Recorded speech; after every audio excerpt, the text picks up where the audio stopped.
Tumpah hilang berganti, lagu lama takkan ajuo. Yang sampai diri yang kata elok, tidak tahu murahnya sampai bahwa salah. Na na na na na na na na na na na na na na na na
sharpest words wanna cut me down.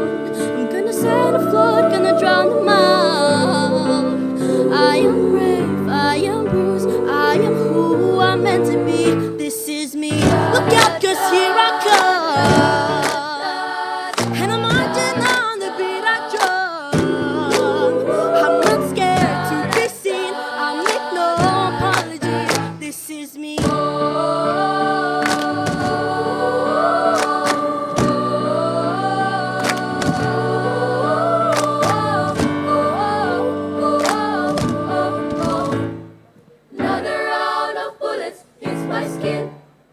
Well, far away, 'cause today I won't let the shame sink in. We are bursting through the barricades and reaching for the sun. We are warriors. Yeah, that's what we've become. Won't let them break me down to dust. I know that there's a place for us. For we are warriors. When the sharpest words wanna cut me down, I'm gonna send a flood, gonna drown them out. I am brave, I am bruised, I am who I'm meant to be. This is me. Look out, 'cause here I come. And I'm marching on the beat I drum. I'm not scared to be seen, I make no apology. This is me.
Oke, boleh. MC masuk ya.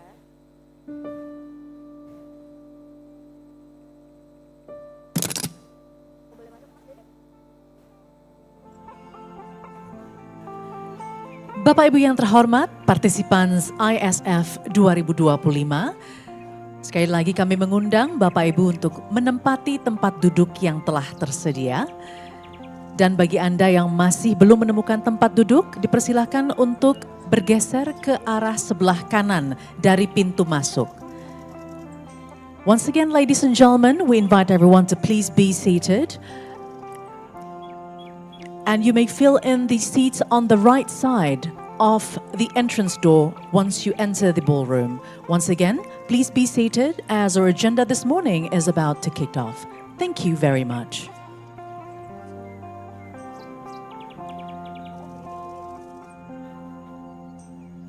His Excellency, the Coordinating Minister for Infrastructure and Regional Development of the Republic of Indonesia, the Minister of Investment and Downstream Industry of the Republic of Indonesia, and the Chairman of the Indonesian Chamber of Commerce and Industry, or Kadin Indonesia, have arrived at the plenary hall. We welcome all to you, Excellencies.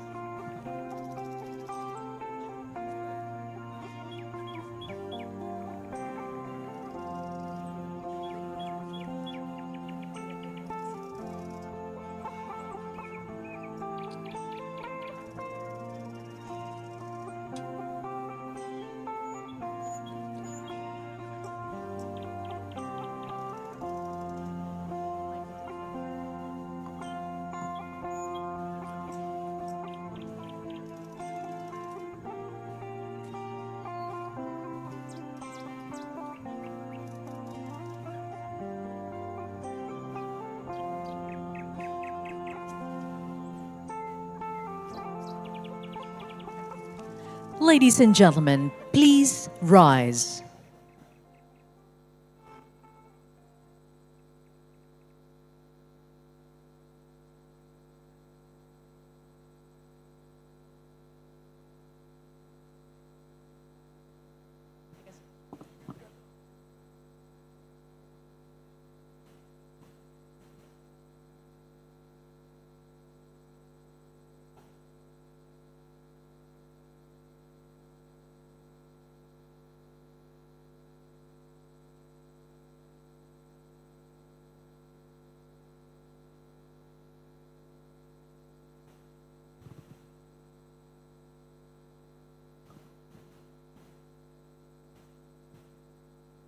The national anthem of Indonesia, Indonesia Raya.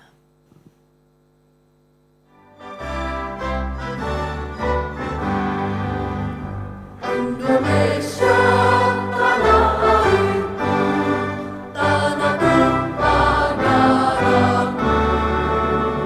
Di sanalah aku berdiri, jadi pandu hidupku. Indonesia kebangsaanku, bangsa dan tanah airku. Marilah kita berseru, Indonesia bersatu. Hiduplah tanahku, hiduplah negeriku, bangsaku, rakyatku semuanya. Bangunlah jiwanya, bangunlah badannya, untuk Indonesia Raya. Indonesia Raya, merdeka, merdeka, tanahku, negeriku yang kau cipta. Indonesia Raya, merdeka, merdeka, hiduplah Indonesia Raya. Indonesia Raya, merdeka, merdeka, tanahku, negeriku yang kau cipta. Indonesia Raya, merdeka, merdeka, hiduplah Indonesia Raya. Please be seated. Thank you.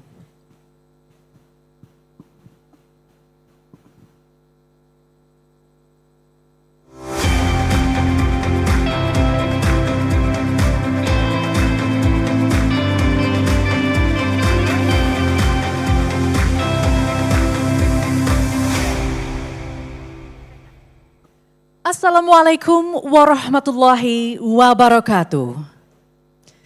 Shalom, Om Swastiastu, Namo Buddhaya, Salam Kebajikan. May peace be upon us all. The Coordinating Minister for Infrastructure and Regional Development of the Republic of Indonesia, His Excellency Agus Harimurti Yudhoyono. The Minister of Investment and Downstream Industry of the Republic of Indonesia, His Excellency Rosan Roeslani. Chairman of the Indonesian Chamber of Commerce and Industry, Mr. Anindya Novyan Bakri. Ministers of friendly countries, ambassadors of friendly countries, distinguished participants, ladies and gentlemen. Welcome to the Jakarta Convention Center for the opening ceremony of the Indonesia International Sustainability Forum 2025. May we give a big round of applause for this important event. Thank you very much.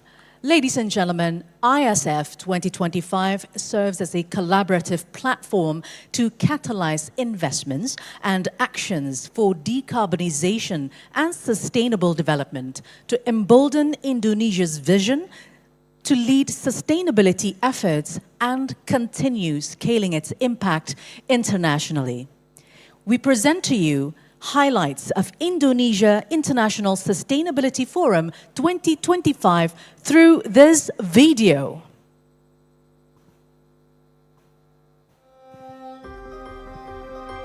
The world is evolving, bringing new challenges alongside new opportunities.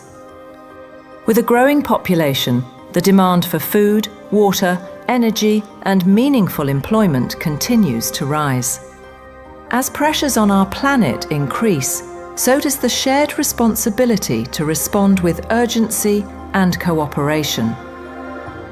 For many years, fossil fuels have been the foundation of our development. Yet the consequences are clear: increasing emissions, urban pollution, deforestation, and impacts on communities.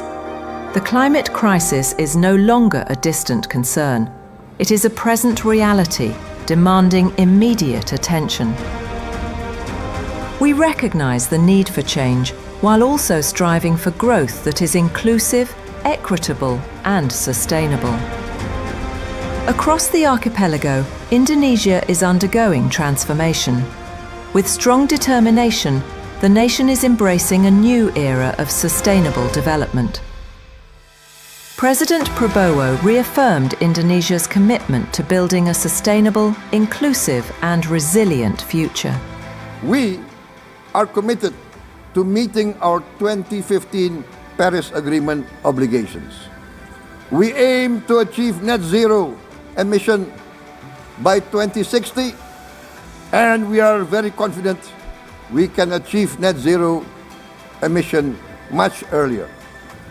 We aim to reforest more than 12 million hectares of degraded forest, to reduce forest degradation, to empower local communities with quality green jobs for the future.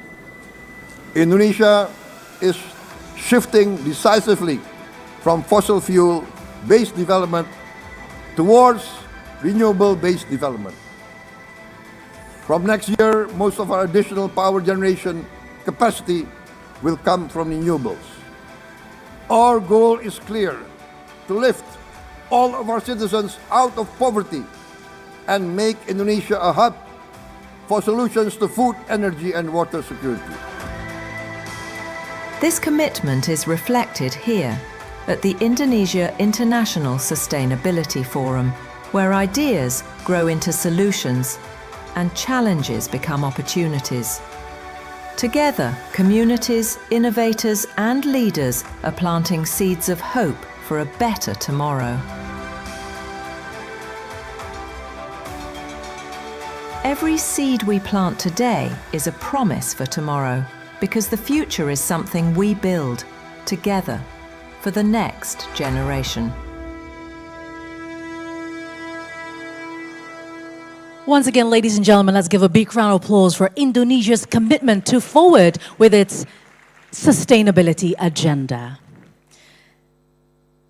Indonesia International Sustainability Forum 2025 is proudly hosted by the Ministry of Investment and Downstream Industry, Indonesia Investment Coordinating Board (BKPM) in partnership with the Coordinating Ministry of Infrastructure and Regional Development and the Indonesian Chamber of Commerce and Industry Kadin Indonesia. And over the next 2 days, ladies and gentlemen, we have an exciting program lined up featuring thought-provoking keynote speeches, dynamic panel discussions, and series of high-level dialogues that will address the urgent need for decarbonization, the transition towards clean energy, the role of innovation and technology, as well as strategies to build a more resilient and sustainable economy. And to kickstart with this event, ladies and gentlemen, let's first hear remarks from the chairman of the Indonesian Chamber of Commerce and Industry, Kadin Indonesia. Please join me in welcoming Mr. Anindya Novyan Bakri to the stage.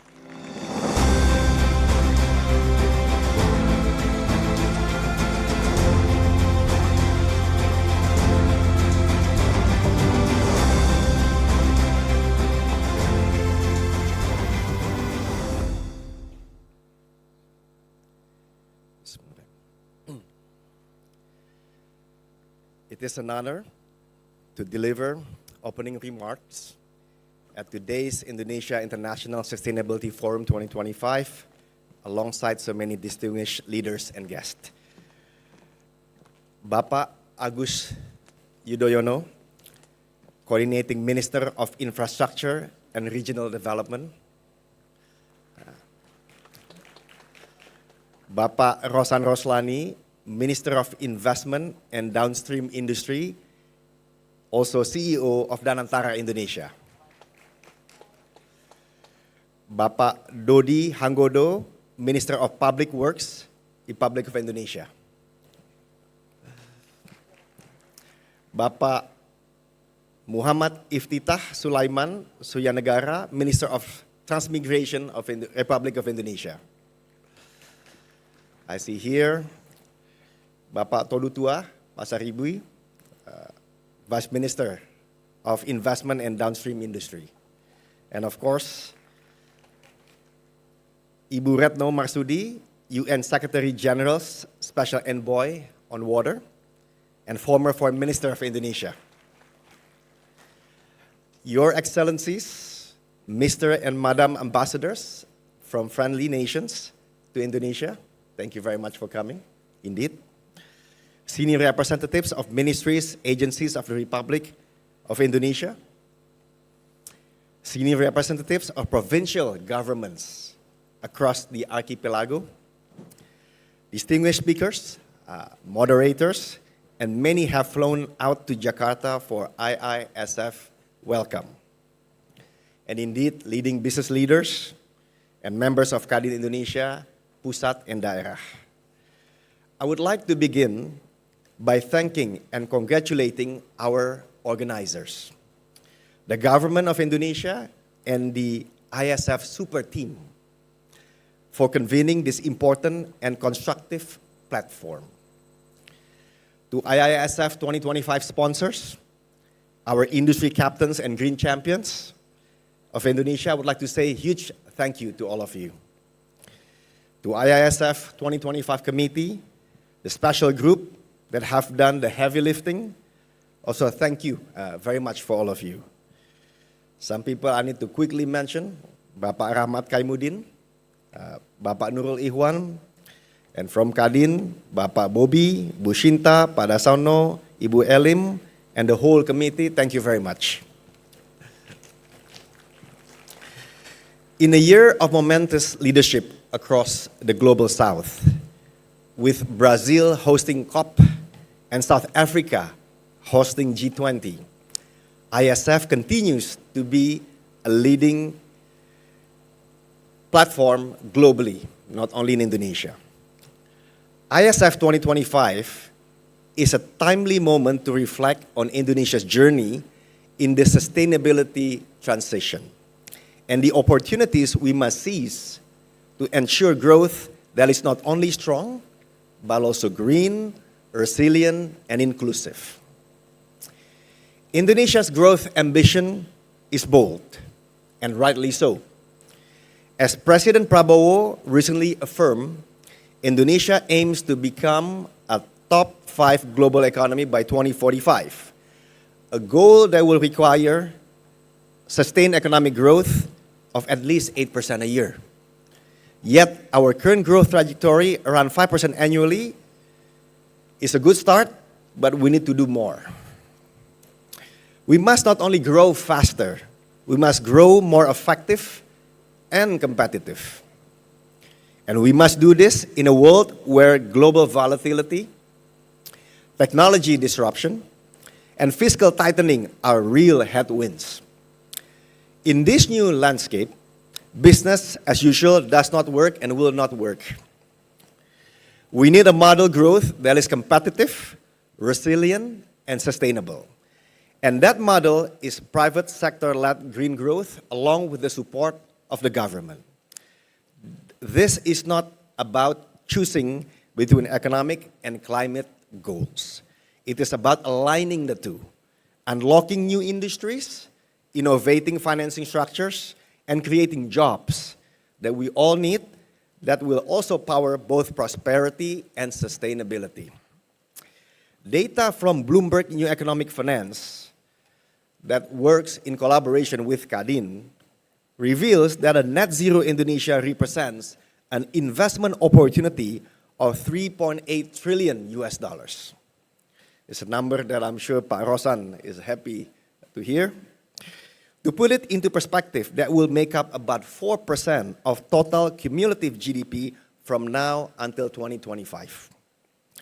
Last year, we invested about $4 billion US dollars in energy transition, mainly in electrified transport and power grids. Indonesia still lacks its fellow emerging economies in energy transition investment. Both the public and private sector have a role to play in amplifying the country's sustainability efforts and collectively shorten the time needed to reach net zero goal that President Prabowo reaffirmed. Just 2 weeks ago, Indonesia marked its first appearance in the United Nations General Assembly in a decade. And it did so with a clear, forward-looking message. Our president reaffirmed Indonesia's commitment to the Paris Agreement and restated our target to reach net zero emissions by 2060. He also went further. He called for a just and inclusive global energy transition. Also, greater respect for developing countries' rights to grow. Stronger global investment in climate resilience, food security, and renewable energy access, especially for the global south. This is more than a climate commitment. It is a call to future-proof our economy, strengthen energy security, and unlock new investment and innovation pathways. That is what today is about, turning the ambition into action. How is Indonesia doing so far? Strikingly, we are one of the lowest emitting countries on a per capita basis. In 2022, the average Indonesian emitted about a third as much as our American counterpart. Each country's decarbonization journey is unique, but Indonesia's is particularly distinctive. For most markets, the power and the heat sector is the main source of emissions. However, in Indonesia, land use change, and forestry account for 30% of our emissions. To achieve net zero by 2050, if you want to do it sooner, Indonesia must halve its emissions by 2035. Many different technologies are needed to cut energy-related emissions. Two key levers are clean power and the electrification of end-user sectors, such as road transport, buildings, and industry. To mobilize those two levers, Indonesia's critical minerals will play a crucial role both domestically and globally. In supporting the transition to a net zero Indonesia, Kadin Indonesia has been driving 3 flagship initiatives. One, the Kadin Net Zero Hub, which has equipped over 80 firms with tools to commit to science-based targets. 2, the ASEAN Alliance on Carbon Markets and Carbon Knowledge Hub, which we have paved the way and advocated for cross-border carbon markets. And 3, the Kadin Regenerative Forest Business Hub, a platform to pioneer regenerative business models. These are not ideas on paper. These are platforms already shaping projects, pipelines, and partnerships. To double-click on forests momentarily, Indonesia forests are the leading source of forestry credits. Estimates suggest that Indonesia can actually generate enough high-quality forestry credits to become a net exporter, producing around 13 billion forestry credits from 2024 to 2050. But Indonesia cannot transition alone. That is why we established the Kadin Global Engagement Office, Kadin GEO. It brings together global, multilateral, and key bilateral platforms under one roof. So we can connect Indonesian enterprises with the world. Across 6 thematic pillars, from climate and energy to health, digital economy, and beyond, Kadin GEO is turbocharging Indonesian business groups to expand globally and position Indonesia at the heart of the global supply chains. There are 2 initiatives that I'm pleased to share we have achieved to date. The Indonesian Transition Factbook, which we will share to our esteemed coordinating ministers and ministers. We're doing this in a partnership between Kadin and Bloomberg New Energy Finance. And this publication provides a comprehensive, data-driven roadmap for Indonesia's net zero journey and energy transition pathways. And number 2, the World Economic Forum Jobs and Skills Accelerator, supported by McKinsey, Bappenas, Kemenaker, and this program seeks to foster green and digital skills to bridge industry needs and policies, thus positioning Indonesia as a hub for regional transformation and just transition. These are proof points, and they show that Indonesia's private sector can be both competitive and climate aligned when we have the right enabling partnerships and indeed in support of the government. In just last few months, we have deepened this work through high-level engagements with various parties in Jakarta, in New York, through the fact book launch, and these events are signals that Indonesia is ready to lead, ready to set the pace, ready to act. So what now? We have shown a lot of data, encouraging data, on Indonesia's potential transition. In summary, to seize the $3.8 trillion decarbonization opportunity before us, Indonesia's private sector must lead in 4 critical areas. First, climate. Net zero is achievable not just through reductions, but through innovation, investment, and market creation. And second, capital. We must mobilize finance into renewable, critical minerals, waste to energy, and grid upgrades. Public-private partnership can de-risk these pathways. And 3, carbon markets. Indonesia has the potential to be a global leader in nature and tech-based credits. Kadin and ASEM are ready to ensure credit integrity and supply. And lastly, skills.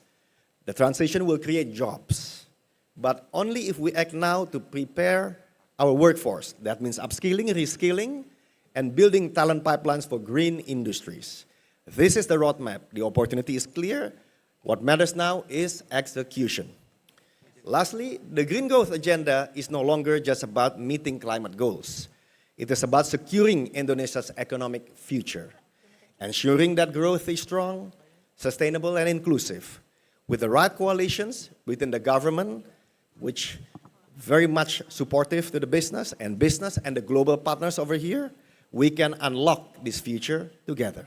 And Indonesia will not just participate in the global energy transition, We will lead it. Thank you very much. Wassalamualaikum warahmatullahi wabarakatuh. Waalaikumsalam warahmatullahi wabarakatuh. Thank you very much for your remarks, Mr. Anindya Novyan Bakri. That stresses one more time that sustainability efforts will open a lot of job opportunities.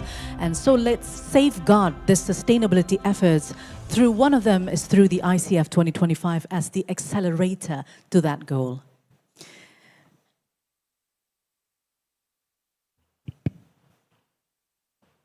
And ladies and gentlemen, throughout today, we'll have very exciting panel discussions as well as keynote addresses that will be delivered on this stage. So please follow all of our agenda as we safeguard the sustainability effort of Indonesia. And now, ladies and gentlemen, let us welcome to the stage the Coordinating Minister for Infrastructure and Regional Development of the Republic of Indonesia, His Excellency Agus Harimurti Yudhoyono, for his remarks.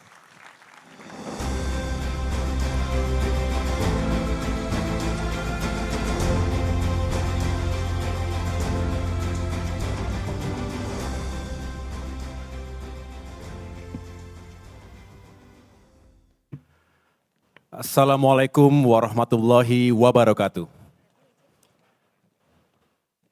May peace and blessings be upon us all. His Excellency, Bapak Rosan Roeslani, Minister of Investment and Downstream Industry, and also the CEO of Danantara.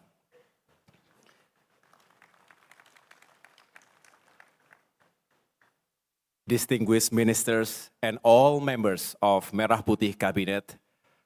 We have here Minister of Public Works, His Excellency Bapak Dodi Hangodo, Minister of Transmigration, Bapak Iftitah Sulaiman Suryanegara, Vice Minister of Investment and Downstream Industry, Bapak Todotua Pasaribu, Vice Minister for Home Affairs, Ibu Ripka Muluk,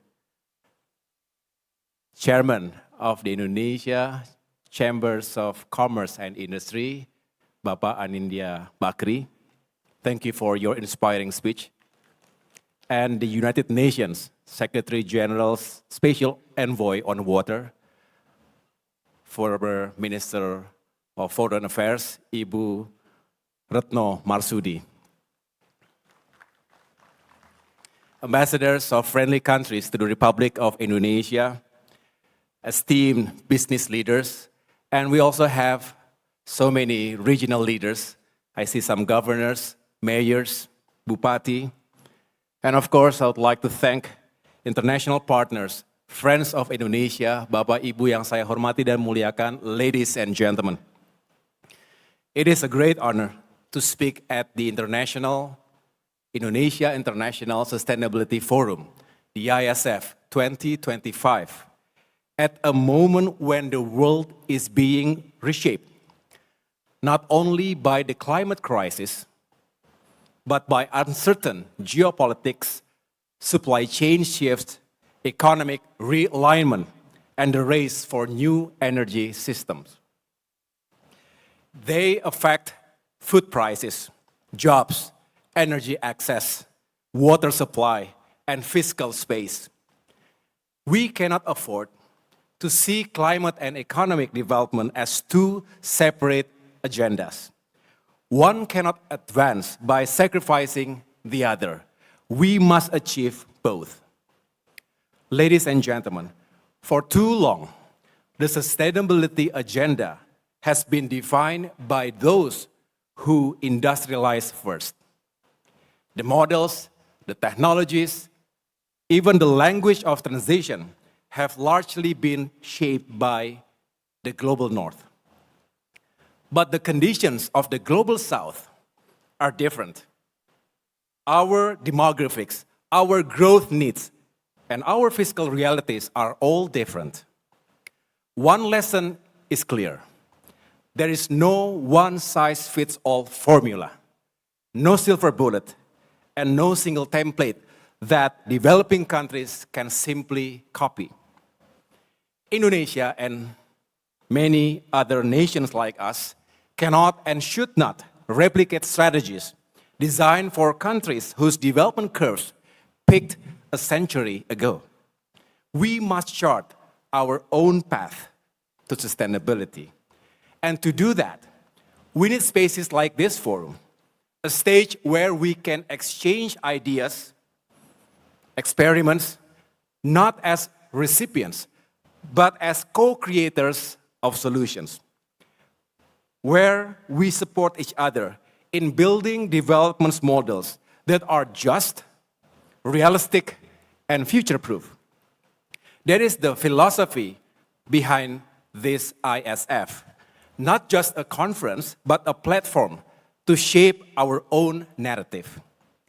Ladies and gentlemen, if we are serious about sustainability, we must begin where every society begins, with food, water, and energy. These are the foundations of life, and without them, no nation can build a just or lasting future. Before we talk about green transition, digital transformation, smart mobility, or industrial decarbonization, we must first ensure that every household is nourished, every community has access to clean water, and every region is powered reliably. Indonesia carries this responsibility at an extraordinary scale, feeding more than 280 million people, one of the largest and the youngest populations on Earth.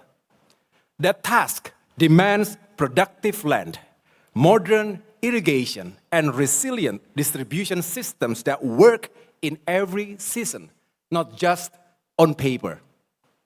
We are expanding food estates in selected regions, revitalizing irrigation and improving land use planning so that farms remain farms and they can stay productive. These are not short-term harvest strategies. They are long-term guarantees of supply and a deliberate step away from dependence on imports. The next essential foundation is water. Much of Indonesia's water infrastructure already exists, but the promise of capacity must be turned into the reality of service. We are aligning the national water policy to accelerate investment in piping networks, reduce excessive groundwater extraction, and expand access to clean water in all regions. Our benchmark is clear. By 2045, all urban areas should have universal access to piped clean water.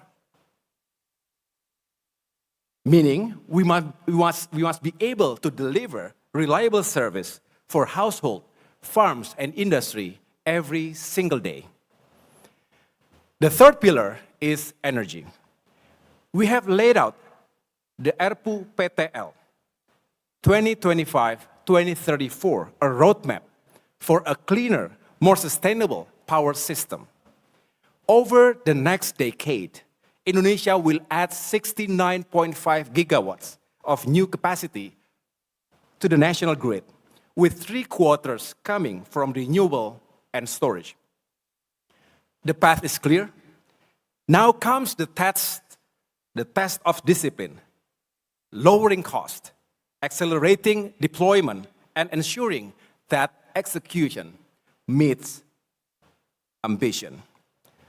Together, these three pillars, food, water, and energy, form the true foundation of sustainability. They are the starting point for any society that aspires not only to survive, but to thrive. Ladies and gentlemen, sustainability is not only about protecting the environment. It is also about how we grow, how we make our economy faster, more efficient, and cleaner at the same time.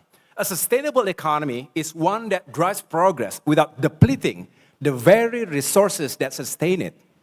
In this sense, sustainability is both a moral imperative and an economic strategy. One of the clearest examples of this strategy in action is transport electrification. By transitioning from fossil fuels to electric mobility, we reduce fuel imports, ease the subsidy burden, and modernize our transport system. As of August 2025, Indonesia has sold more than 120,000 battery electric vehicles, reached roughly a 10% market share. New manufacturing plants are now being commissioned and many will be fully operational next year. But electrification must go beyond private cars. The real task lies in decarbonizing public transport, logistics, and freight, ensuring that every link in the chain that moves our people and goods becomes cleaner, more efficient, and more resilient. Beyond mobility, sustainability in growth also means creating more value from what we produce. This is the very essence of downstreaming. Pak Rosan is the expert in this field of area. And the transformation of our raw materials into high-value products. The success of our nickel downstreaming has already reshaped Indonesia's export profiles and created greater national value. Now, we aim to expand that success to copper, bauxite, palm derivatives, seaweed, and other high-potential commodities so that Indonesia exports more value, not just more volumes. Yet, as we expand our industrial capacity, we must also make it cleaner. That is why we are advancing industrial decarbonization. Through energy efficiency, digitalization, hydrogen readiness, and where viable, carbon capture. Our goal is straightforward: to decarbonize without deindustrializing and to remain competitive in a global economy that increasingly rewards low-carbon production. Of course, none of this transformation is possible without two critical elements. Pak Anin has mentioned this already. Number one, human capital, and number two, investment. The green transition does not run on slogans. It runs on capability. We need engineers who can integrate power grids, data specialists who can anticipate demand and risk, technicians who can maintain new systems, planners who can design resilient cities, and green finance experts who can structure viable, bankable projects. To achieve this, Indonesia is aligning its human capital development with the needs for the future through education, certification, and hands-on apprenticeships that turn knowledge into know-how. The second enabler is investment. Because ambition needs resources and transformation requires scale, according to Bappenas, Indonesia will need around $650 billion in infrastructure investment to achieve its target of 8% economic growth. Of this total, about $190 billion must come from private capital, nearly 4 times more than in the previous period. The state budget alone cannot and should not carry this burden. We are therefore building a financing ecosystem that blends public and private instruments, mobilizing sovereign funds, engaging multilateral partners, and encouraging blended finance.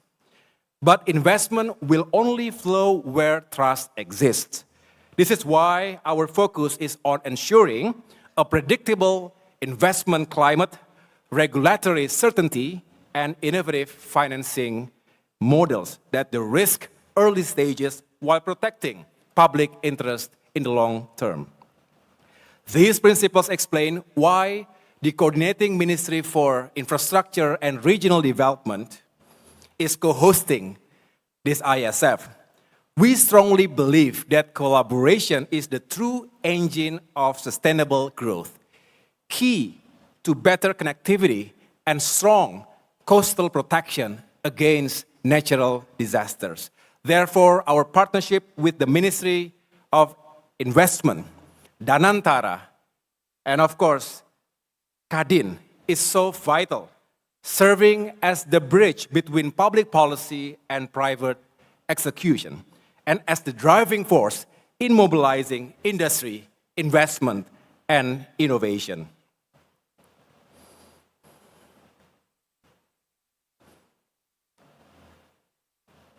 Together, we share one mission: to make Indonesia not only attractive destination for investment, but a reliable partner for delivery.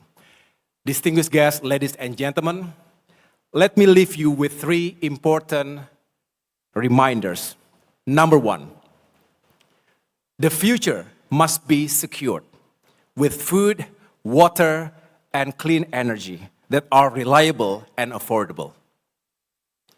Number 2, the future must be competitive with efficient mobility, deeper downstreaming, and industries that decarbonize even as they grow.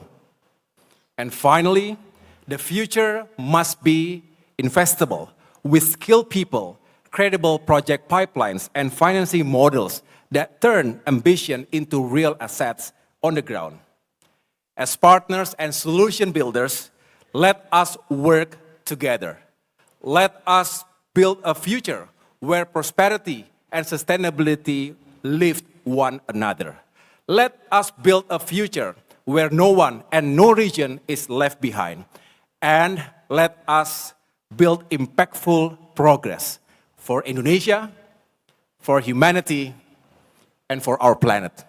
Terima kasih. Wassalamualaikum warahmatullahi wabarakatuh. Waalaikumsalam warahmatullahi wabarakatuh. Once again, thank you very much, Mr. Agus Harimurti Yudhoyono, for the inspiring remarks. Also noting that sustainability and economic growth should go hand in hand. And let's not put aside as well ensuring that all houses or every household is nourished through food security, clean water supply, and energy security. And while through industrial decarbonization, Indonesia deems to remain competitive in the global economy, and let's do it through collaboration as the true engine of sustainable growth. Once again, thank you for the remarks. And now, ladies and gentlemen, please welcome for the next remarks as the official opening as well to the ISF 2025, the Minister of Investment and Downstream Industry of the Republic of Indonesia. Let's join him. Please join me to welcome him on the stage, His Excellency Rosan Roeslani.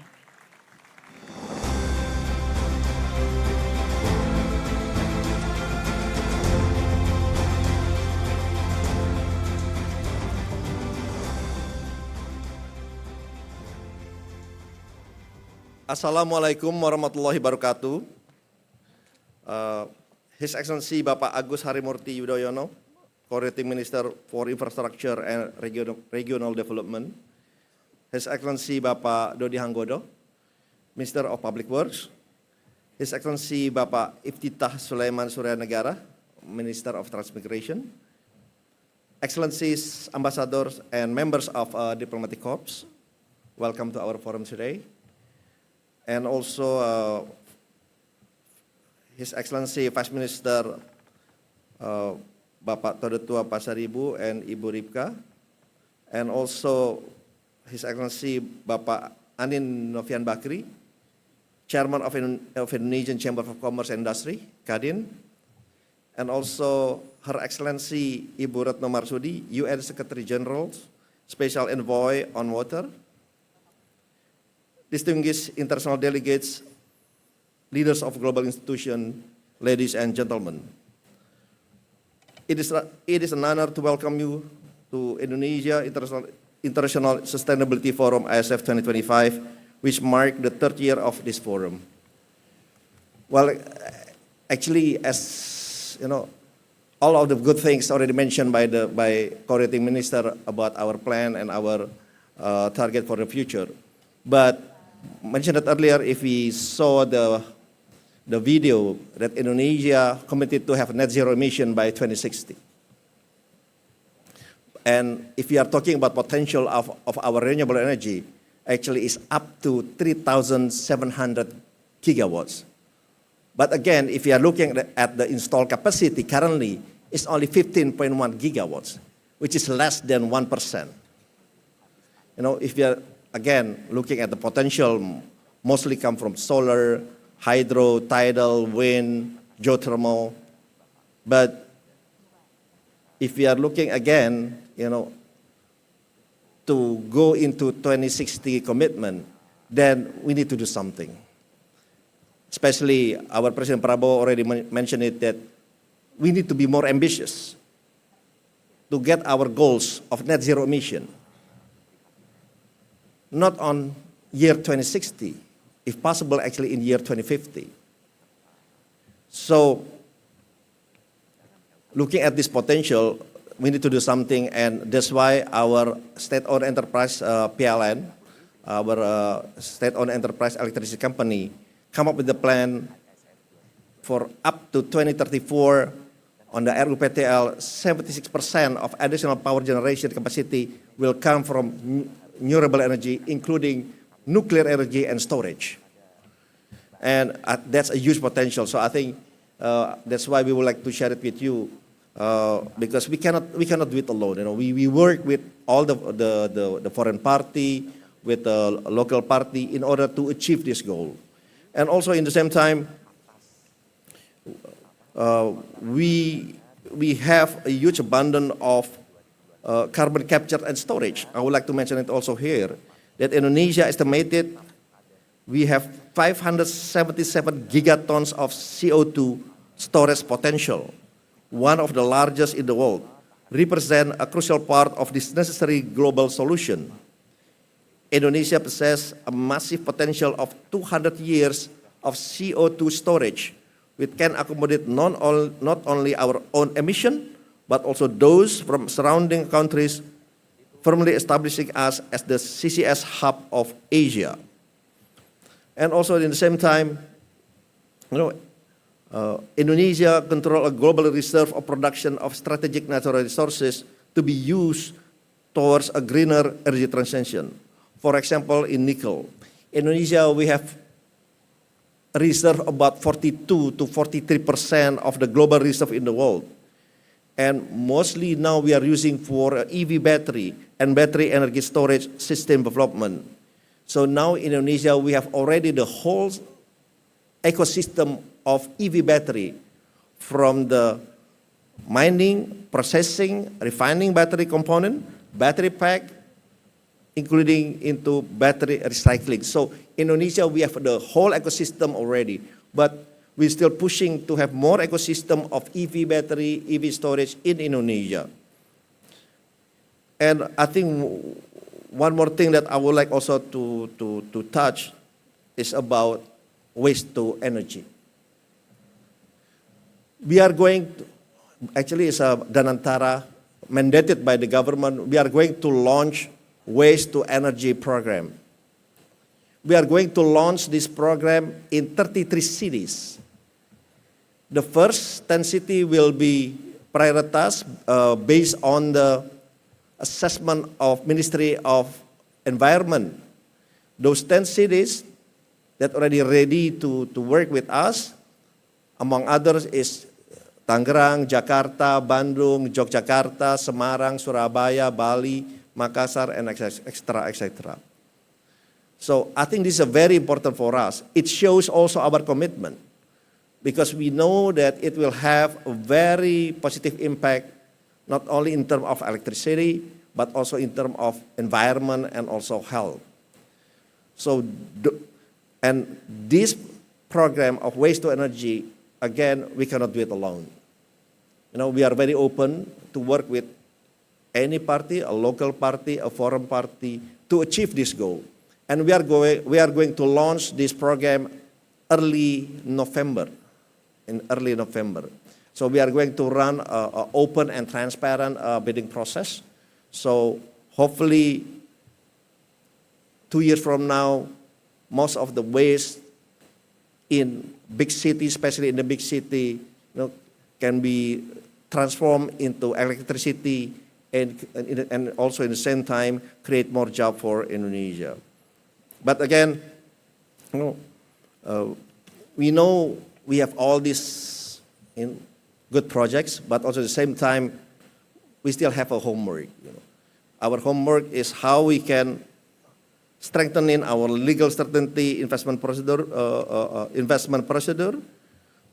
by simplifying a lot of rules, policy, regulation, cut the red tape, and always try to improve our investment climate, our industry climate, because I think this is the homework that all these ministries has been working together to improve this investment climate.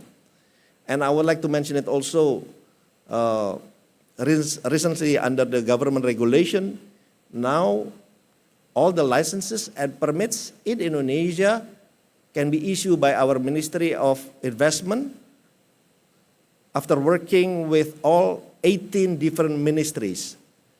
So you don't need to come to all different ministries, just come to us and we will issue the license and permits. Not only that, if we give you a certain date, a certain period of time, if you don't come back to us, automatically we will issue that permit and licenses. So again, it will give a certainty and clarity in terms of investment and also in terms of industry climate. In ISF 2025, represent also a critical moment for execution. First, we must enable. This means finalizing the technical and financial studies needed to get your project approved. We have put the incentive and regulatory models in place, and now it's time to turn our vision into reality.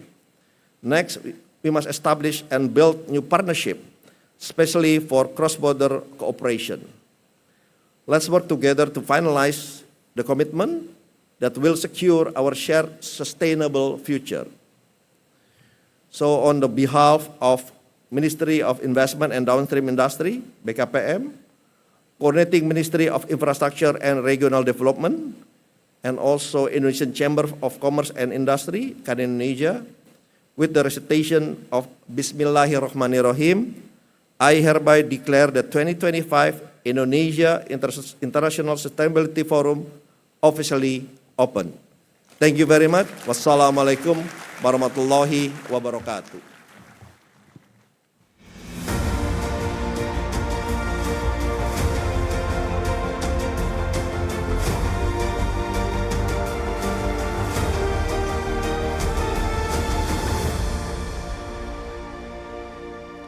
Thank you for the remarks, Mr. Rosan Roeslani, as to also open officially the ISF Forum 2025. And now, ladies and gentlemen, we move into the keynote speeches. Allow me to introduce to the stage the UN Secretary General's Special Envoy on Water, Her Excellency Retno LP Marsudi.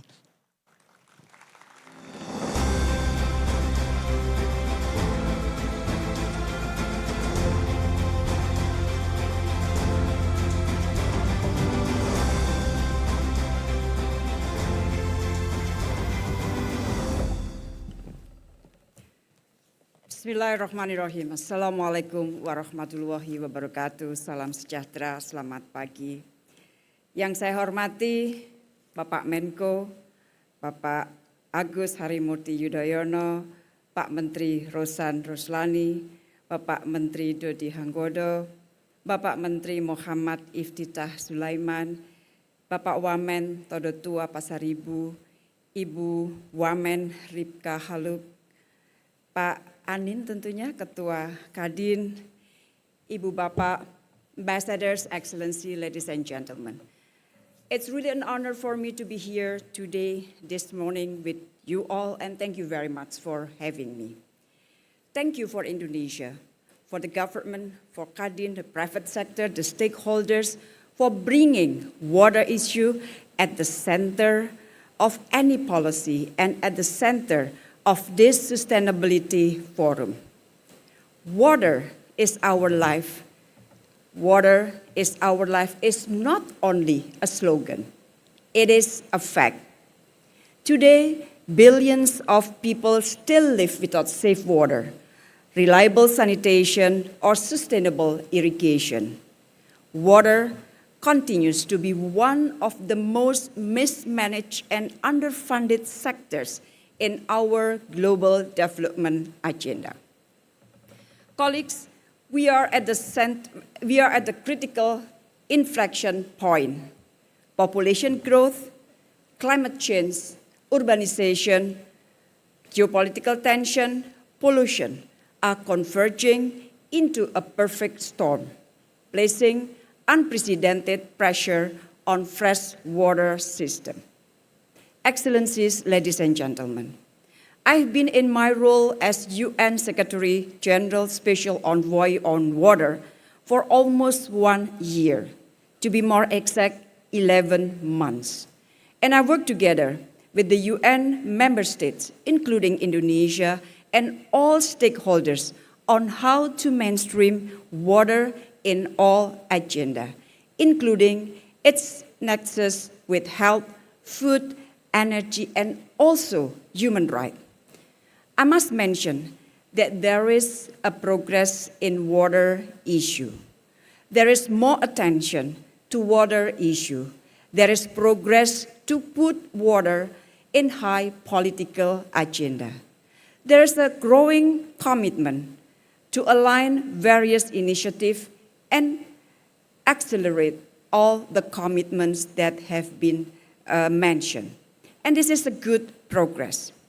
However, and at the same time, those progress are far from sufficient to address many challenges faced by water. And the list is quite long. For sure, we cannot address these challenges alone. We need cooperation among the governments, with private sectors, and with all stakeholders. And today, allow me to pick up just 3 water challenges. Number 1 is on infrastructure.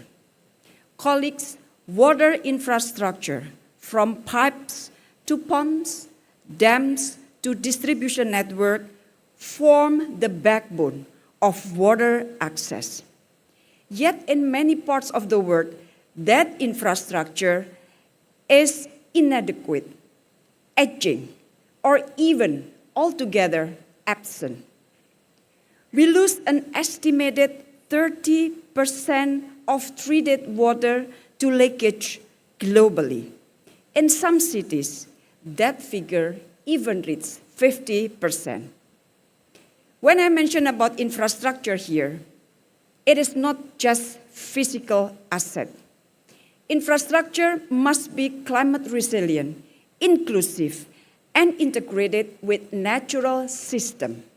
Wetland, aquifer, and watershed are infrastructure too that we have to take care of. Upgrading infrastructure is not an optional, it is urgent. It needs financing, innovation, and collaboration, including with the private sector. And I do hope that these issues will be thoroughly discussed during this forum. Second, on technology, we find that in much of water sector, we still rely on outdated system and fragmented data. We need to scale up smart water management tools, from sensors that detect leaks and monitor quality to satellite-based forecasting that helps farmers and utilities plan for drought. Technologies for water reuse, desalination, and precision irrigation are rapidly improving in cost and efficiency. However, colleagues, they remain largely inaccessible to many communities that needs them most. That is where cooperation and partnership, including with private sector, are critical. At the same time, we must ensure that technological solutions are people-centered. And I must repeat that technological solution must people-centered. Third, investment. Preparation for the UN Water Conference 2026, colleague, is now going on. It is co-hosted by the UAE and Senegal, and it will be held in the UAE December 2026. Investment for water is a very critical issue, and therefore the UN Water Conference will dedicate one thematic theme on investment.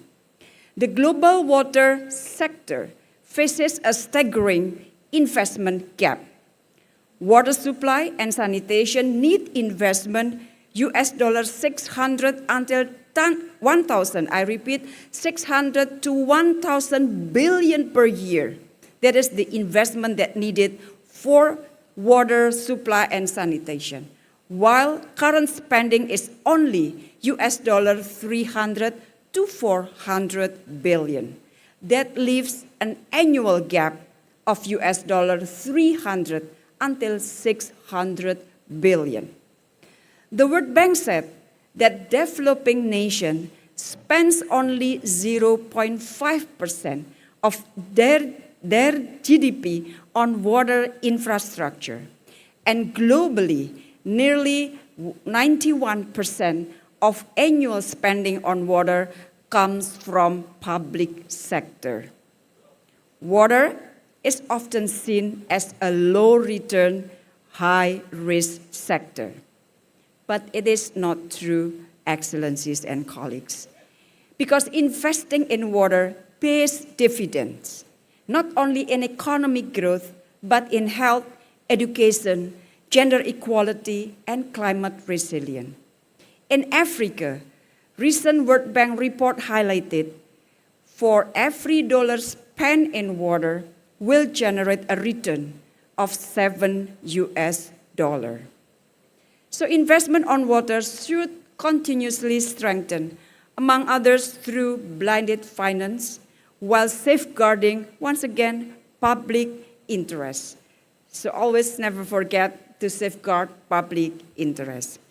So, ladies and gentlemen, colleagues, Excellency, those are some among the long list of challenges that our water face.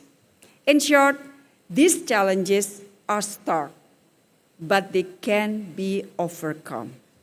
We have the knowledge, the tool, the capital to solve these challenges. What we need is political determination, policy coherence, and collective action. Let us remember that water is not only a sector, but it is also a connector. It links climate change, health, food security, energy, migration, and others. To fix water is to advance broader goals for a just, sustainable, and prosperous world. So let us act with urgency, not out of fear, but out of hope. Because every child who drinks safe water, every farmer who irrigates a field, every community that survives a drought is a reminder of what possible when we invest in our common future. I thank you very much. Wassalamualaikum warahmatullahi wabarakatuh.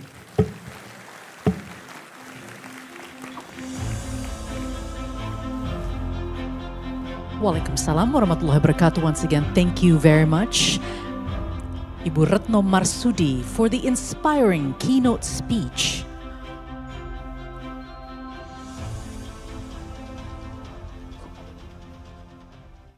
And now, ladies and gentlemen, the next thought-provoking speech will be delivered by the Minister of Public Works and the Republic of Indonesia, His Excellency Dodi Hangodo.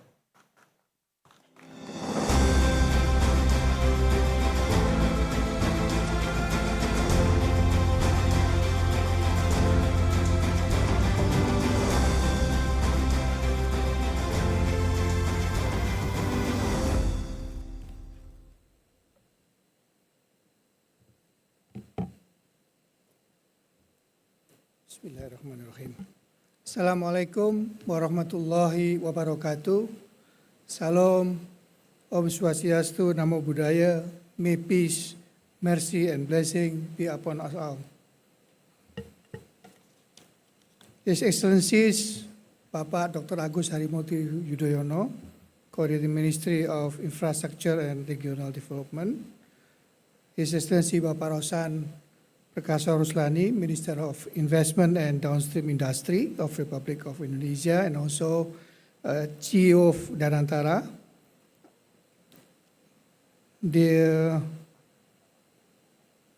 His Excellencies of Pak Iftita Sulaiman Suryanegara, the Minister of Transmigration, Honorable Vice Minister of Investment and Downstream Industry, Bapak Todung Tua Pasaribu, Her Excellency Bu Ripka Haluk, the Deputy Minister of Home Affairs, Her Excellency Bu Retno Marsudi, United Nations Special Envoy on Water, Excellencies, Ministers and distinguished heads of government agencies, and honorable ambassadors and representatives of international organizations, respected leaders from Indonesia and global of Indonesia businesses, academia and civil society. I forgot to greet my great friends, His Excellency Pak Anindya Bakri, Chairman of Indonesia Chamber of Commerce and Industry. This morning I stand before you with the heart full of gratitude to the Almighty who has blessed us with health, with strength, and with the gift of the gathering here in unity. Gratitude for the journey of our nation through trials and triumphs, through challenges and changes where guidance has never been absent and resilience has always been present.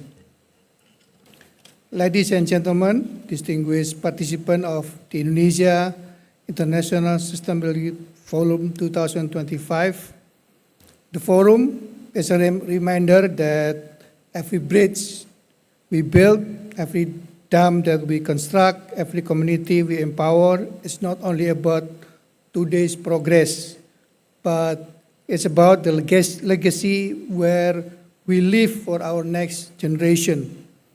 We are here to affirm a shared mission to build a systems that safeguard people, to protect the planet and create lasting prosperity. Distinguished guests, ladies and gentlemen, infrastructure tells a story of a nation. It is more than just a steel and stone. It is a resilience and vision. If it is poorly planned, it divides. If wisely governed, it unites. It can lock us into crisis, or even lift us into progress. The choice is definitely ours. The responsibility is also ours. Infrastructure is not just an engine of growth. It is also the guardians of climate balance, ecological system, and social equity. That is why governance matters, because sustainability is not a choice, it is a necessity.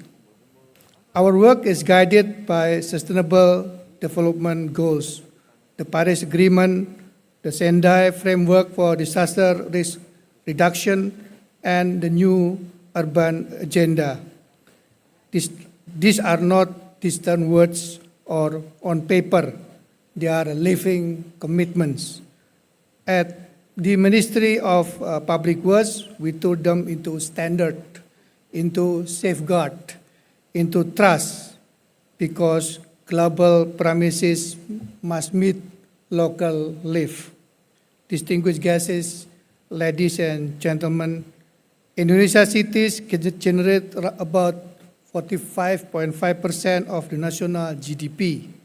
but rapid growth brings pressure. Coastal rates rising, settlements sprawling, mobility slowing. We cannot build just more roads. We must build more futures. Cities must not only grow, but shall be glow with dignity, equity, and opportunity. Our response is clear: one map, one data, one plan, so that every investment builds resilience, not just a monument, because the climate crisis is not an abstract. Its impacts are happening in Indonesia right now. For example, our city Semarang faces rising seas. Our East Nusa Tenggara suffers drought. Bali endures floods.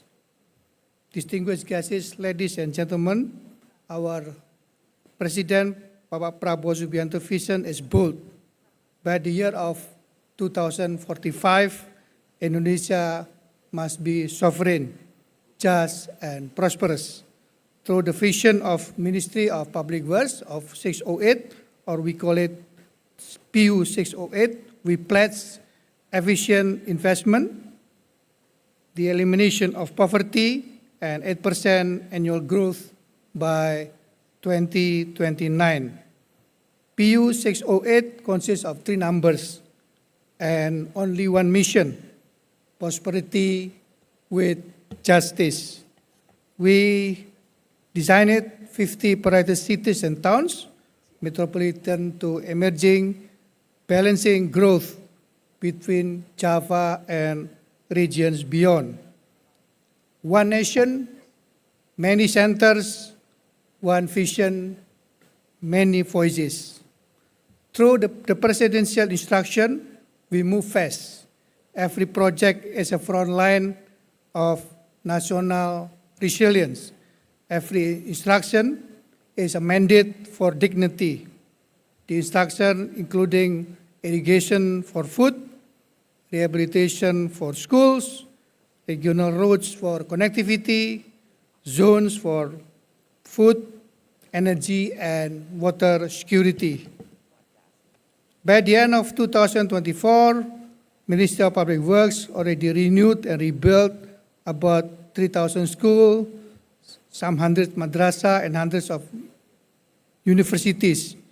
We do believe that a classroom is more than just a building.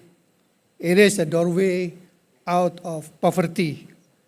It is not a construction, it is a liberation. To broaden the connectivity for food and energy security, we also built roads and bridges. Those can carry more than just vehicles. They carry trust and survival. Here, we also built some laboratories of resilience for food, energy, and water zones in South Sumatra, South Kalimantan, Central Kalimantan, and also South Papua, with integrated planning, united budget, and measured result. Meanwhile, our programs anchor resilience in local hands.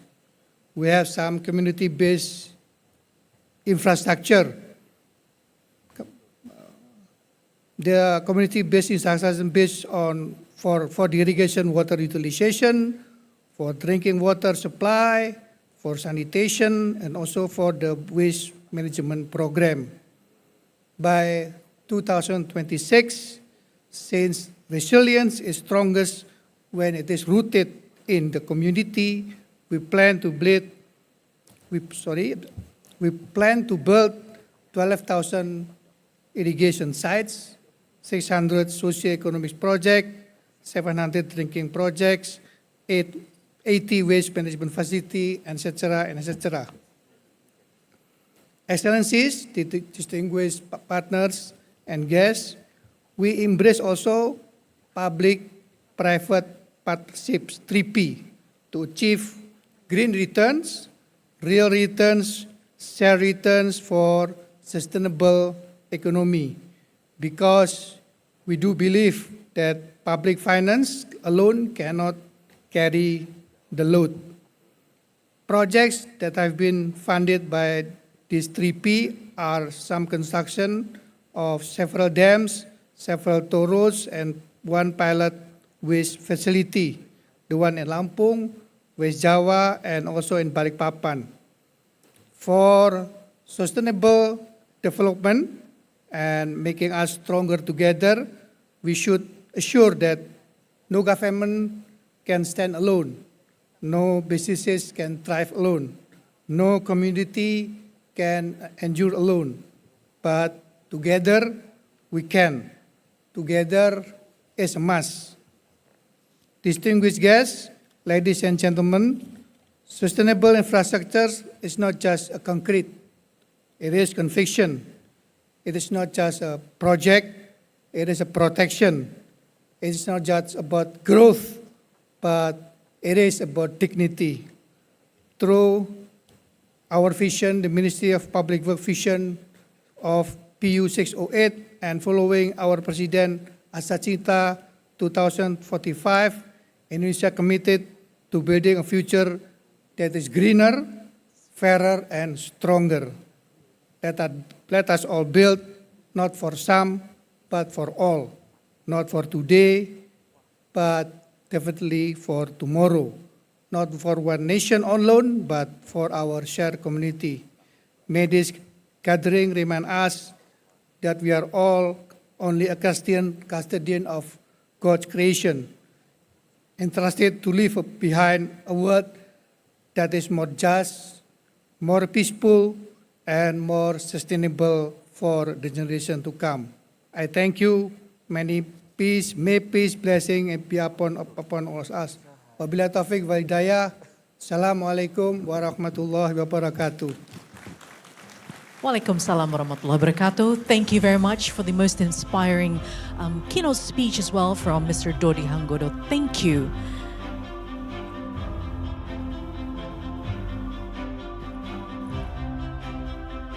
And ladies and gentlemen, would like to express our gratitude to the Coordinating Minister of Infrastructure and Regional Development of Indonesia, the Minister of Investment and Downstream Industry of the Republic of Indonesia, the Chairman of Indonesian Chamber of Commerce and Industry Kadin, Indonesian Ministers of Kabinet Merah Putih, and also Ibu Retno Marsudi to have participated in the opening ceremony of Indonesia Sustainability Forum 2025. And Excellencies are now proceeding to Merak, one room, for the press conference with the media. Once again, I would like to thank you for your presence and your unwavering support to ISF 2025, Excellencies.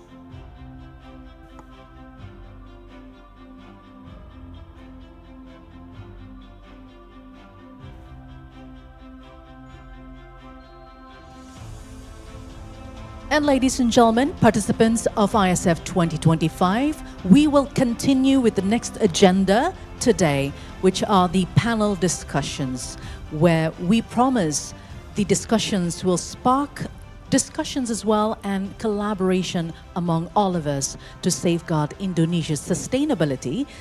So we invite everyone to please stay put at the plenary hall for the next agenda. Thank you very much.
Ladies and gentlemen, we ask you to please to remain seated as we'll start our next agenda in a couple of minutes.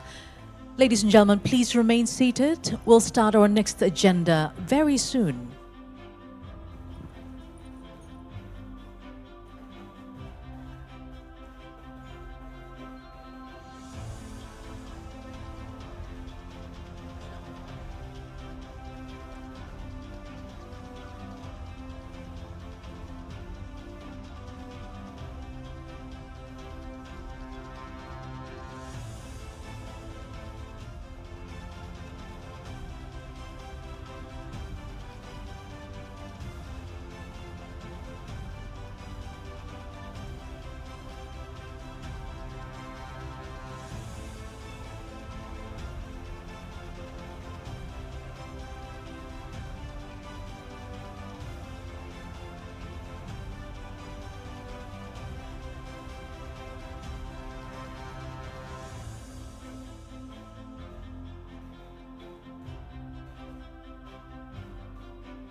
Participants, ladies and gentlemen, once again would like to invite you to please be seated and also to fill in the seats at the front rows to have the best view of the stage.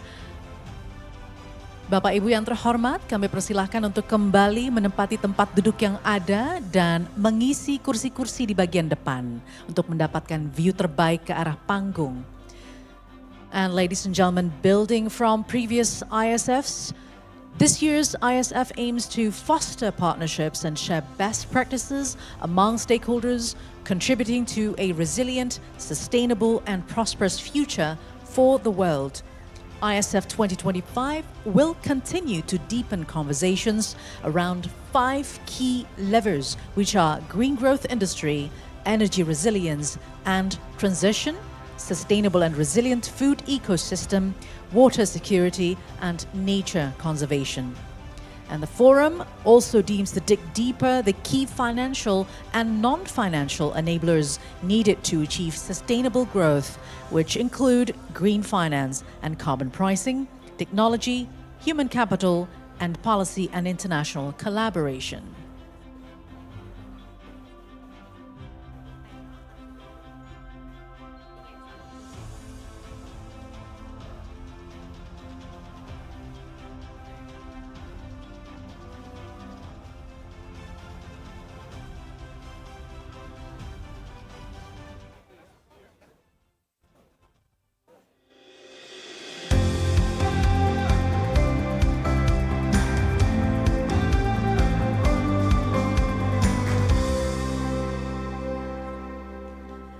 ladies and gentlemen, welcome back to ISF Forum 2025.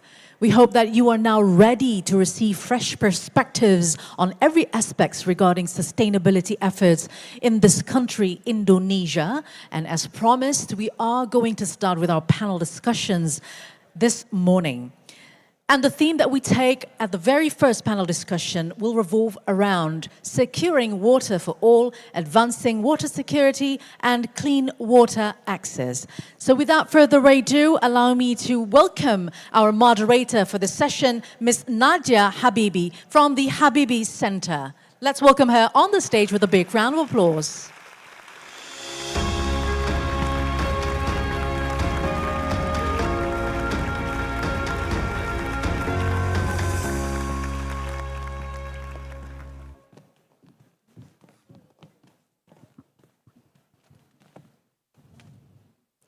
Assalamualaikum warahmatullahi wabarakatuh. Your Excellencies, esteemed leaders and guests, it is an honor to open the first panel of Indonesia International Sustainability Forum 2025, a conversation that speaks to the essence of life itself, water. Water is something that no human can live without for more than 3 days. It is more than a resource. It is a human right. Yet around the world, billions still lack it, and even in fast-growing economies like ours, access to drinking water and clean, safe water remains one of the most urgent and complex challenges of our time, creating gaps in the system that bring water into our homes, schools, and industries, the lifelines of our civilization. As Indonesia's economy and its cities continue to grow, the pressure on our water systems grows with them, testing how we can balance development, infrastructure, and the fundamental human right to water. This session will explore that balance, examining the challenges, the opportunities, and the breakthroughs that can redefine how we secure and deliver drinking, clean, and safe water for our people. We will not only discuss the technologies that make this possible, but also the enablers that allow breakthroughs to happen, strong governance, innovative financing, and partnerships across public, private, and communities. Now please join me on stage, esteemed speakers, Bapak Rahmat Kaimuddin, Deputy Coordinating Minister of Infrastructure and Regional Development, Bapak Dono Seputro, OBE CEO Indonesia Stand Chart, Mr. Salman Bure, Vice President Southeast Asia, Aqua Power, Ms. Natalie Dorflinger, Watershed Science and Stewardship Director from Danone, Mr. Liang Seng Wee, Managing Director of Risk and Sustainability, Danantara, and Mr. Montgomery Simas, Global Director of Public Affairs, Policy, Blue Finance, the Ocean Cleanup.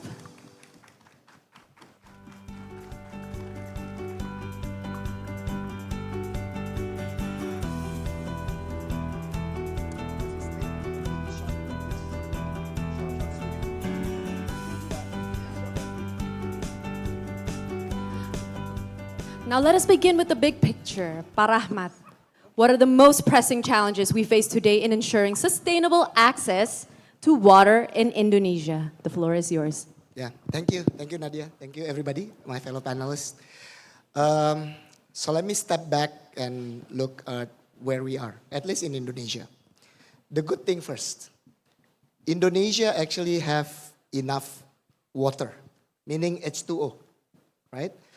We have decent amount of rain, we are surrounded by the sea, so plenty of water around. Now the problem is whether they are in the right quality and quantity that is needed for human activities. In Indonesian, we call it, the problem is warung jamu. Waktu, ruang, jumlah, dan mutu. So time, space, quantity, and quality. Are they in the right situation? And unfortunately, the answer today is not yet. If we look at very deep, Java Island is actually in water stress situation. A lot of water in other places. Sometimes we see the water is too much, flooding, the water is too little, some drought happening in the country. So we need to make sure that the water, we can, so it's a storage problem, it's a distribution problem, it's a treatment problem. So there are those problems. In short, infrastructure problem, right? And the other good thing is, right, the opportunities we see is that water is very interesting commodity. Some people actually get it for free. You know, they just dig the well and then they can get access for free. So people say it's a free commodity. On the other side, let's say the water that we have in the table, regular water that we bought in the mart, right, family mart or whatever, probably cost, let's say 10,000 per liter. While the cost to process in Indonesia, the average, is probably only 5 rupiah per liter. So 2,000 times more. So there are people who are willing to pay for this type of commodity. So the quantity available so in general, but need infrastructure, and there are people who are willing to pay, but some maybe more than the others. So it is a potential for business, I guess, right?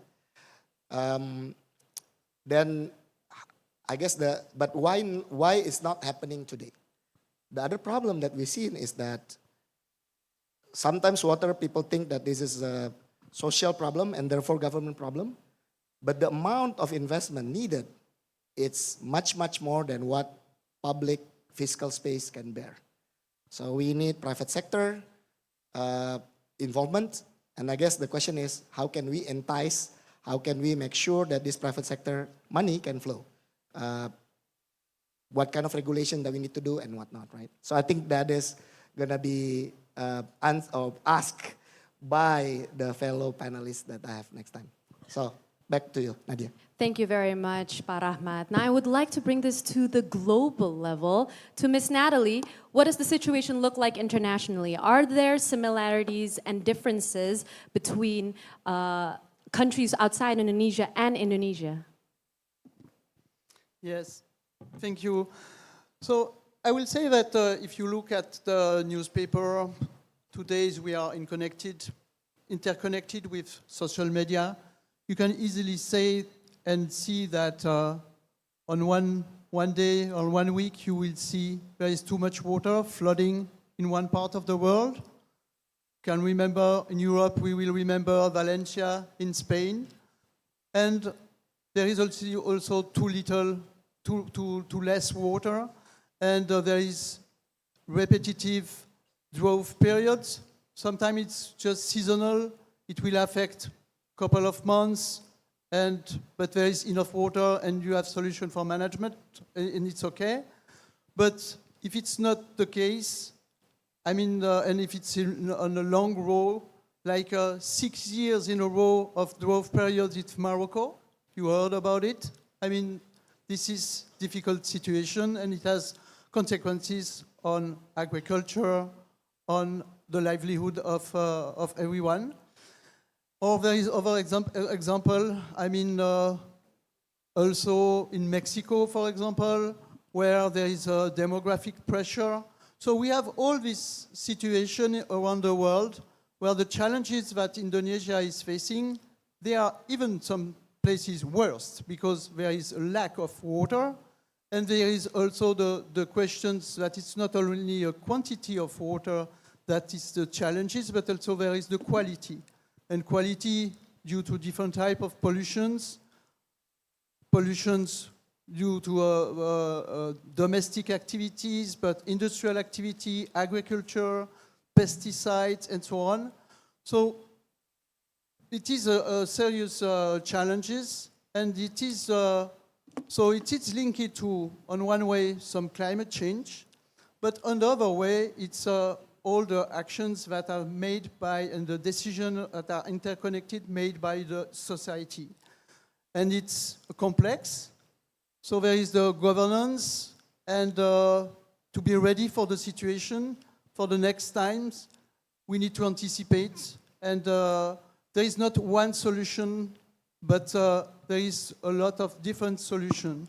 And I will say that what I see in Indonesia, Danone working in many countries giving you an example that we are facing these challenges in other countries as well, in more than 15 countries where we operate, for all type of products that we are doing, dairy products, waters, and so on.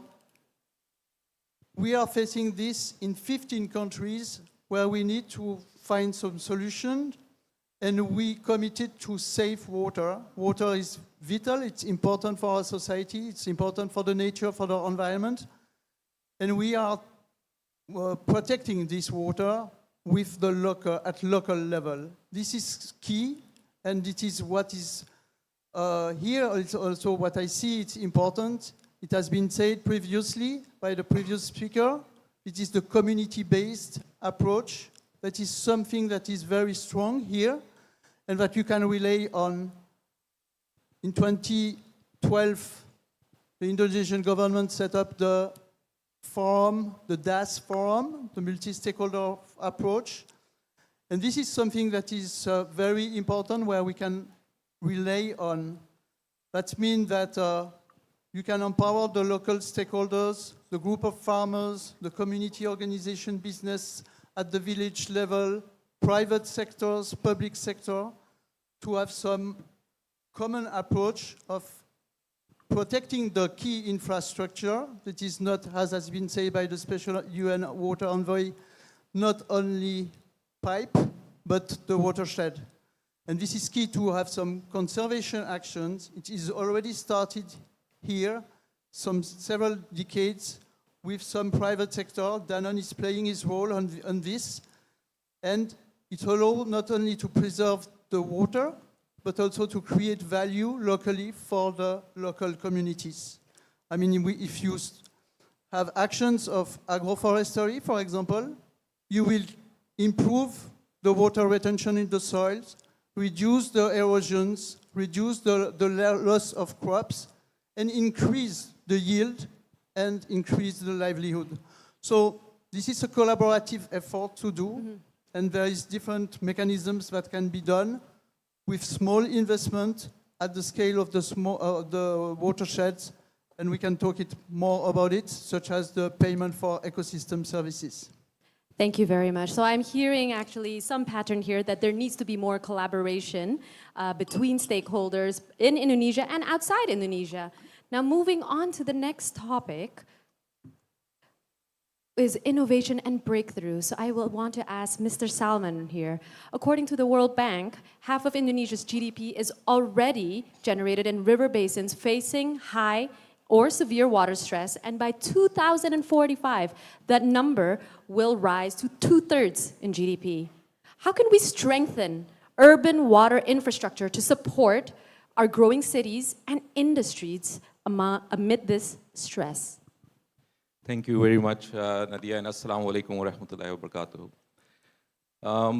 I think I'm going to take lead from the two fellow speakers here and say that Indonesia is lucky in a way that you have rivers and other infrastructure that can be used. My company comes from Saudi Arabia, where we have 0 permanent rivers. And Saudi Arabia, the way it focused on solving this problem is through water desalination. 60 to 70% of the water in Saudi Arabia is coming from water desalination. And Aqua Power as a company is now the largest water desal company. And over the last 20 years, what we have seen is that the demand came first from the Middle East, but now slowly other countries are also coming to us and wanting to solve this problem through water desal. One example is Azerbaijan. We signed a water supply agreement this year. It's going to be their first water desal project in the country. We signed an agreement with Senegal. Another example is Spain, where 60% of their agriculture water is coming from desal. So I think the previous keynote speaker, Retno, said that water solution is needed for food security. I think that's something very important that we need to keep in mind. The good news I can share with you is that the price of water desal has come down considerably through innovation, through technology, through optimization of design, through O&M efficiencies, and most importantly, this specific power consumption reduction. So as a company, when 2 decades ago we started this business, the specific power consumption for a reverse osmosis power plant was around 4.5 kilowatt hour per meter cube. It has now been brought down to 2.3 kilowatt hour per meter cube, which is more than 50% reduction. These are the things that we are seeing in the market, and Par Ahmed mentioned about the price of bottled water in Indonesia. Just to give a little bit of reference to everyone here, the water that our plants in Middle East are producing is around 6,000 rupiah per liter. And if you go to the market here to find a bottled water, the price is around 5,000 to 10,000 rupiah. I'm not saying the same cost would be here, but I'm just saying that other countries looked upon water desal as a solution and came up with the right policies, the right environment for investors to invest, the right off-taker to make it bankable, and came up with a structure and environment that worked. And that is the discussion that we are having with Par Ahmed as well, that there needs to be a complete look at the overall sector and see what solutions we need to provide at each value chain. And I think we have other panel members here as well who will talk about it. Thank you very much. Desalination, a very promising technology that could perhaps offer as an alternative water source to groundwater and local utilities. I would also like to nudge Mr. Monti, from your perspective, are there other technological or cross-sector breakthroughs that could help countries achieve greater water security? Great, thank you for the question, Nadia. And to say it's such a privilege for me to join these esteemed panelists and this important and inspiring event overall, so thank you. A little bit of context. So the Ocean Cleanup is a global nonprofit with a mission to rid the world's oceans of plastic. We do this in 2 ways. We clean legacy plastic out of the ocean, and we turn off the tap by collecting and stopping plastic in rivers before it enters the seas. We have a 30-city strategy, which by 2030 will stop 1/3 of all plastic from entering the ocean. And we're really pleased to be working very closely with the national governments, provincial governments, and city governments here in Indonesia. Indonesia is our single largest country program for a 30-city strategy. As a science and technology organization, we focused on innovation from the outset, and the intervention I want to share with everyone today is our use of artificial intelligence to enable and activate what we call the world's largest cleanup. We have a Ocean Decade sponsored, our Ocean Decade endorsed project. We call it ADIS, which is Automated Debris Identification System. And what this is a system of cameras and then back office analysis, which allows us to identify, monitor, measure, and forecast where plastic will move in various types of water bodies around the world. This, of course, is really important for us because we want to place our interceptor technologies at the exact locations where they'll receive the maximum efficiency and impact. But we've also found that the data and the analysis that we generate is of high value and quite useful to our government partners who are very interested in setting baselines and also designing and measuring upstream policy interventions around plastic pollution and marine debris. So we sort of see this as a bit of a twofer. One, we're using it for ourselves, but we actually really are pleased to be able to share it with our stakeholder partners around the world. Thank you very much. AI, in short, right? So through technology, we can create efficiencies to remove plastic debris from the water, enhancing water security. So we've talked about innovation and breakthroughs. Now let us turn to finance and to understand how we can sustain these systems over time. Pak Doni, water projects often struggle to attract long-term capital. From a financing standpoint, what will it take to make this sector more bankable and attract sustained investment? Thank you, Nadia, and privileged to be here with all the esteemed panels. First of all, let me set the context actually that from the capital market financial perspective, I think water projects, they're very attractive. So that's number one, right? And maybe actually a little bit more, particularly the way that we see opportunities on SDG-related investments across emerging markets. So as Standard Chartered, we did this investable sort of mapping across the world. And for Indonesia, we see that Indonesia, I think national demands actually require about 600,000 liter per second. Actually, right now, the installed capacity and distribution is only about maybe close to 1/3. So Indonesia would require an investment opportunity from private sector in the water infrastructure up of the north of $40 billion between now and 2030.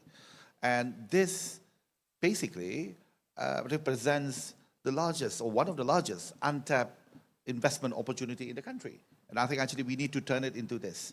So what we need actually to do is that let's turn water projects into investable assets.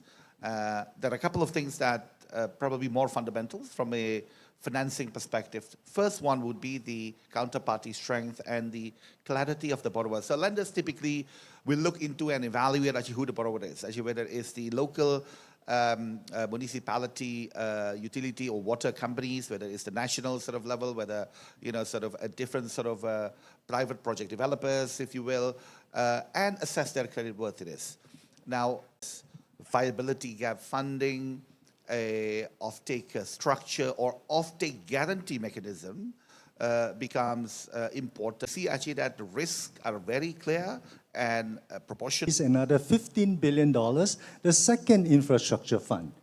If you look at what Sam Altman has been doing, he's signed up projects of about, I don't know, $1 trillion. So there is no problem per se, public good. So I think we talk about partnerships, Pak Rahmat talk about partnerships especially. Partnerships mean that if we look at these two sources of value, the cash flow and the impact, then we may have enough value to share.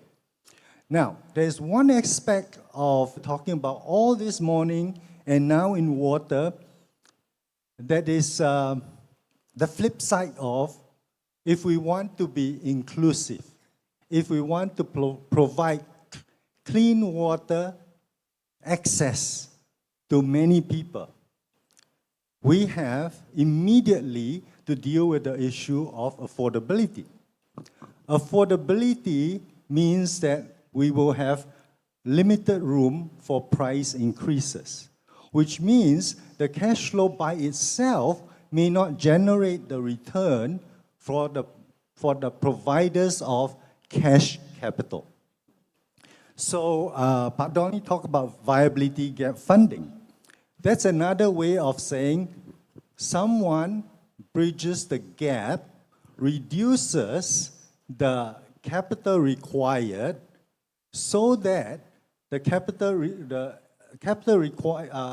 that is required can justify the cash flow, the returns that's available. Now, viability gap funding is very simple, but it is not, as we all know, subsidies. However, that gets into the challenge of fiscal policy. So, Pak Doni also talked about counterparty risk. You talk about the off-taker. Very often, if you remember that we have to provide access, which means it has to be affordable, which means the pricing power is limited. Therefore, we are going to be dependent on fiscal policy and fiscal budgets. So that is the problem. If you look at what is happening with the $1 trillion of AUM in infrastructure funds, they're doing infrastructure projects. But with AI, with data center, there is pricing power. With water, we don't have pricing power. Therefore, we need to find a way to distribute the cash flow adequately to the providers of equity capital. And with equity, things will be bankable. And then capture the social benefits, which is probably something that can be captured by governments and not so much by private sector. Thank you very much. And lastly, very quickly as well, Pak Rahmat, maybe you want to delve a little bit more on the counterparty risk that was briefly mentioned by many speakers here today. Yeah, thank you, Nadia. Basically, let me quickly do some mental exercise on cash flows, as my fellow panelists has mentioned. 280 million people in Indonesia. And what I understand is to have enough water free of diseases, you need about 75 liter per person per day, right? And then if you look at the cost of creating or treating this water, average local water company is 5 rupiah per liter. From desalination, people already reach 8 rupiah per liter. So when you calculate that, if my math is right, per year, we are talking about $3 to $5 billion per year for Indonesia. So that is not insurmountable amount. Even if you give that for free, for example. This is much less than some of our programs, right?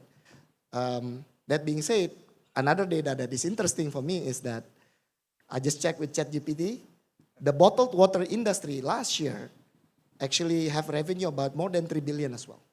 So there are people willing to pay this amount of money.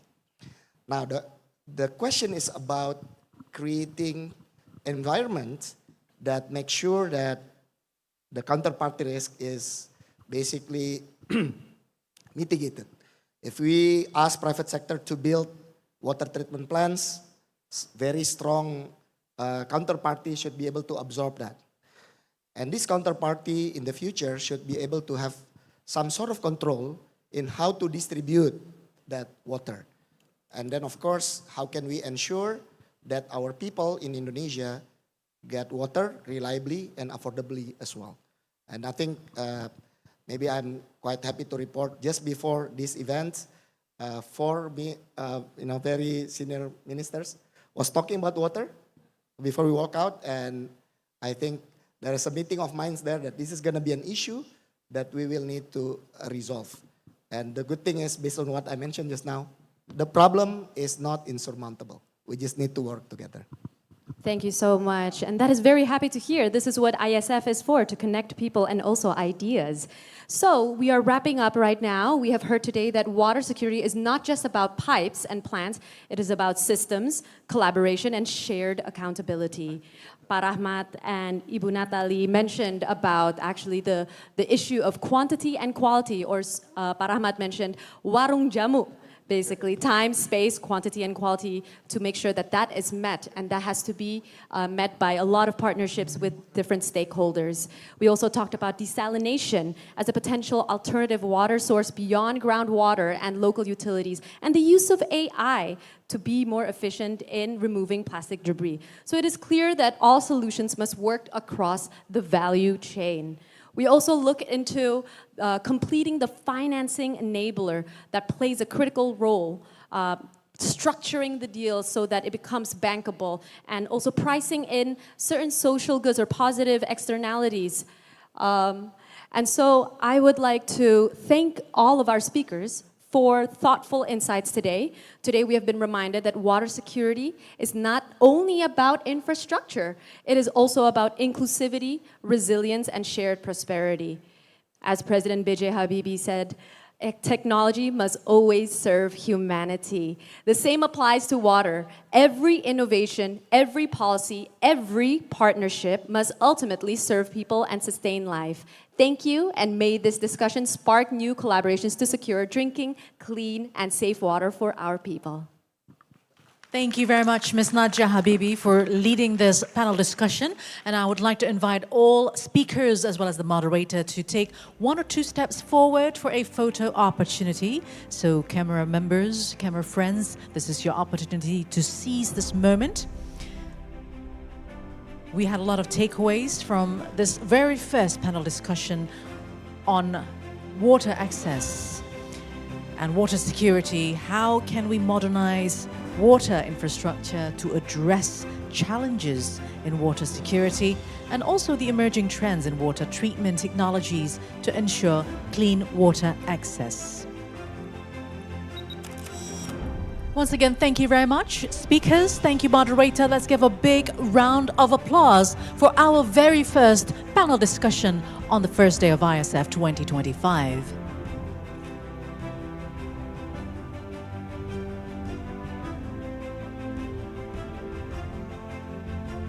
And we do hope as well that the discussion does not only stop in this room, but can also be done in actions in due course, because Indonesia really needs that. And ladies and gentlemen, kindly stay put in this room, because we are going to continue right away with our second panel discussion that will talk about feeding the future, sustainable innovation to boost agriculture productivity.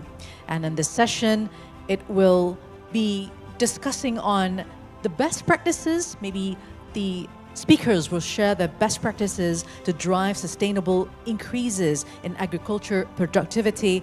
Also, success stories of integrating technology into food systems to enhance resiliency, and how innovations in agriculture can position Indonesia as a global supplier. So very, very engaging theme indeed to follow in this very second panel discussion.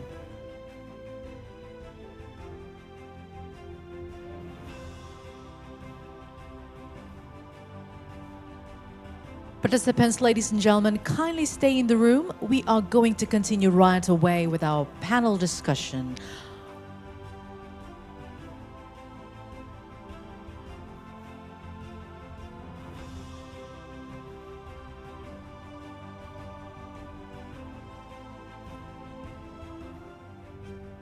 From one powerful theme, which was water, now we move into agriculture.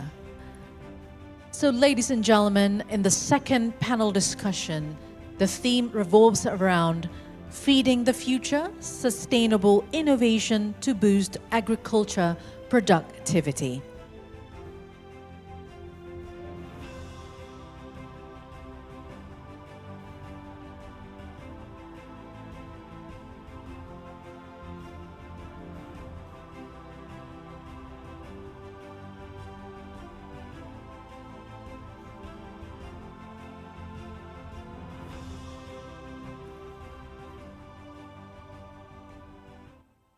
So, ladies and gentlemen, without further ado, it's time for me to introduce our moderator for the second panel discussion.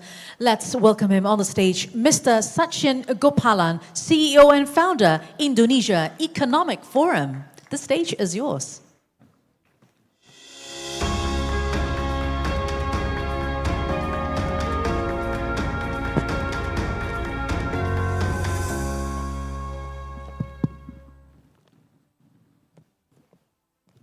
Good morning. I'm glad to see everybody is here today for this very important topic that we have ahead of us. And I'd like to welcome everyone for the session. We're going to keep it short and we're going to keep it very engaging. So I'm Sachin Gopalan from the Indonesia Economic Forum. And I'd like to talk a little bit about what is food security and what is innovation and technology in food all about. You know, the challenge really ahead of us is that the son or daughter of a farmer doesn't want to be a farmer. The son and daughter of a fisherman doesn't want to be a fisherman. The younger generation is looking for new ways to be the people who provide us food that we need to feed the world. We have to feed 8 billion people.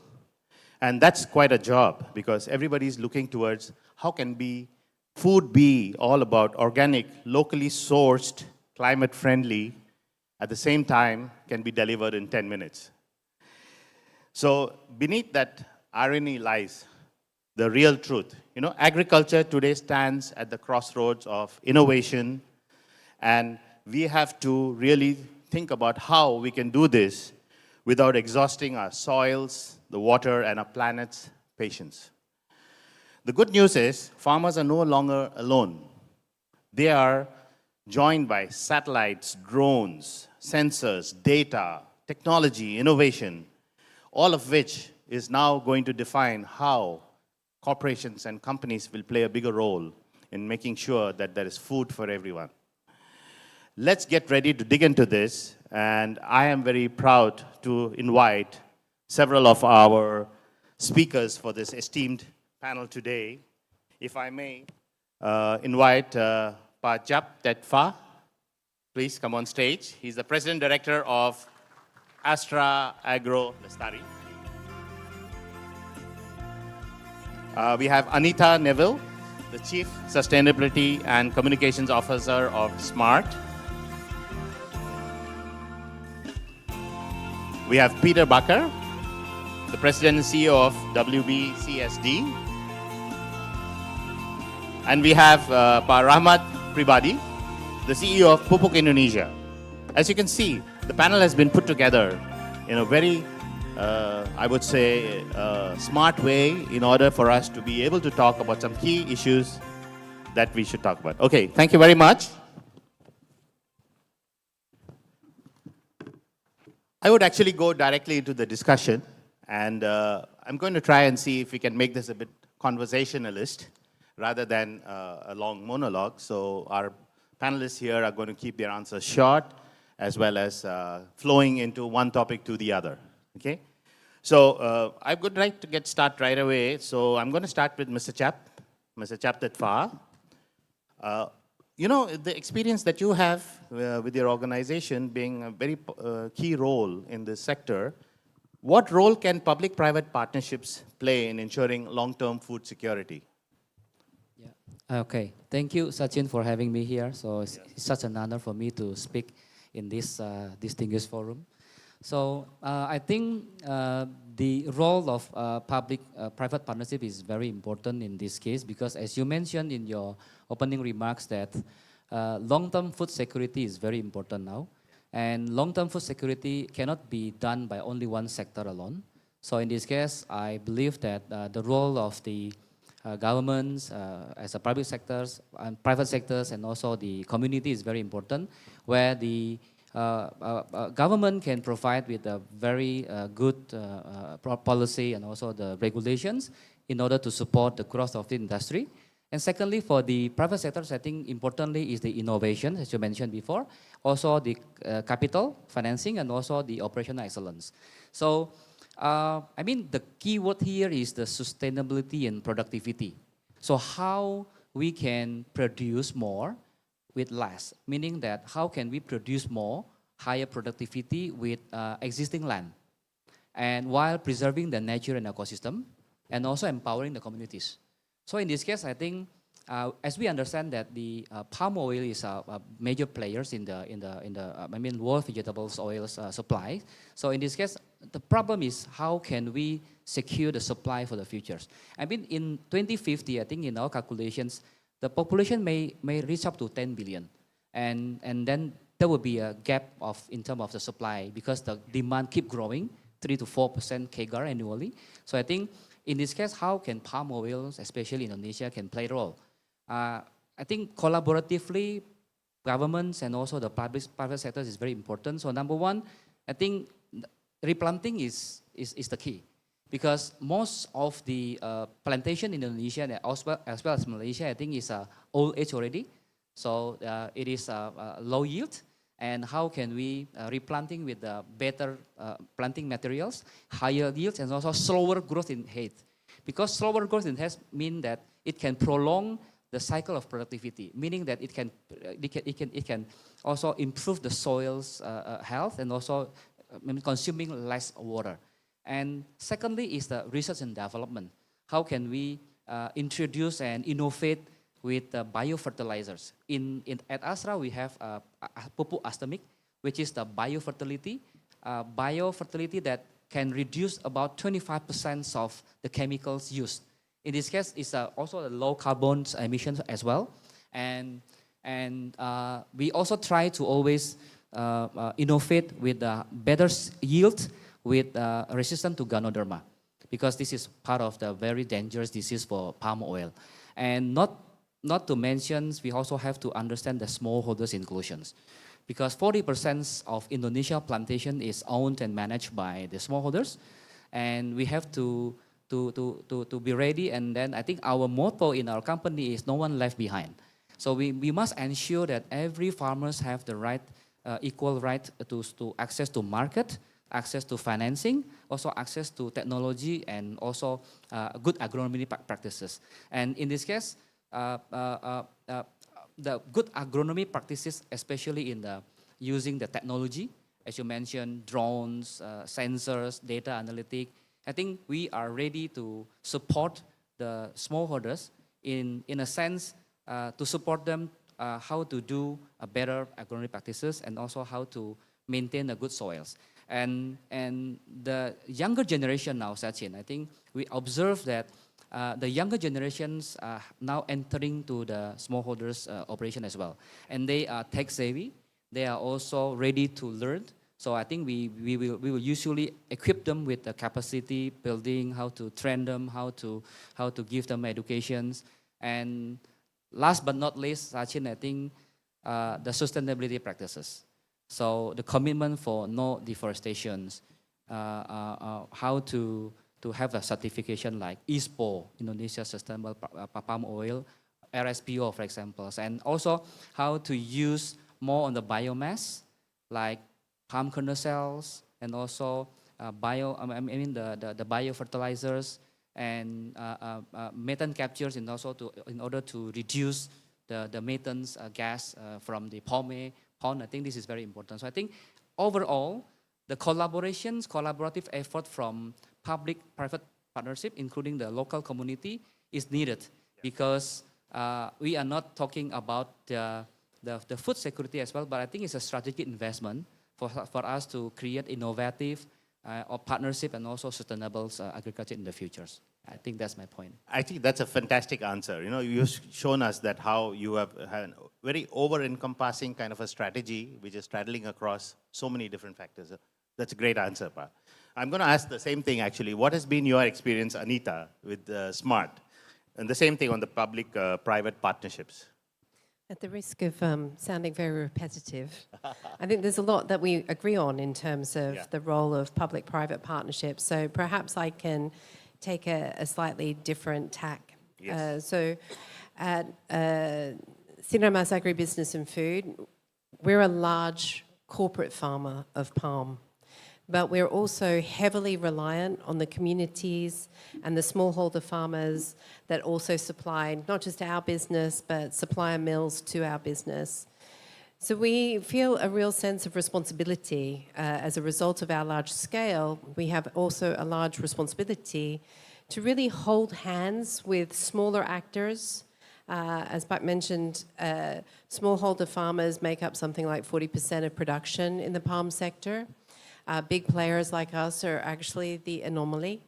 And so we have a responsibility to hold hands with those smallholders and those smaller and medium enterprises within our industry to help them to adopt the most sustainable practices and be most successful.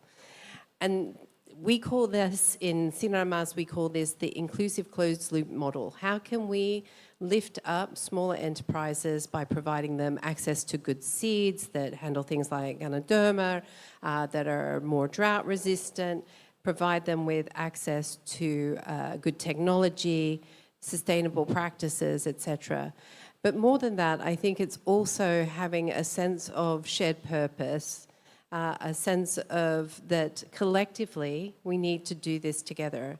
And I think one of the greatest challenges that Indonesian palm sector faces is how to address the elephant in the room of the sector, which is declining productivity. So we must accelerate things like replanting for smallholder farmers and across the sector to improve the age range of our plantations and to really be able to realize that ambition of producing more on the same area of land as we work today. My chairman and CEO, Pa Frankie Wijaya, who sadly couldn't join us today, used to say to me, Anita, I want to be the equivalent of a 1 million hectare oil palm company on 500,000 hectare.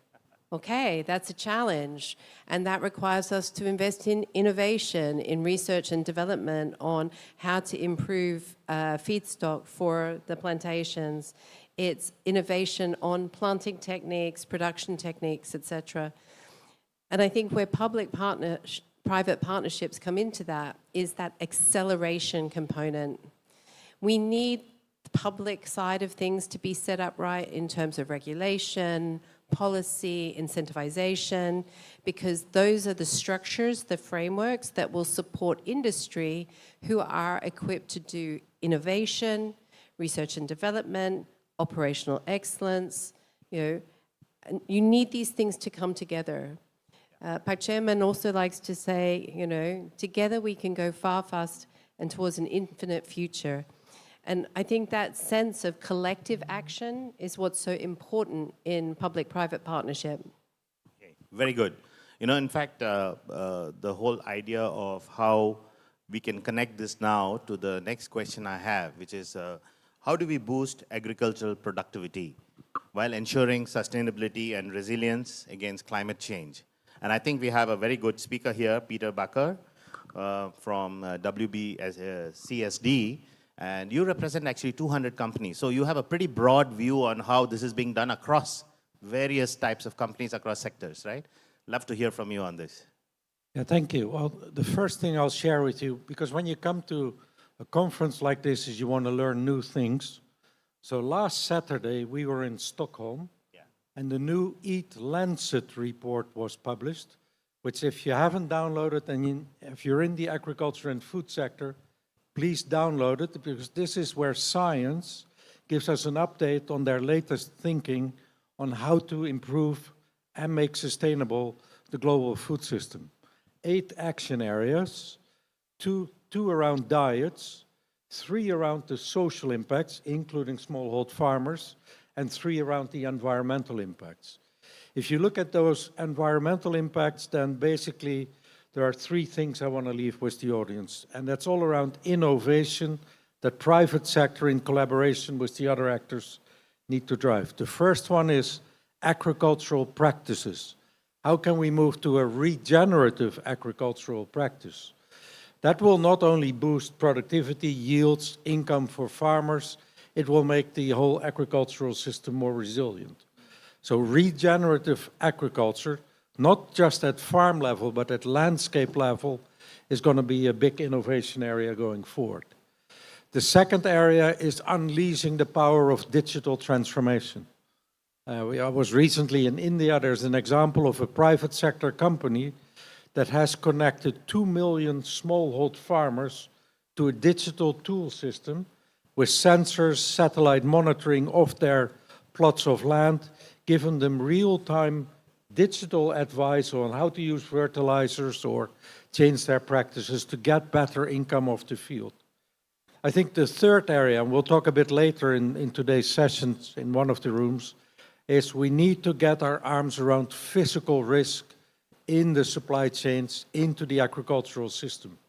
Like one of the ministers this morning said, climate change is no longer a conceptual issue. The impacts are here now, and in Indonesia, you suffer the brunt of that with floods and droughts.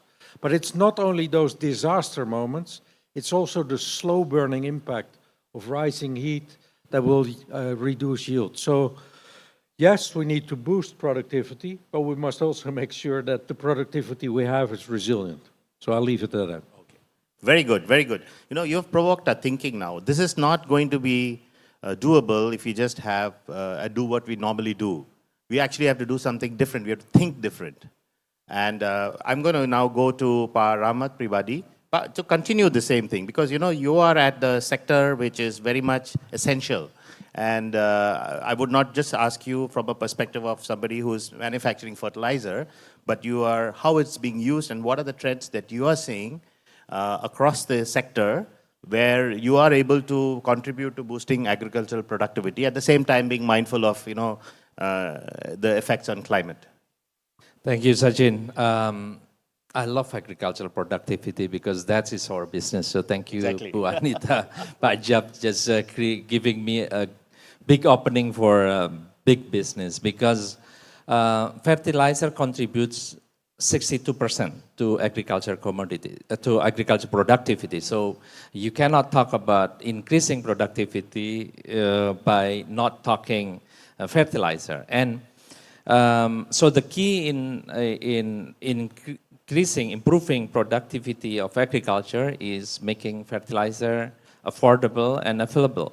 And government, under this administration, has done a lot, especially to improve on stable food crops. There is a lot of transformation that the government done, but I don't want to go there too deep. Through all the transformations, we have been able to improve the fertilizer distribution to smallholder farmers by 12%, and the result is that the food production, rice production in Indonesia improved by 16%. So there is clear linkage of how important fertilizer in agriculture commodity. Now, question about affordability and availability is an old school questions. There is another question about how to make it sustainable. To do that, we've done so many things. We introduced what we call smart precision farming. We use technology, satellite-based, to make sure that the crops get what it needs, not more, not less. Because if you give them more, it'll just leaching to the, create a lot of pollution and so many other things. But I'd like to take the discussion further because recently I think Indonesia are confronted with two very important challenges. One is, of course, food security, in which we now see very strong light at the end of the tunnel. We know that Indonesia won't import rice this year and hopefully for so many years in the future. But also Indonesia is confronted with energy security. And what is so interesting is that the government look at agriculture to solve this. So government just introduced mandated fuel blending B50 and also E5. That would require a lot of improved productivity and also a lot of land expansions in agriculture. And so with that, I think question about sustainability will become more important. And second thing, on helping Indonesia moving into more sustainable, less carbon economy, Indonesia also on last month issued government regulations that mandated ammonia as part of the energy mix. So before, ammonia is a chemical compound that's seen as a nitrogen carrier. So the hydrogen carries nitrogen, and you use that to provide nitrogen, which is key nutrient to the plants. Now ammonia is seen as a hydrogen carrier, in which ammonia, the nitrogen will carry hydrogen, which will be used to reduce the carbon emission of the fuel, because we know ammonia is carbon-free fuel. So I think talking about sustainability and agriculture, there are two things. How you manage the sustainability of the agriculture itself, but also how we can help the country tackling a very important task, which is energy security, using a sustainable practices of agriculture. Thank you, Sachin. Okay. In fact, fantastic. That I think was a great first round. Big warm applause for our speakers. Yeah. So, if you think about it, we sometimes don't give enough importance to how food comes to our table. We think, it's there at home, whether you look at it, you go to a restaurant, but there's a huge industry that makes sure that we are feeding the world. And I think this has dramatically changed from where it was 50 years ago, 100 years ago, to 20 years ago, even 10 years ago. But if you look at it today, the dramatic change in the way food is being produced to make sure there's food for everyone is really driven by technology. And I think, I picked up on some of the comments that our speakers made today, that they are seeing, they have initiatives where the younger generation is being empowered. So I'd like to go a little bit deeper into that in the second round. I'd like to understand, yes, we have a lot of technology. Yes, we have a lot of investment. Agri-tech is hot today, right? It's one of the sectors everybody's looking at. And if you look at young people in the rural areas, they are understanding and they're figuring it out and they have more knowledge. They're not just blindly doing farming. Of course, guided by companies like you, that's very important. But the question I have, and I'm going to go around the whole panel, and if you could keep it short, then we can get a little bit more into this, is how do we scale this? How do we scale the use of innovation, agri-tech, and digital tools to empower more and more of these smallholder farmers? Because, you know, the capacity building is a real challenge. And if they understand the technology, they'll apply it a lot better. So maybe I'll start with Pachep. Pachep, if you could just give us, what have you been doing in order to build it through scale? Yeah. Okay. Thank you, Sachin. Yeah, I think the challenge you mentioned is real and is valid because, as I mentioned, smallholders contributes 40% of the plantations, right? And now, because with the aging of plantation, it's also the aging of the people who do it before. So now is coming the second generations, so younger generation. So the son, the daughter, and they are going to the university, and some of them they don't want to go back to the sites and then to do the agriculture, right? Because to them it's much more proud for them to use the tie, you know, and then working in the office, right? Correct. But that's why I think we need to promote to the young generations that, and also the smallholders, that we need to grow with them through partnership. So I think we need to grow with them so they are not growing behind them. So behind us, I mean, because partnership is the heart of this smallholders inclusion programs. And at Astra, I think we have worked with thousands of farmers all over Indonesia. We provide them with many kinds of support in order to make them can increase their livelihood, increase their productivity as well. But I think it lies like in several key aspects. Number one, I think is as I mentioned before, is capacity building again. So we need to educate and training them and provide them with good agronomy practices. We have our R&D team that will be ready to support them, how to use the better fertilizers and the biopesticide as well, and how to reduce the use of water, because it's also very important for the sustainability as well. And secondly, I think technology driven and data analytic. We scale up, we expand our digital applications for the smallholders to use, to ease them for scheduling their deliveries. They can also access to pricing information. They can also access to the payment as well, including the tax services. I think we are going to support them as well. And the use of drones and the technology, because sometimes the smallholders, they do it very traditionally. And then by using data analytics, we can help them to understand which block is actually produced more, which block is using more fertilizer, which block is better. So I think we can do a comparison to them and then to give them feedback. And the last but not least is actually to support them with the market access and financing as well. Because sometimes they don't have the access to market. We can purchase the fruit directly, and also we provide them with financing. Yeah. The value chain, the supply chain financing, especially for them to buy the truck, for example, because they need to support their work as well. I think that is something that we do, and then we will try to increase in the future as well. Yeah. I'm glad you mentioned financing, because that's my next question actually, and I'm going to ask Anita to take up on that. If you'd like to add something to what Jab said, that's also fine. But the question I'd like to pose to you, Anita, is about financing models. What kind of financing models are effective nowadays in order to be able to drive investment in sustainable agriculture at scale, basically? So I'm going to cycle back on the young people in farming, Sure. because actually these two questions are connected. Connected, exactly. And I think that it requires us to reconsider how we think about our own approaches to supporting communities and farmers. The average age of a smallholder farmer in Southeast Asia is around 53, 54. And when we were doing some analysis of our engagement programs with communities and farmers, Guess what? The average age of the people that we target with these programs, 48 to 55.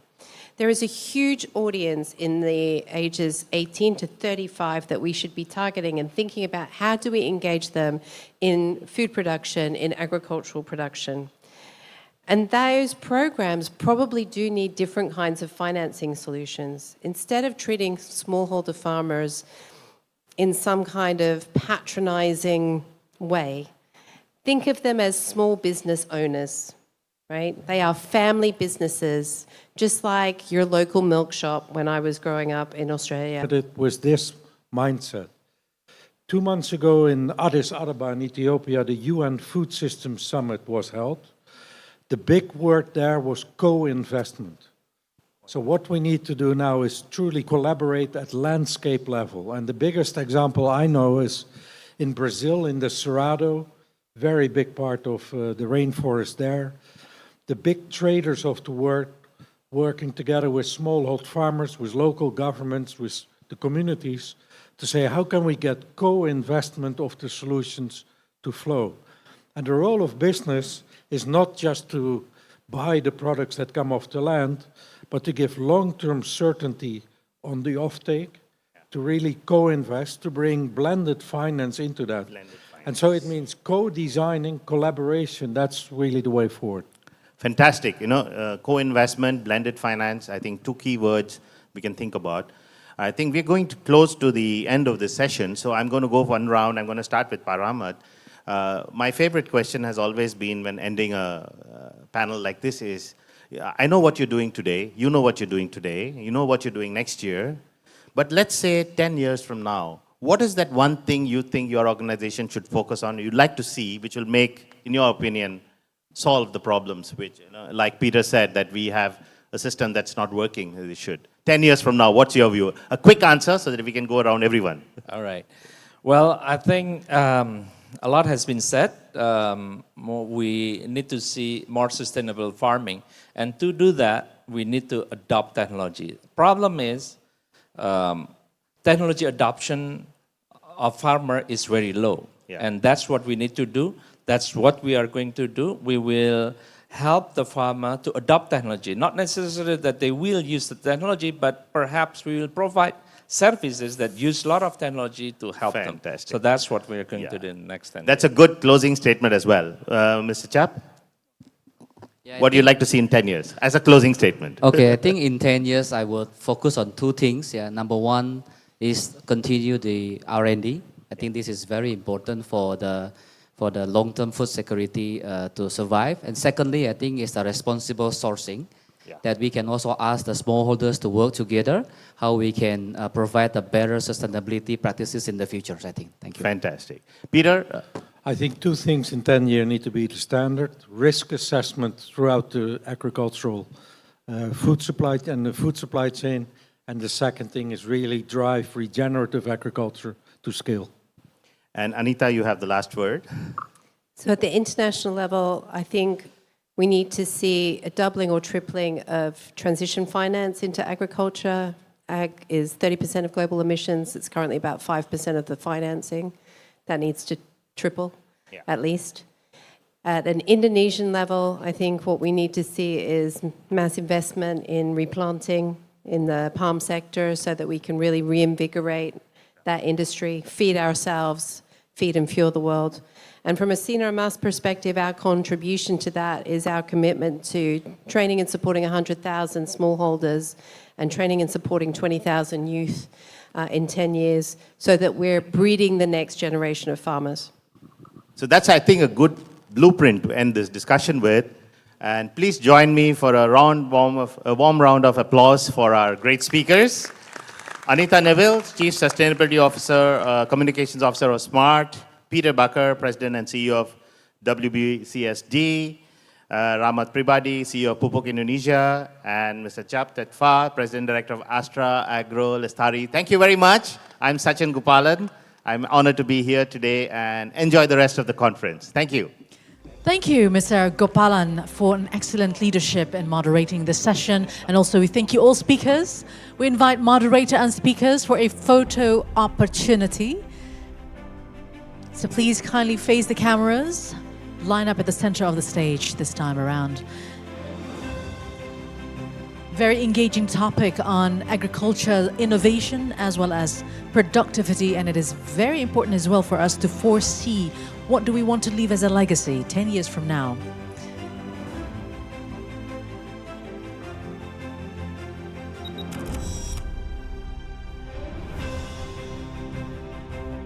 Once again, thank you very much, speakers. Thank you, moderator. Your perspectives are very, very invaluable to this forum, ISF 2025.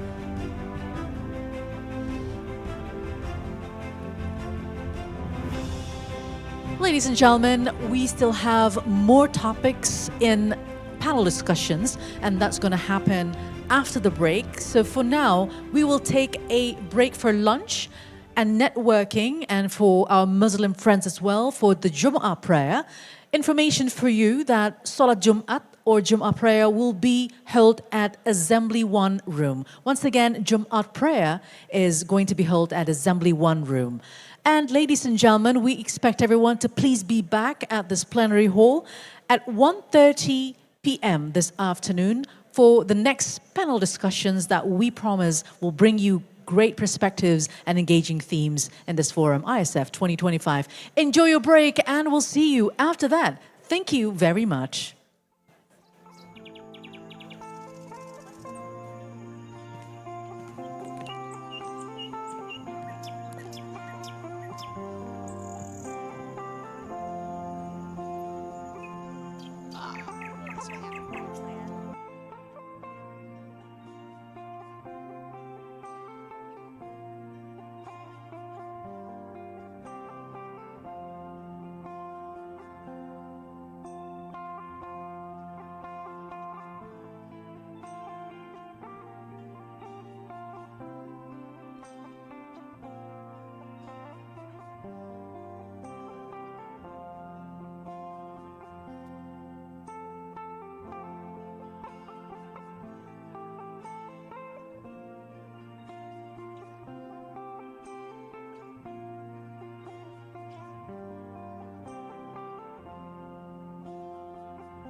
Ladies and gentlemen, good afternoon and welcome to the Plenary Hall Jakarta Convention Center. In a few minutes, we'll start our next agenda, which is the plenary panel discussions. So for those of you who are still outside, we invite everyone to please be back or enter the plenary ballroom and make way to your seats, and also to fill in the rows at the front to get a better view to the stage. Bapak Ibu yang kami hormati, sebentar lagi acara ISF 2025 akan segera kami mulai. Kami undang Bapak Ibu untuk segera masuk ke area plenary dan menempati tempat duduk yang telah disediakan, dan untuk mengisi row tempat duduk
Oh, yeah.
Ladies and gentlemen, once again would like to invite everyone to please be seated because we will start our next agenda this afternoon very shortly. Thank you very much for your cooperation.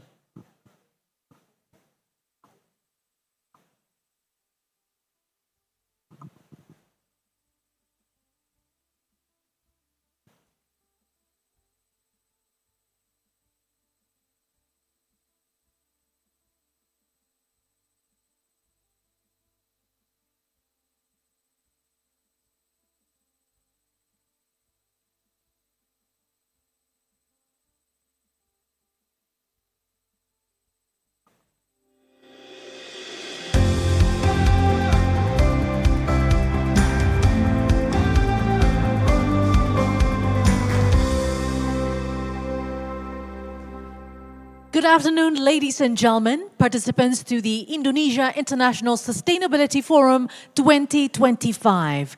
Welcome back to the plenary hall, and we hope that everyone is ready now to have fresh perspectives on every aspect regarding sustainability to move forward Indonesia's sustainability agenda.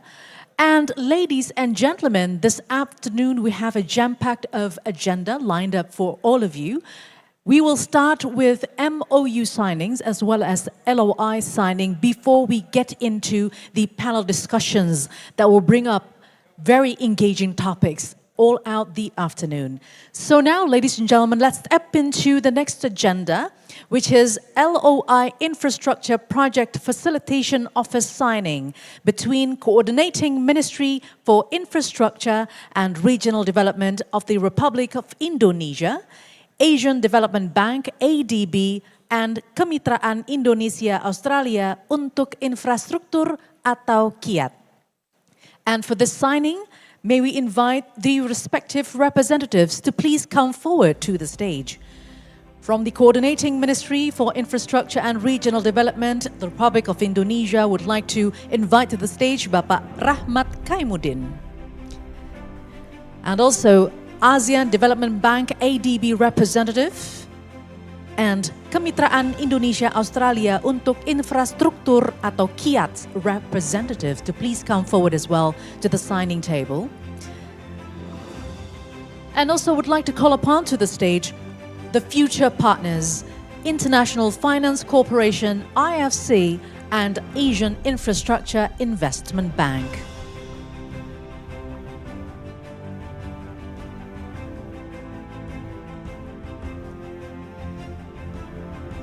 Now we have all gentlemen ready, and we would like to invite all the signatories, now beginning with Bapak Rahmat Kaimuddin, to please proceed with the signing of this LOI.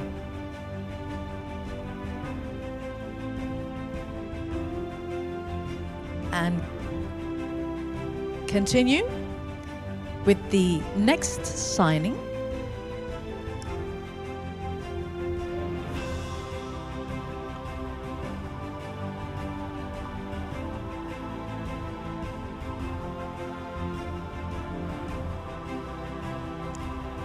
And you may continue with the signing.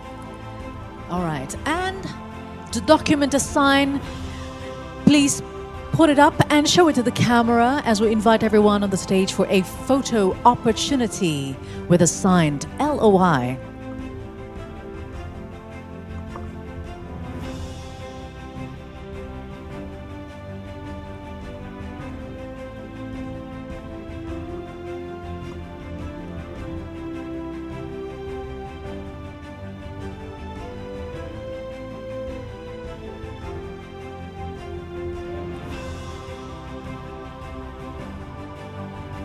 Thank you, gentlemen. Please show it to the camera and don't forget to smile as a symbol of commitment as we sign this LOI. Infrastructure Project Facilitation Office between Coordinating Ministry for Infrastructure and Regional Development of Indonesia, as Asian Development Bank ADB, and Kemitraan Indonesia Australia untuk Infrastruktur atau KIAT. Thank you very much, all signatories and also the future partners. You may all return to your seats.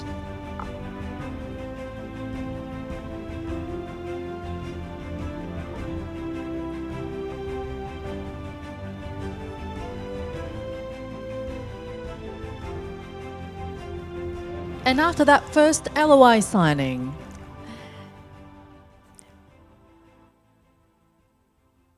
we'll step into the next one, which is MOU signing between Indonesia Incorporated on Seaweed.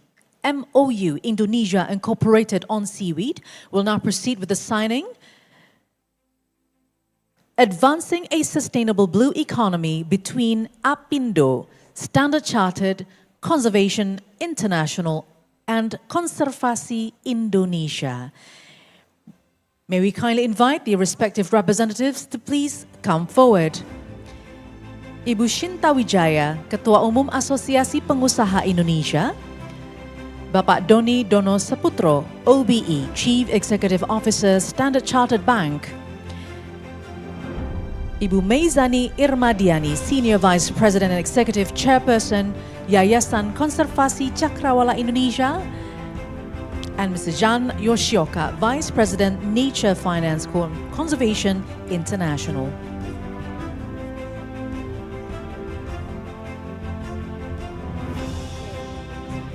And to witness, would like to call upon Fitrian Ardriansyah, Partner, Apindo's Seaweed Downstreaming and POC Task Force, Ghazian Afif, Project Director, Apindo's Seaweed Downstreaming and POC Task Force Managing Partner, Star Lab.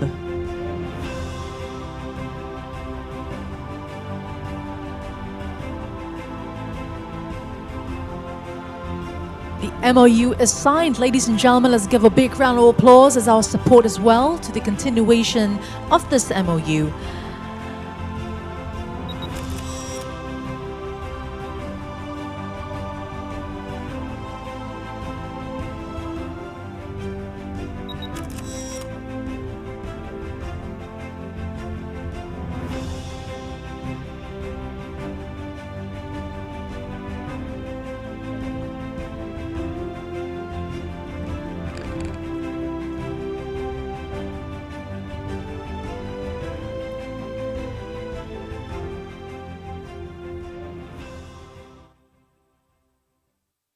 And now we go to the next signing.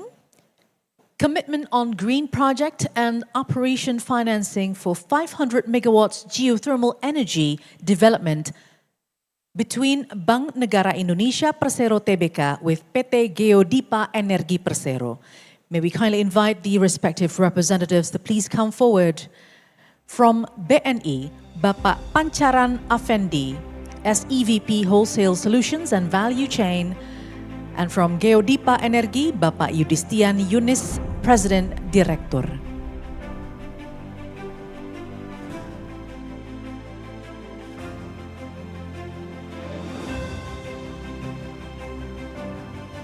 Please proceed with the signing, gentlemen.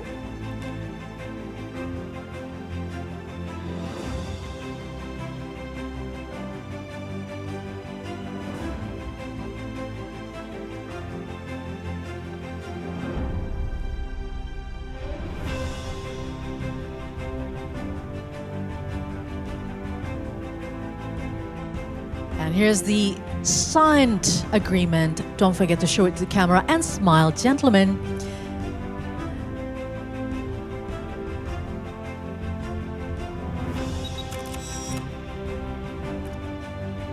All right, thank you very much, signatories. Let's give a big round of applause. Thank you. You may all return to your seats.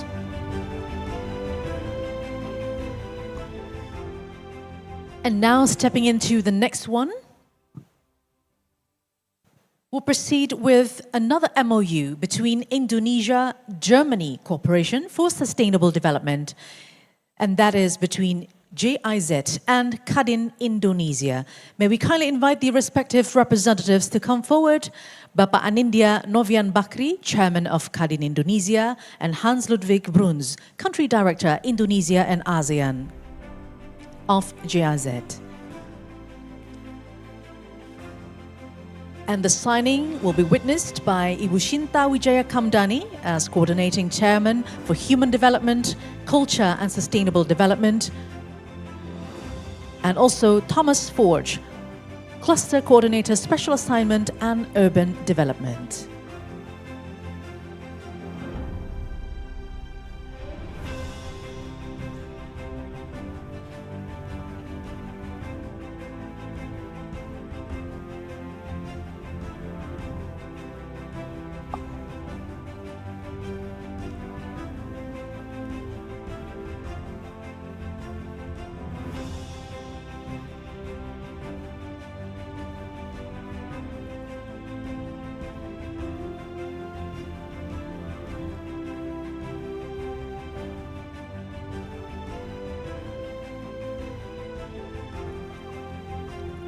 And the document is signed between Kadin and GIZ.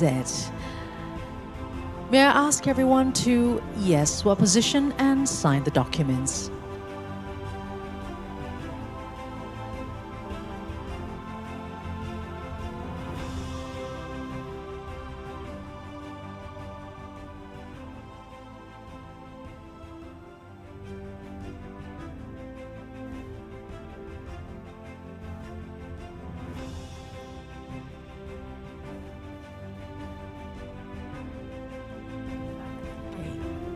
Yes, just before the photo session, please stay put on the stage, ladies and gentlemen.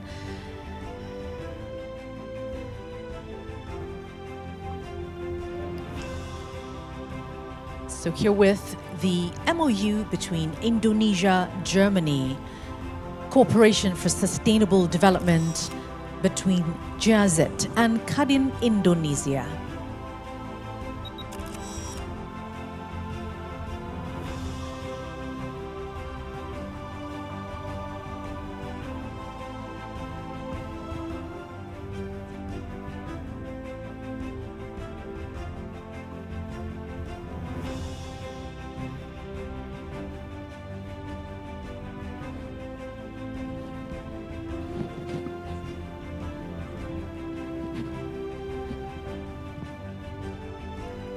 Thank you very much, Ibu. Thank you, gentlemen. You may all return to your seats.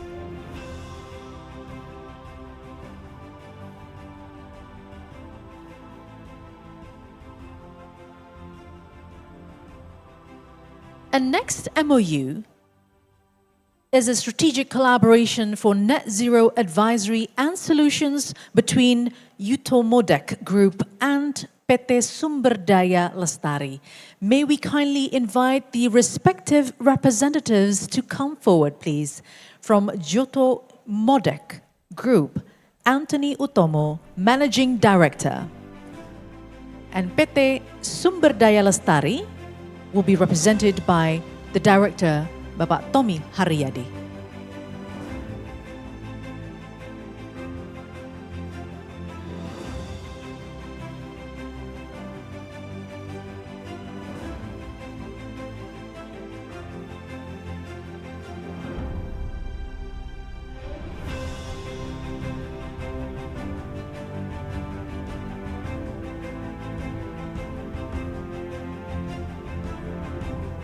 Thank you very much, gentlemen. Yes, show it to the camera and smile for this photo opportunity. With a signed document for strategic collaboration for net zero advisory and solutions between Jutomodek Group and PT Sumber Daya Lestari. Thank you very much. You may return to your seats.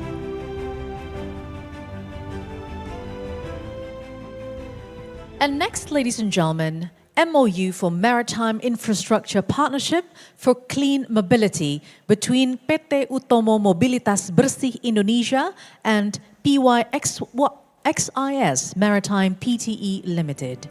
May we kindly invite the respective representatives to come forward. From PT Utama Mobilitas Bersih Indonesia, Bapak Antoni Utomo as Managing Director, and from PYXIS Maritime Pte Limited, Mr. Tommy Pun as CEO.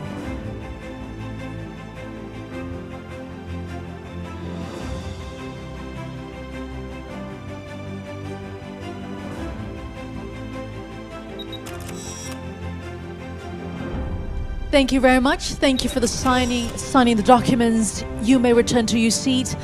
And ladies and gentlemen, may we give a big round of applause for the signing of MOUs and LOI for this very, very important opportunity.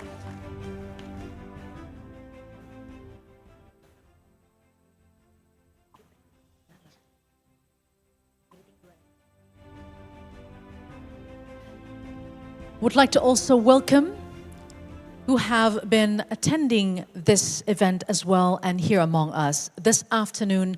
Please welcome the Minister of Forestry of the Republic of Indonesia, His Excellency Bapak Raja Juli Antoni, welcome to you, and also to the Minister of Marine and Fisheries of the Republic of Indonesia, His Excellency Bapak Sakti Wahyu Trenggono. Selamat siang, good afternoon, and welcome as well. And now, ladies and gentlemen, we are done with the MOU signings. It is time for us to start with the plenary discussions with very much of engaging topics that will be presented on the stage. Please welcome now the Minister of Forestry of the Republic of Indonesia, who will set the tone for the discussions, and he will deliver the keynote address titled Unlocking Nature-Based Solutions. So without further ado, please welcome His Excellency Mr. Raja Juli Antoni to the stage.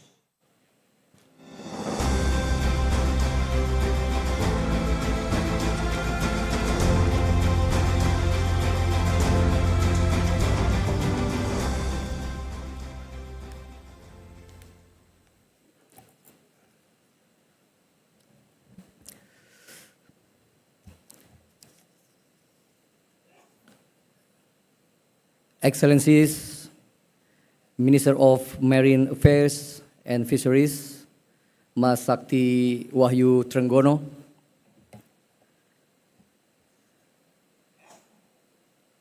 Chairman of Indonesian Chamber of Commerce and Industry, Mas Anindya Bakri,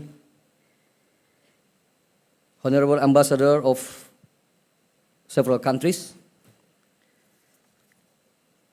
and distinguished participants, ladies and gentlemen. Assalamualaikum warahmatullahi wabarakatuh. Salam, Om Swastiastu, Namo Buddhaya, Salam Kebajikan.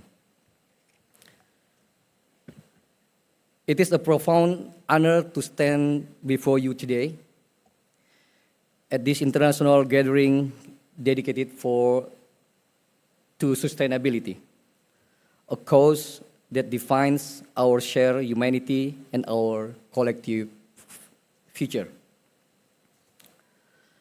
Under the visionary leadership of President Prabowo Subianto, Indonesia has set a clear and ambitious roadmap, the Asta Cita,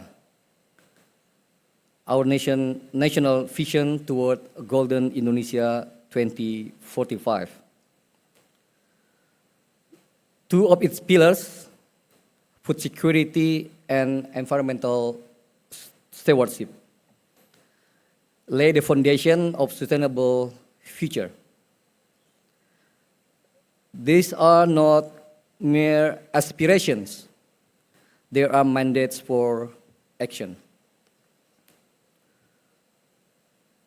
To realize this vision, the Ministry of Forestry has identified 5 flagship programs as our strategic compass. First, digitalization of forestry services, which is our commitment to build good forest governance. By harnessing technology, we are shaping a system that is transparent, efficient, and inclusive. Every decision, every action will be traceable and accountable.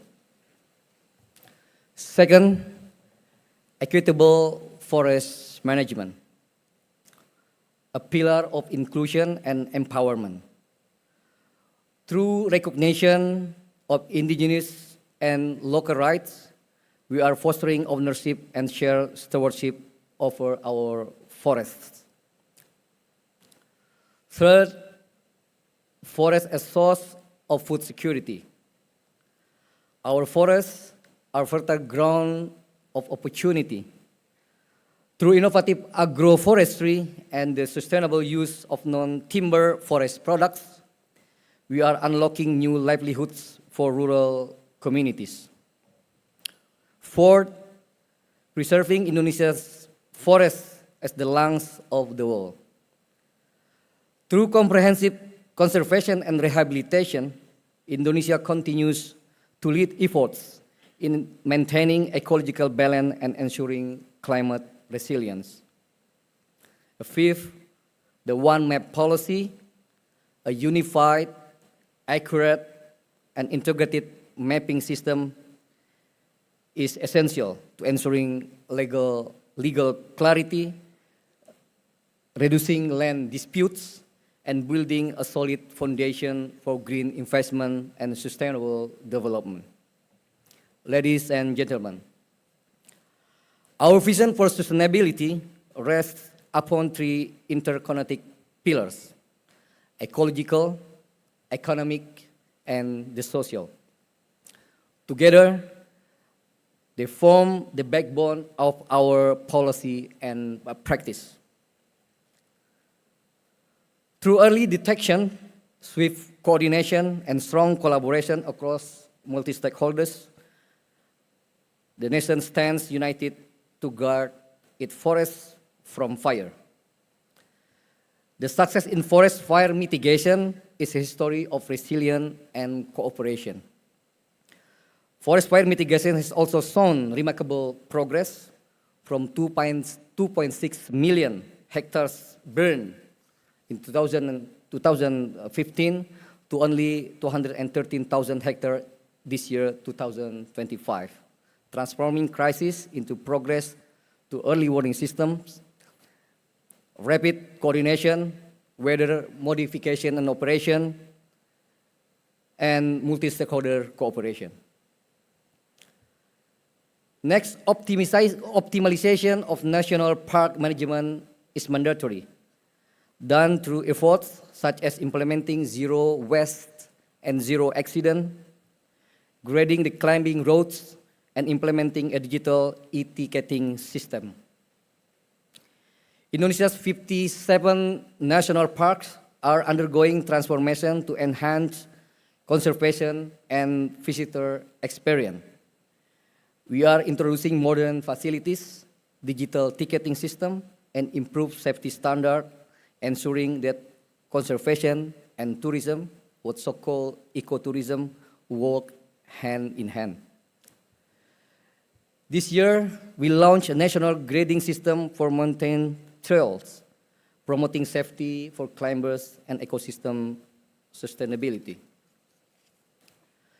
Through restoration, we aim to create positive impact on forest ecosystems and the endangered endemic biodiversity within forest area and improve local communities' livelihood.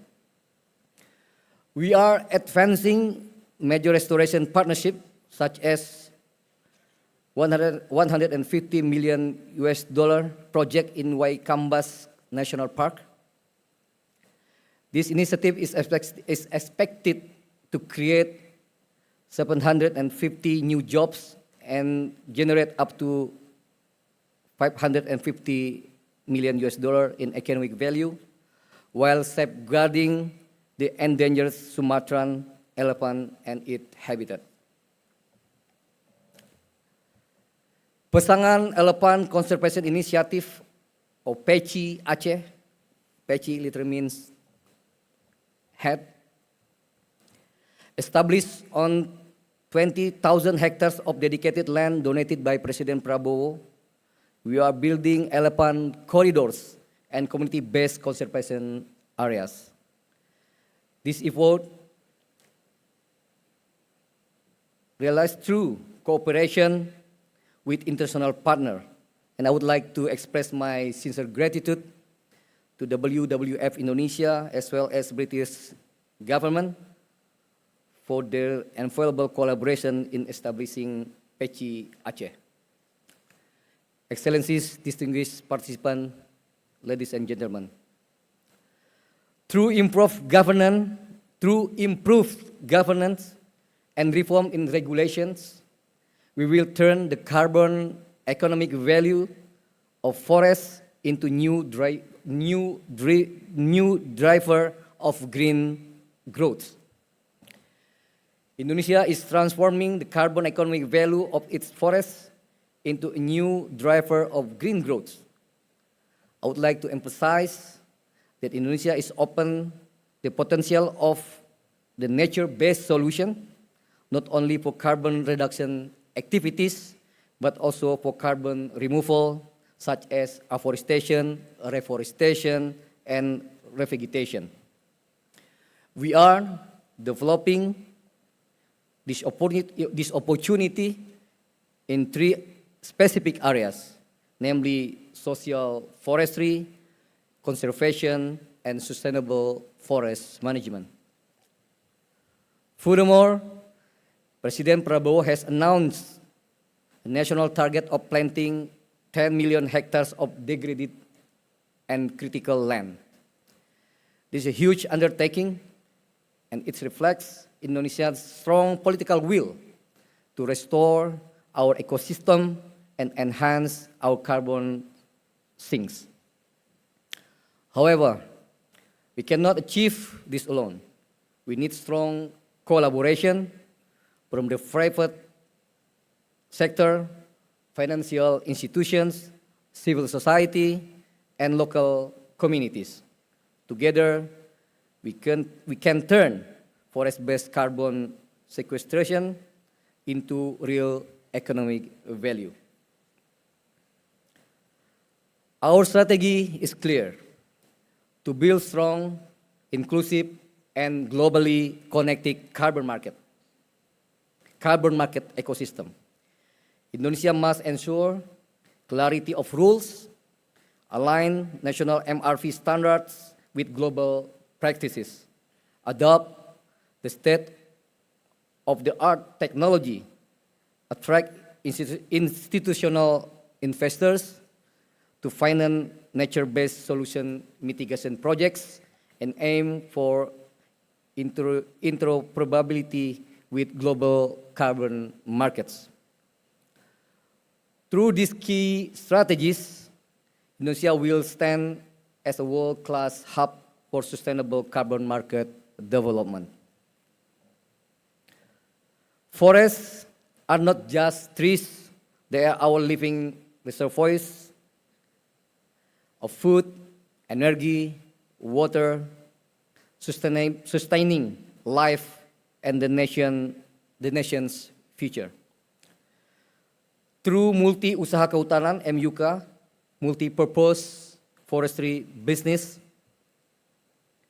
permit holders will no longer depend solely on timber, but can also develop other potential such as honey, rattan, resin, medical plants, and environmental services, including carbon credits. These initiatives are projected to create over 240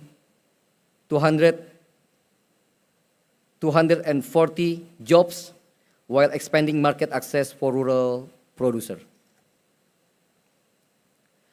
Indonesia energy policy now focuses on bioenergy, particularly sugar palm-based bioethanol with potential of 24 million kiloliters. This strategic move will advance renewable energy adoption and reduce fuel import by at least 50%. Ladies and gentlemen, social forestry provides access for local communities to manage forest sustainability. Together with Financial Services Authority, OJK, we aim to make social forestry more bankable, enabling access to businesses, credit from financial sector. The social forestry program enables communities to manage forests responsibly under clear legal rights. So far, 8.3 million hectares have been distributed, involving 1.4 million households and creating 5.6 million of green jobs across the nation, a true model of inclusive sustainability. In partnership, again, with OJK, we are integrating social forestry into national green taxonomy, making community-based forest enterprises more bankable and unlocking access to financing. We will accelerate growth at the grassroots levels and create a new era of inclusive green investment. We believe that indigenous people and local communities are the guardian, even the best guardian of our forest, and therefore the recognition needs to be accelerated. Equally important, it is our commitment to recognizing indigenous people and local community as the true guardian of our forests.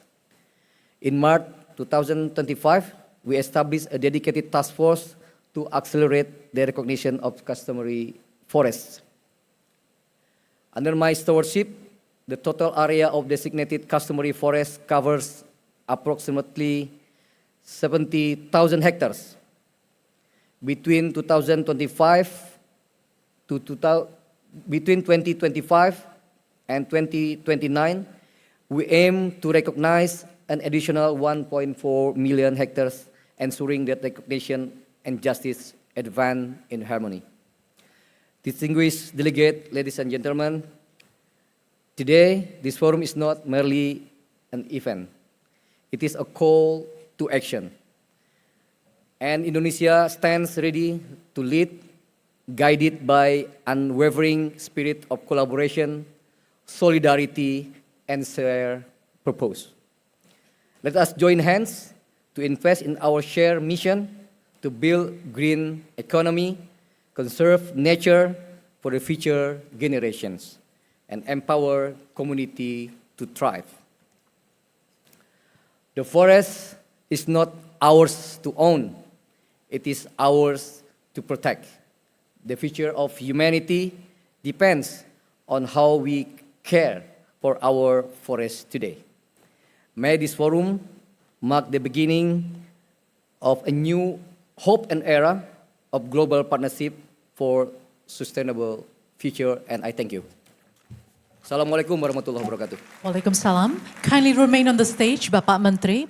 Mr. Raja Juli Antoni, please remain on the stage as we'll continue with the next procession. We will now have another set of MOU signings, ladies and gentlemen. The next MOU, Support for Sustainable Forestry-Related Economic Policy and Investment Programs between the Ministry of Forestry of Indonesia and Kadin, Indonesia. May we kindly invite the respective representatives to come forward. The Chairman of Kadin, Indonesia, Mr. Anindya Novyan Bakri, to join with Mr. Raja Juli Antoni. And to witness this signing as well, please come forward to the stage, Ibu Sinta Kamdani and Bapak Mahfud from Kadin, Indonesia.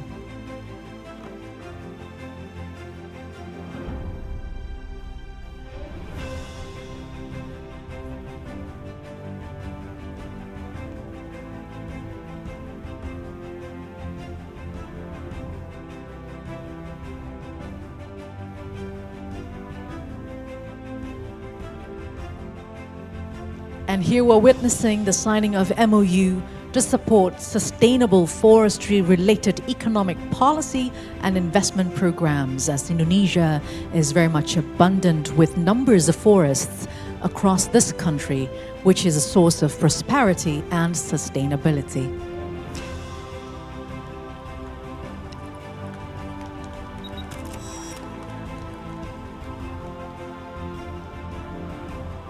And signatories as well as witnesses kindly remain on the stage. We'll continue with the next MOU signing. Carbon markets capacity building.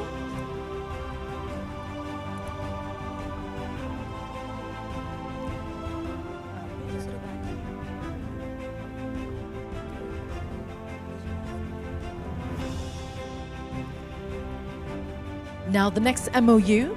Carbon markets capacity building between Ministry of Forestry of the Republic of Indonesia with International Emissions Trading Association, or IETA. MOU signed between the Ministry of Forestry, represented by Bapak Mahfuz as the Secretary General of Forestry Ministry, and from IETA, represented by Mr. Dirk Forrester, with the initials signed by Bjorn Fonden, International Policy Manager.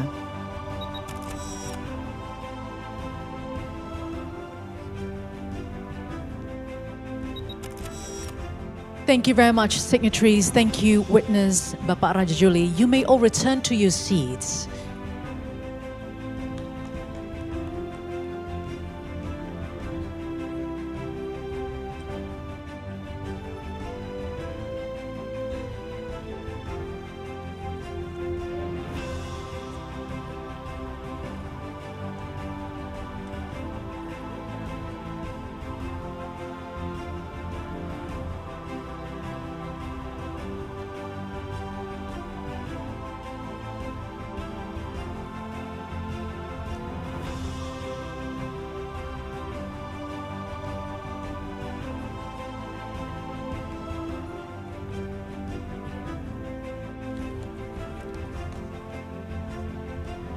And next, ladies and gentlemen, is an MOU between Advanced Sustainable Paper and Packaging Solutions,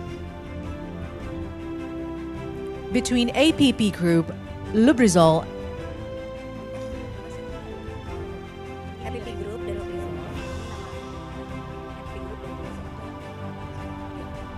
an MOU on Advanced Sustainable Paper and Packaging Solutions between APP Group and Lubrizol, signed by the Vice President Asia Pacific of Lubrizol, Mr. Henry Liu, and the Director of APP Group, Mr. Suhendra Wiryadinata, witnessed by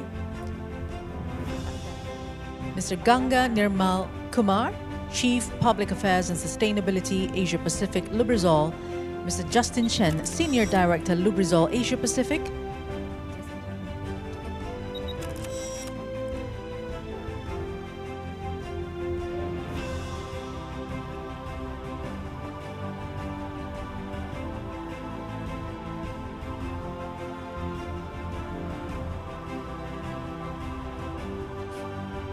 Thank you very much, signatories. Thank you also, witnesses.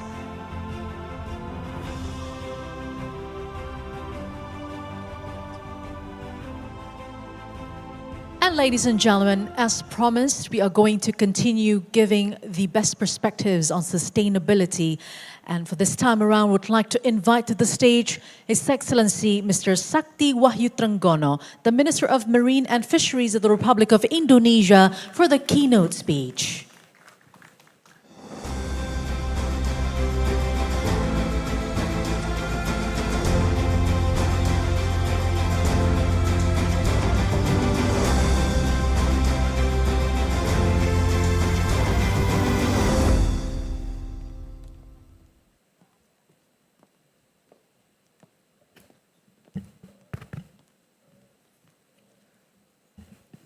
Excellencies, distinguished leaders, ladies and gentlemen, Assalamualaikum warahmatullahi wabarakatuh. Good afternoon. It is an honor to speak before such an inspiring audience at the Indonesia International Sustainability Forum 2025, a platform that brings together world leaders committed to transforming our shared sustainability vision into tangible action. Today's plenary theme, Feeding the Future, Sustainable Innovation to Boost Marine Food Productivity, resonates deeply with Indonesia's commitment to ensure that the ocean become the main driver of blue food security and climate resilience. Ladies and gentlemen, by 2050, our planet will host nearly 10 billion people. Yet land-based agriculture is already stretched to its limit. The ocean, however, holds vast potential as the next frontier for sustainable food production. Offering abundant resources to help feed the future.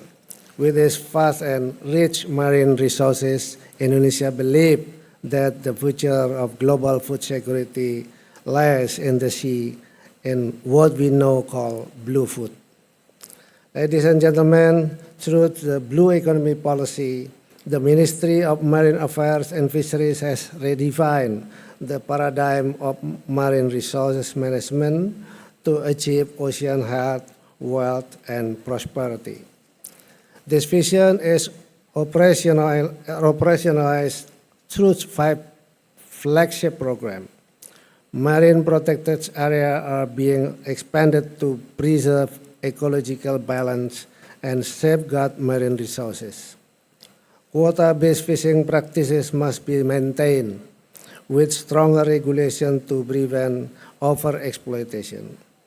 Aquaculture serves as an alternative approach to support food production while maintaining ecological integrity. We are focusing on 5 champion commodities: shrimp, tilapia, crab, seaweed, and lobster.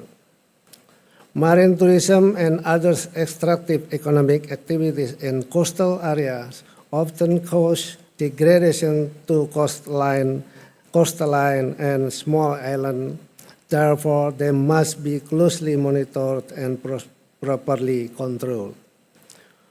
We involve fishermen and coastal community in plastic waste collection effort to help keep our ocean healthy. Through these pillars, Indonesia aims not only to feed its people, but also to support global food responsibly and sustainably. Distinguished guests, ladies and gentlemen, the journey toward feeding the future is already underway through concrete programs of the Ministry of Marine Affairs and Fisheries. Revitalization of 20,000 hectares of brackish water pond in North Java, modernizing abandoned pond into integrated tilapia farm. Integrated shrimp farming in Waingapu, East Nusa Tenggara, modernizing into sustainable shrimp farm production.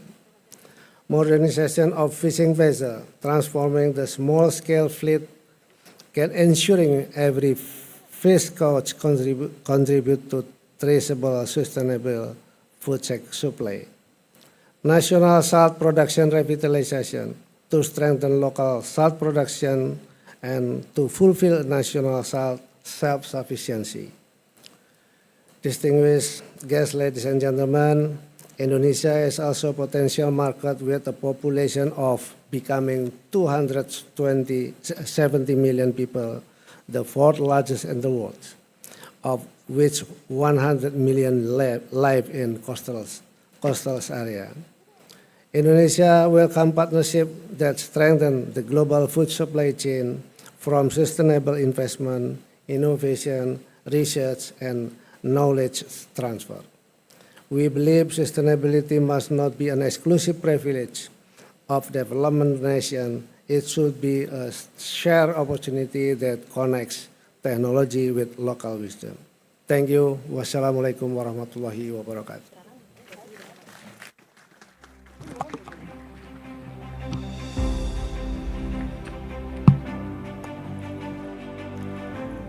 Thank you very much, His Excellency Mr. Sakti Wahyu Trenggono, for the very inspiring keynote speech just now.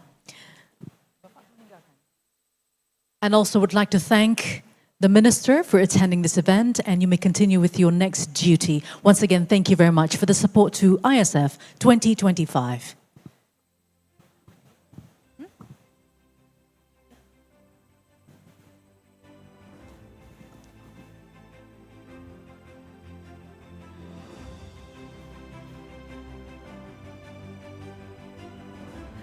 And ladies and gentlemen, we'll continue with the agenda this afternoon with panel discussions. There are a lot of engaging topics that will be presented on the stage.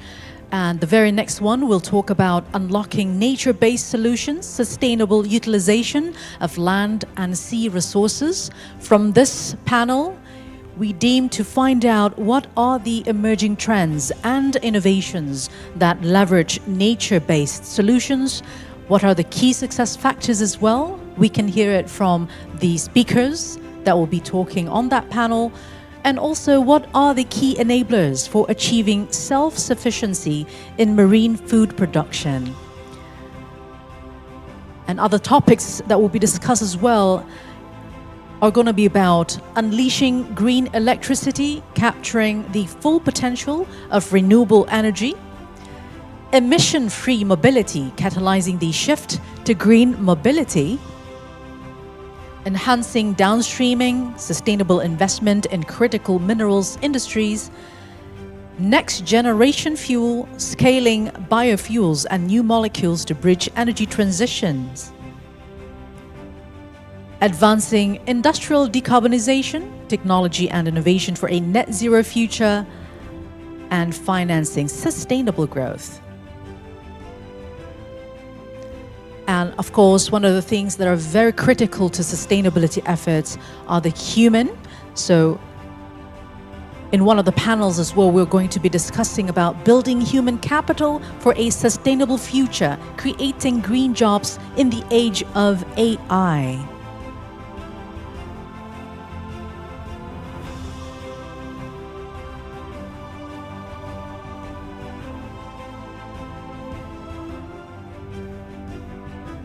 And ladies and gentlemen, we are going to have very jam-packed of agenda until this afternoon ends, and also continue tomorrow again in Indonesia International Sustainability Forum 2025. So we do hope that you follow all of our agendas.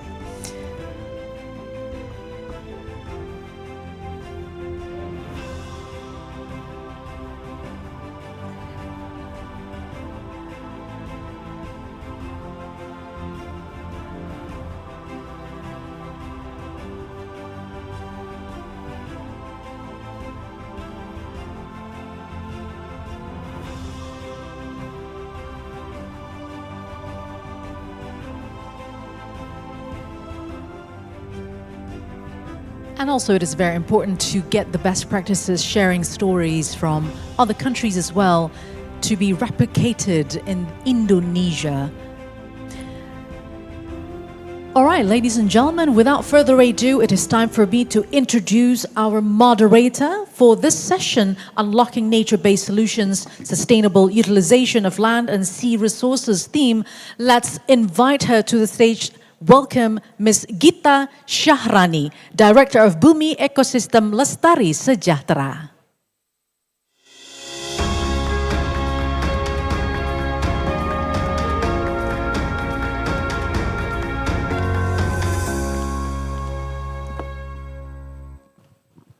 Hi everyone.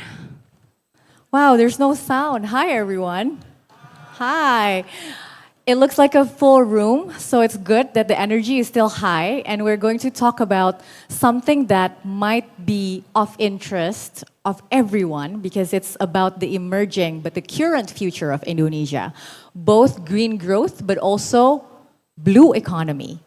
And we are happy, very happy, I'm very happy to actually moderate this panel because we will have a wide range of expertise and also a wide range of perspective coming from finance, carbon, and community on the ground, as well as multi-stakeholders dialogue and policy integration.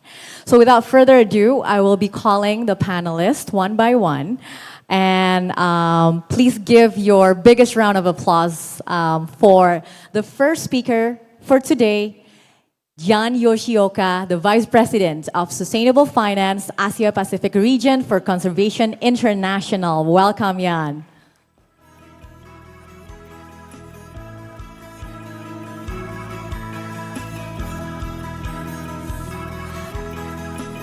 On to the next one, somebody that brings a lot of perspective, connecting business with nature and with community on the ground. Palavi Kalita, Asia Lead for Business for Nature.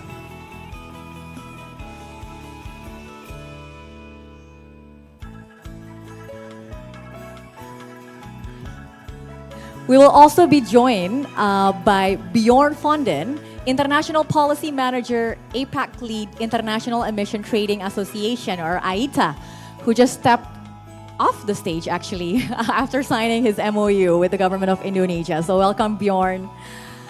Another big round of applause for the Chief Sustainability Officer from DBS, Helga Munkel.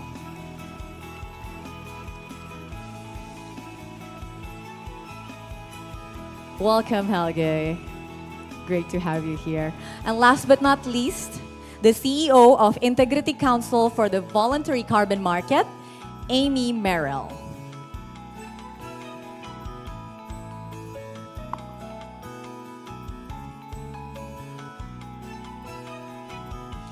All right, so everybody ready? Comfortable? Yes? Okay. I'd like to actually begin this panel by setting the context and to make sure that we are on the same page when talking about the current and the future growth of Indonesia that respects nature, but also respect people and the community on the ground. So if I can ask you one thing each, what is the one thing that we need to get right to actually embark on this future, to actually integrate biodiversity and nature, and actually have nature-based solutions that is good for Indonesia? So maybe let's start from Jan. What is the one thing that we need to get right? Yeah, thanks, Gita. I think for us, it's really about enabling policy and regulatory frameworks. And I think it's both in terms of two things, right? The integration of MBS into national mitigation and adaptation strategies, as well as setting up the market infrastructure for things like nature markets and emerging biodiversity and other kinds of credits. Thank you. So policy and regulation. I think you need to be closer to the mic, because I just got a cue. Thank you. Kalafi, what about you? What is the one thing that we need to get right? I think aligning on nature and climate policies, because nature-based solutions receive only a fraction of the global climate finance available, despite it perhaps being one of the most cost-effective, no-regret strategies for abating greenhouse gas emissions, restoring biodiversity, and also building the resilience of communities. Thank you. So not only the policy needs to be there, it needs to also be aligned with what actually works on the ground. Bjorn, any perspective from you? The one thing that we need to get right? Yes, terima kasih, and I just also want to say thank you, and thank you for the opportunity to be here, and of course to His Excellency Minister Raja Juli for signing the MOU with AITA. We represent around 300 plus companies globally active in carbon markets who stand ready to invest in nature-based solutions, particularly in Indonesia. So if I would say one message, it would be unlock the opportunities of international carbon markets. And I commend the government of Indonesia's efforts of doing so. And I think during the panel, I hope we can dive into the enabling environment that needs to be developed for businesses and investors to really come alive in Indonesia for nature-based solutions. Thank you. We will be digging deeper about that as well, especially with the opportunities, but the needs to balance also, right? Helge, what about you? What's the one thing from your perspective? Thanks first and foremost for having me. Getting the economics right. What I mean by that is it's actually quite interesting. More than half of global GDP is dependent on nature and the ecosystem services it provides, whether it's fresh water, a stable climate, healthy soil, pollination, and things like that.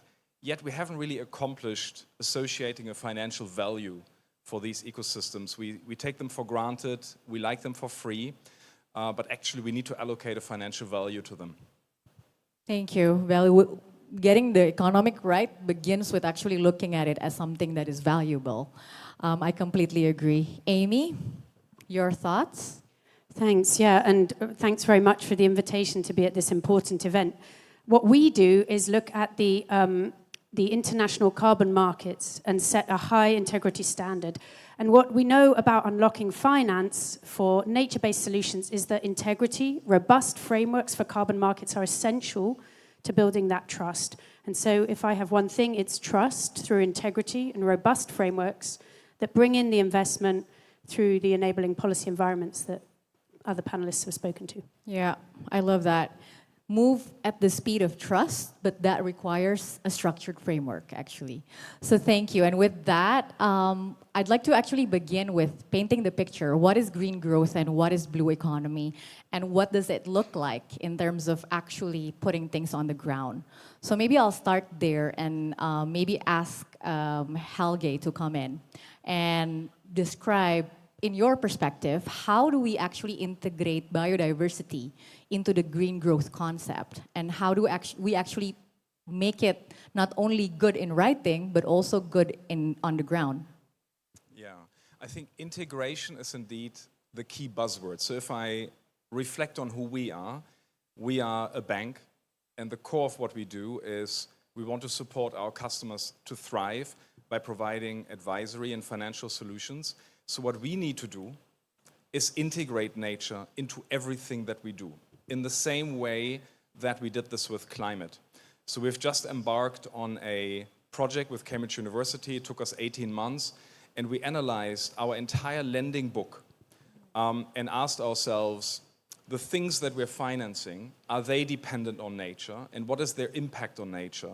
With the purpose being to then take this knowledge and integrate it into all our decisions and processes, because it cannot be the icing on the cake, it's the cake itself. It needs to be really integrated into the core of what we do as a bank.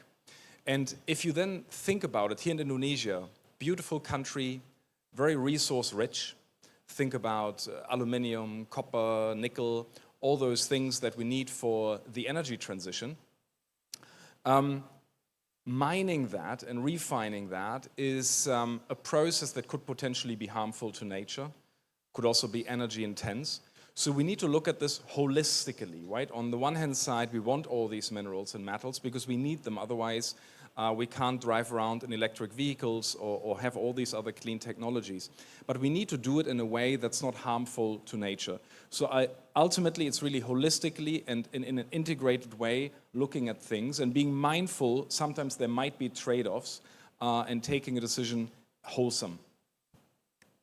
Thank you. I think the highlight on looking at dependency, both on dependency and impact, both for and with nature, is the key here. And I'd like to actually go to Kalafi, because you work with a lot of multi-stakeholders processes, trying to integrate businesses with government, with policy as well. And Helge painted a picture that the finance might be there, but without this engagement with stakeholders in a holistic manner, it might not work. What do you think? Absolutely. Absolutely, fully agree with Helge. And to talk about how can we integrate business government engagement in the context of biodiversity, I think first let's do a quick recap of what was agreed at COP15 in December 2022, where the Global Biodiversity Framework was adopted by 196 governments. It is a roadmap for nature action, much like the Paris Agreement is for climate action, with an overall mission to halt and reverse nature loss by 2030. And for the first time, the GBF strongly recognizes the role of businesses and financial institutions in achieving all the targets of the framework. And now the GBF will get implemented at the national level through your country-specific national biodiversity strategies and action plans, or NBSAPs in short, or IPSAP in case of Indonesia. And you also have some of the business targets in these NBSAPs like Indonesia also has. So here, I think it's very important to strengthen business-government dialogues. And one fantastic example that we have from our recent work is in Malaysia, where very recently the government launched their strategic roadmap and action plan for business and biodiversity. This is a work supported by Business for Nature. This roadmap provides a pathway to businesses on how they can integrate biodiversity into their core operations. And this was also an opportunity for businesses to be part of the policy-making process in a more structured way, and for the government also to hear directly from businesses what's working, what are the challenges, and that these policies are very much rooted in business realities. And I'm very happy to share here that we are also currently working in Indonesia with our partner, Indonesia Business Council for Sustainable Development, to develop a business and biodiversity action plan to support the implementation of the business targets of the IPSAP, very much with the support of the Ministry of Environment and Bappenas. While these policies are there, I think it's also important what Helge mentioned, that businesses also need to take ownership and leadership of integrating nature into their strategies and not think about nature as a nice to have or as a CSR activity, but the strategic priority for their businesses. And just very quickly, what can businesses do to demonstrate this? I think 4 key actions. First, assessing and measuring their nature-related risk impacts and dependencies across their value chain. Second, committing to setting transparent science-based targets based on this assessment. Third, transforming our business operations and models and advocating for policy ambition. And finally, disclosing on immaterial nature-related information. And I think this provides a fantastic foundation to corporates to develop a credible nature strategy. Just very quickly, in this context, I want to also mention a campaign which we had launched in November 2023 called It's Now for Nature, which encourages companies to develop and publish ambitious nature strategies to demonstrate their commitment on nature action. Thanks. Thank you for mentioning the It's Now for Nature as well, because that opens a lot of segue for different conversation in Indonesia, not only for businesses in a larger scale, but hopefully also businesses that are still growing. It might be small and medium, but they do have this opportunity to grow into larger player across the country. And I'd like to actually go into more in-depth conversation on the blue economy side. We've heard about the green growth and how biodiversity and nature should be put at the center from Helge and Kalafi. But I'd like to go to Jan and basically ask your opinion about the blue economy side and how at the end there are different trends. I know that you've signed your MOU as well today on one particular sector. I'm wondering what is it that Indonesia need to look out for in terms of trend, and how as a country we should position ourselves so that we can take the best opportunity that we can get. Yeah, thanks for the question, Gita. I think it's really exciting for us to be having this conversation in Indonesia. As many in the room know, Indonesia, with respect to its blue economy, is the largest within the ASEAN region. And I think with a lot of the policy drivers in terms of the blue economy plan and strategy, and some of the work that's been done more recently through this administration to promote things like downstreaming, which we heard in the keynote speech, these are all sort of very strong enabling conditions and signals to the private sector about what this could look like. You know, 2 of the opportunities that we see for Indonesia specifically with respect to nature-based solutions are, one, in terms of blue carbon, right? Indonesia is home to 20% of the world's mangroves, 17% of its overall blue carbon, potential globally. And we think that there's opportunities to make this happen. I think the minister who spoke right before this was talking about looking at the use of abandoned and perhaps even active aquaculture ponds. In terms of mangrove restoration, we have been seeing sort of an interest amongst the private sector to be able to utilize sort of these assets, right, these abandoned assets for mangrove restoration, but not solely at the expense of business productivity. CI, Conservation International, together with our partners Konservasi Indonesia, have been pioneering with the private sector, including startups here in Indonesia like Jala, to be able to develop and implement models such as climate smart shrimp, which really are trying to couple sustainable intensification of shrimp farming through technology alongside mangrove restoration. So it's really thinking about how do we address sort of the barriers to productivity within shrimp farms to make available lands, even in areas sort of set aside for concessions for aquaculture, to be able to sort of have both a nature positive and a livelihood positive type model. I think the second thing for us, CI through our CI Ventures Impact Investment Fund has had a strong focus on Indonesia over the past year in terms of looking at companies that are creating nature positive outcomes in the blue economy. Seaweed and sort of particularly on downstreaming and really thinking about how to move Indonesia from sort of a major exporter of primarily raw, dried, and semi-refined materials into really high value-added products, right? And having that sort of technology, that innovation, and that processing capacity be within Indonesia is certainly, an area of focus for us, as evidenced by our new MOU signing with Standard Chartered, Apindo, and Konservasi Indonesia. Yeah, thank you so much for that, and it's music to my ear, because Indonesia as a country, our long-term development plan, aside from the IPSAP roadmap that we also issued, have had this term called bioeconomy. And the center of bioeconomy is basically integrating the green, the blue, and the circular, but focusing on what you just mentioned, which is value-added product that is enabling us to look at biodiversity and nature differently, but also giving opportunities for innovators and entrepreneurs from Indonesia to actually thrive in this ecosystem.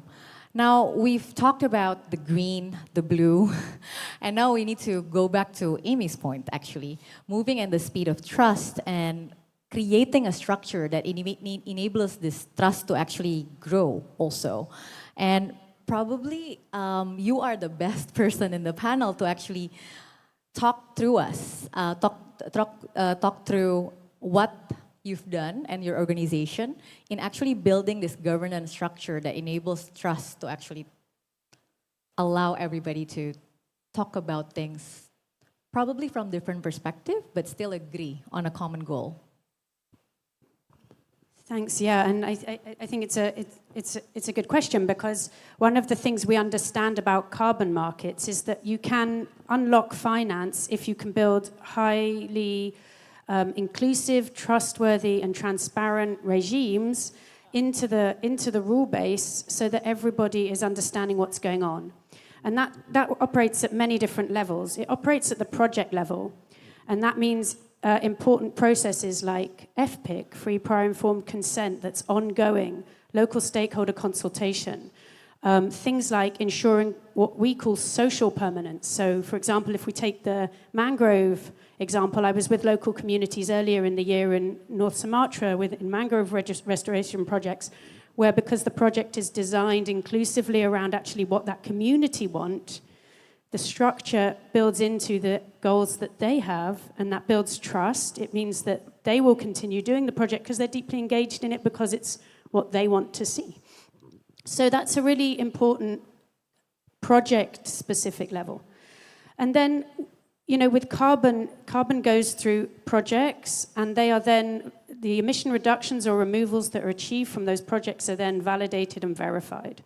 And that third-party independent review of the way a project works, transparent review of data, of measurement, of processes, that builds trust. And then the work we do is at the layer above, where we review that process that has been implemented. And by being really an independent, global, independent governance body for the carbon markets, with a rule base, which we call the core carbon principles, against which we assess robust carbon systems, we're able to look at that and say, can you replicate the data? Can you see that stakeholder consultation has happened properly? Have you required that program to make all the documentation publicly available so it can be subject to community scrutiny? And these processes where you build from person to process right to the top, this builds the trust, and this is governance, right? So we have a rule that says every single thing that requires that enables a project to calculate its removals or reductions must be public. And we check that. We go through a process of looking at project data of projects operating and checking that you can replicate that data. So the process we provide helps to ensure that that governance system oversight is working well. And that's really important in carbon because fundamentally, if you're trying to value nature-based assets through carbon revenue streams, because carbon is an intangible asset, the transparency and the governance systems are really key to building that confidence. And it matters not just for the sake of measuring the global contribution of nature-based solutions to the climate journey, but it really matters because that's where the investability comes in. And protecting nature costs money, and you have to bring the money in somewhere, and we know that public finance is less available than it ever has been. So private finance is carbon finance, and so just going through that high integrity system of the core carbon principles helps attract that finance, and we're seeing that that's the trend that is being developed. So governance at every level, I think, is one of the things that we find really important. Yeah, thank you for highlighting. And I think what you just described paint the picture that the future is something that the community themselves can actually have a deep sense of ownership. And carbon is a pathway to that, but that is not necessarily the end goal. Thank you for highlighting that. And over to Bjorn, and looking at it from Amy's last point in terms of investability and allowing more private finance to flow. In terms of what do you envision for Indonesia as well and the opportunity that Indonesia can actually tap into, is there anything in particular that you think should be a core fundamental? Sure, thank you very much. So first of all, I would like to agree with Amy and as Aita, we've been supporting, of course, the work of the ICVCM and the core carbon principles to build trust in this market. I also see around me in the room many fellow colleagues working in this space. So I'm not going to explain how to develop a project in detail because I believe we have the experts in the room with us. But I think what is important to note is that we are now entering a new era of carbon markets. We are no longer in the past era where carbon markets are unregulated and not governed by the national governments in the countries where the projects and carbon credits are being generated. What this means is both a challenge and an opportunity. I just came back from Ethiopia, from China, from Malaysia. Every government in the world right now struggles in understanding how to regulate, how to govern carbon markets and carbon projects to make sure that the financing that is flowing to these projects is real, it's viable, and it follows the integrity principles outlined by the ICVCM and Article 6 of the Paris Agreement. So for Indonesia government in particular, there is a need to update and understand the regulations that have been provided under the UNFCCC level, so at the international level, pull them down to the national level and think about how do we establish the necessary processes for authorizing and approving projects, for recording and tracking transactions, for sharing benefits with local communities and indigenous peoples. And then, of course, at the final level is the local communities and the developers that are working directly with them. So throughout this system, we have to work together as businesses, as governments, as civil society to enable this finance to flow. And I think, just as a final point, we have seen some bad carbon projects in the past. If you look at the real estate market, you will also see that sometimes a house is not what it's supposed to be, right? A real estate broker is not selling the house that they promised you to deliver. That does not mean the market is completely broken. It means we need to address the systemic risks in that market. And unfortunately, we will continue seeing some bad apples. And as a governance system, we have to address those bad actors and support the trust for those who are really doing the right and the good thing. Great analogy. I'm going to steal that. Doesn't mean that the whole sector is broken, but we need to actually have an integrity of maintaining a system that works. And that brings me back to the point that Jan was mentioning, actually. So what you said about transforming this into an opportunity that Indonesia can also provide all actors with benefits. And you mentioned that you work a lot with entrepreneurs in Indonesia. And I'm curious to your perspective about what Amy and Bjorn have just alluded in terms of carbon, looking at it as a tool and a pathway for growth, but at the same time, do you think it will provide the right type of opportunities for the actors that is within the value chain that you just described? Will it actually help entrepreneurs that are innovating with products on the ground, for example? Yeah, I think that's a great question. You know, I do think that there is a very strong intersect. So I think the short answer is yes. I mean, we see a lot of entrepreneurs at multiple scales, right? Early stage seed companies into growth companies who are working in coastal ecosystems, for whom I think there's a lot of discussion, a lot of interest in how carbon finance might be able to integrate, particularly where they're offering solutions that help to protect, restore, maintain blue carbon ecosystems, whether mangroves or seagrass. I think we've seen a large spike. In fact, a lot of the private funds that have been raised that are focused on nature-based solutions type carbon investments do include about a 10 or 20, 15% window that's really focused on technology and innovation, right? I think when you look at where there's been a lot of sort of growth and innovation around sort of carbon measurement, helping to make MRV a bit more cost-effective, a lot of those tools had historically been tested in North America, right? The temperate forests of North America, and had not really been adapted and tested in the context of our tropical forests, particularly in Indonesia, right? Hugely diverse canopies, a much different system. And when we talk about the coast, right, like thinking about sort of what the unique differences are between mangrove ecosystems in different countries. So I think there's a real opportunity there. Indirectly for entrepreneurs, for innovators, for the capacity that Indonesia is building and already has amongst engineering and sort of really, really bright entrepreneurs here in the country to play a role.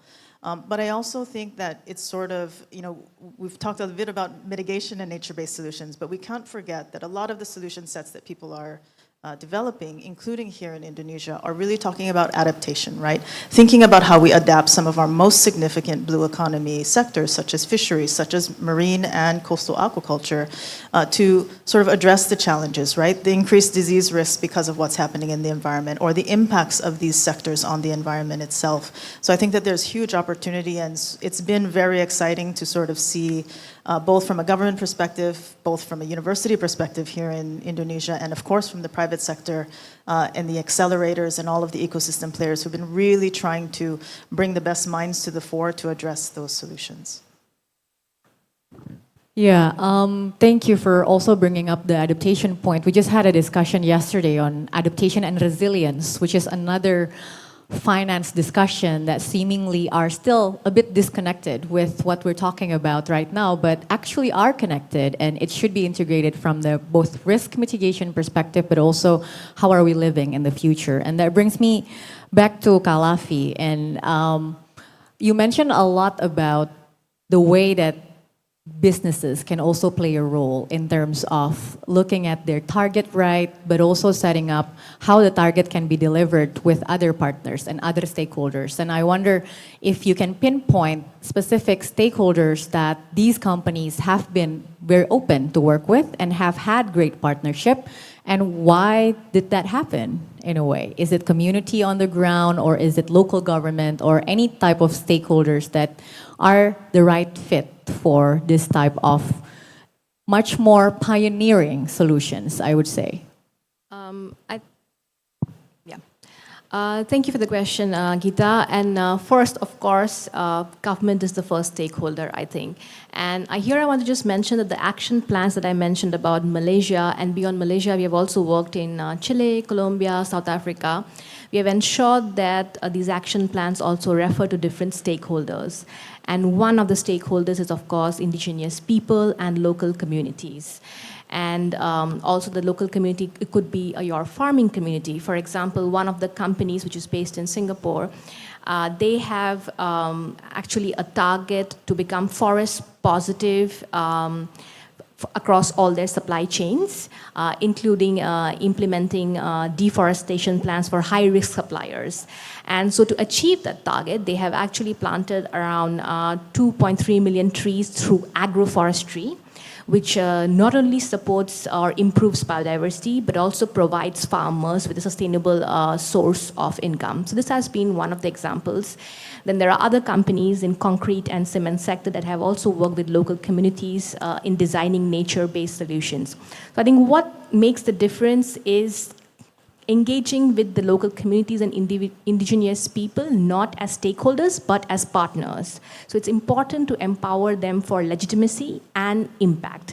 And businesses can do that by engaging with indigenous people enterprises through mechanisms such as the Indigenous Peoples Chambers of Commerce, promoting the local knowledge and ensuring that the stakeholders are, the local communities are seen not as stakeholders, but leaders and active participants of these projects.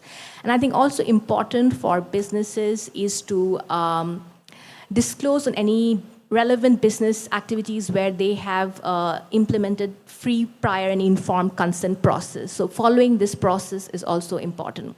And I think here, again, all of these are interlinked. Again, the role of government, again, once again, comes in. So where it's important with the nature-based solutions governance process, you include the indigenous people and local community voices for design and governance.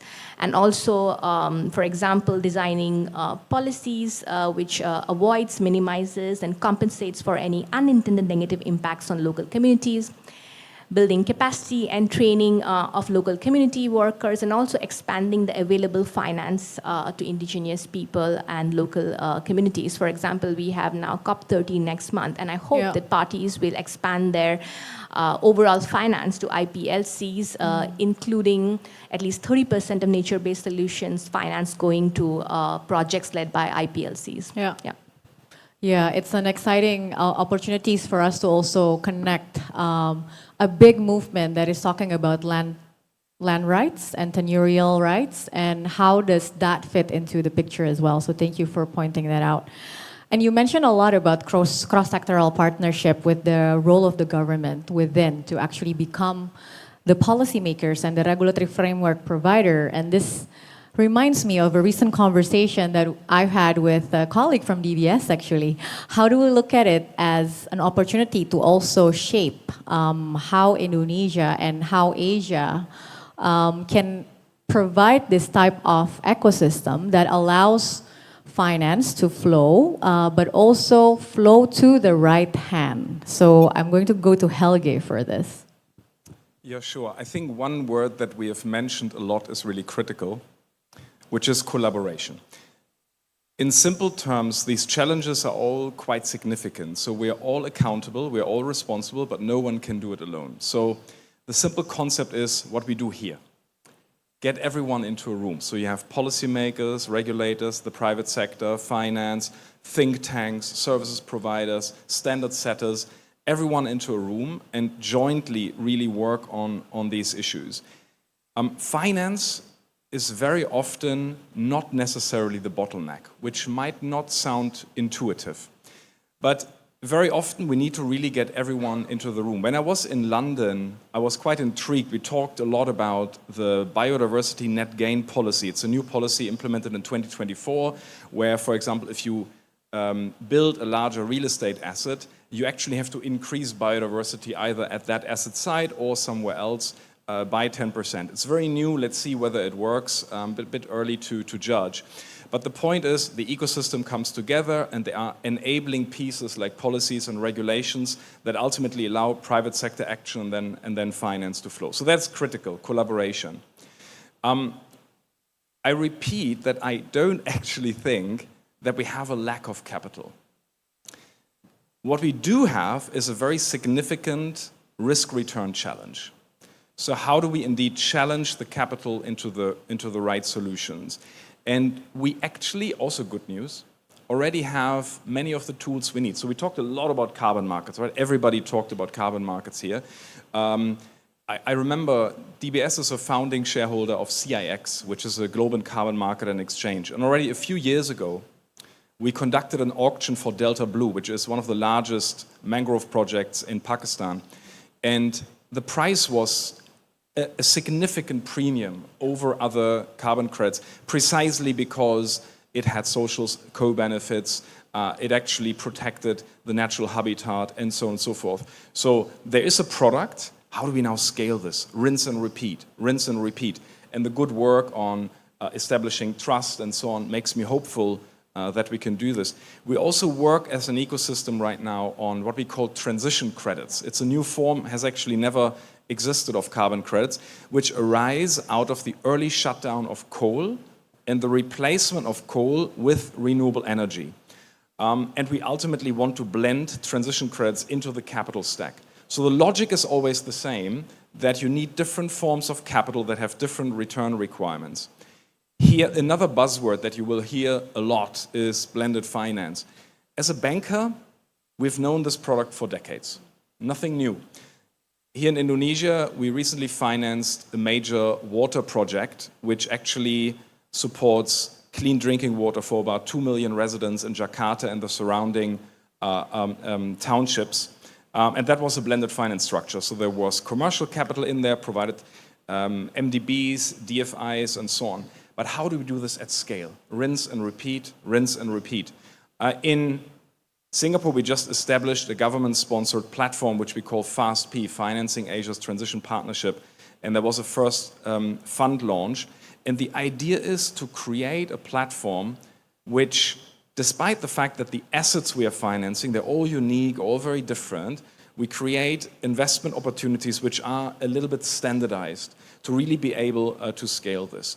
So that is the critical challenge. How do we overcome risk-return challenges? The products are there, carbon markets, blended finance, but as an ecosystem, can we create the enabling environment to really scale this at speed? Yeah, I love how it touched into a point that when we're building an ecosystem, it's not only de-risking one company at a time, it's actually de-risking the entire ecosystem. It requires much more what Kalafi and Jan both was mentioning, but also Amy, looking at these different pieces and how can all actors that allows the ecosystem to grow get the financing that they need in the form that they need as well. So I'm going to go to Amy actually. In the work that you've done in terms of looking at it from a governance and a structure perspective, have you seen a model that allows us to actually identify things that way, looking at it as an ecosystem? So for example, if you see a project, then how can all actors in the FPIC process also recognize the benefit from their perspective, regardless whether they're policymakers, young entrepreneurs, local fishermen, but this is something that is being discussed when conducting the planning. Yeah, thanks. So let me just talk about our self-led, hosted Indigenous Peoples and Local Communities Engagement Forum, which we channel finance and support to from our own funding, and it's a self-led forum of individual representatives of different Indigenous peoples groups who work together on what they think are the priority areas for Indigenous and local community engagement in carbon markets. And they've recently come out with their priority areas. And those are the areas that they will be working on in the next 2 years around bringing the Indigenous view to the carbon markets to the place where it belongs. We have 10 core carbon principles. We don't see things like sustainable development or FPIC as co-benefits. They are a core principle. And that's really essential to us building trust in this market so it can scale investment. So our Indigenous Peoples and Local Communities Engagement Forum comprises ecopreneurs, people who are running projects, designing projects. And maybe I'll talk about 2 of the things that they're doing that are perhaps really central to the way that we need to reorient the carbon markets to build it into a model that really values nature and the stewards of nature in a way that works in the longer term. So, for example, historically, the carbon markets don't understand the concepts of traditional ecological knowledge, right? It's a very sort of specific approach to measurement that hasn't traditionally known how to harness traditional ecological knowledge. And that's a real barrier to intergenerational knowledges being used in carbon markets by ecopreneurs amongst indigenous peoples and local communities. So they're working on that. And they're doing a whole load of work around bringing understanding of traditional ecological knowledge into the carbon markets, which, that goes hand in hand with understandings about how nature is protected, conserved, and rehabilitated. The other thing they are doing is taking a self-strengthening approach to the work they do and helping other communities and other indigenous peoples who want to set up carbon projects that they operate, that they run, to have the skills they need to be able to do that and engage with the carbon market, other actors in a way that is led from that process. So, when we talk about an inclusive carbon market, it's really from that understanding that there are fundamentals that historically may not have been in the market, that need to be in the market for it to scale credibly, right? I mean, nature-based carbon assets are very long-term. They're very long-term, 60 years and onwards. To build projects that actually can maintain the stock and last and be resilient and change community lives, you have to go right back to the people who do the work. You can't just say, okay, we're going to put a fence around this. It fundamentally doesn't hold for the length of time that it needs to. So I think really just taking that centrality of inclusive engagement and driving carbon projects from where they belong and where they should start brings that trust. And I think this is, 2/3 of the indigenous peoples in the world are in Asia, right? This is the place where that journey will be the strongest. And we're really pleased to be supporting it and working alongside others to really build out a long-term vision for sustainable finance in this region. Yeah, lots of food for thoughts there. In the coalition that we're building in Indonesia for this value chain of looking at how product and services can respect biodiversity, a lot of the discussion is also around local and traditional knowledge. One point that was discussed was how can we look at technology and innovation even differently and looking at local and traditional knowledge as part of not the past, but the current and the future, and redefining what do we mean all by innovation and technology, and how does that actually benefit the community and indigenous people on the ground. And thank you for pointing out that the key is actually to build up a long-term vision that talks about scalability as well. So I'm going to go to Bjorn before we open up for question in terms of scalability and where you see this can all go into. What are the future opportunities out there when we design systems that represent at least 5 different things, right? The panel have talked about how it has to be multi-stakeholders. It has to be built on trust and structure. It has to prioritize the people themselves. It has to have an integrity, but the economics needs to be right as well. Thanks. So I would agree with what Helge mentioned. I think that financing is there, and the same is true in carbon markets. The carbon finance is there, but there is a mismatch between the supply and the demand. So what types of projects, most likely in the financing world, are we looking for? And also the same in the carbon market. What types of credits are buyers looking for? And how do we make those available whilst moving on again to this new era of carbon markets? So I think for Indonesia, I would highlight just 3 things. Number 1 is unlocking the domestic demand by introduction and strengthening of compliance carbon pricing instruments in Indonesia. So Indonesia has already an emissions trading scheme for the coal power sector, and we hope that this can be expanded and strengthened to cover also other industrial sectors that can then allow for offsets or carbon credits in forestry and nature-based solutions to scale this demand and market domestically. Secondly, is the role of independent verified carbon credits or so-called voluntary carbon markets, where corporate buyers, usually in Europe or North America, but increasingly also in Asia and this region, looks to procure carbon credits to meet their corporate voluntary and net zero targets. For that, we also need enabling environment from the government. And I'm pleased to see a representative from Ministry of Environment here. Recently, there has been several mutual recognition agreements signed with Vera, with Gold Standard, and with GCC, who provide this integrity that Amy was talking about to the market. But we also need to look at making those credits CCP approved by the ICVCM, which is what buyers are currently looking for. And finally, as the third segment, is the role of international carbon markets under Article 6 of the Paris Agreement. And again, for that, we see a lot of demand growing from countries like Sweden, where I'm from, or Singapore, where I'm based, as well as Japan and Switzerland, who are now looking for carbon credits that are authorized and can be used towards their own climate targets or NDCs. We also see a growing demand from airlines internationally under the CORSIA scheme, which are looking for up to 150 million tons of authorized Article 6 credits in the next 2 years. But we need that enabling environment and policy stability to allow for those transactions to take place. And I think that's where, together as a panel and also AITA, we look forward to supporting the government of Indonesia and the business actors in this room. Yeah, opportunities are out there. It's just up to all of us to actually debottleneck a lot of the bottlenecks right now. So Q&A are open. So if you want to submit your questions, we've had this on the screen. You can scan the barcode or the QR code and submit your questions.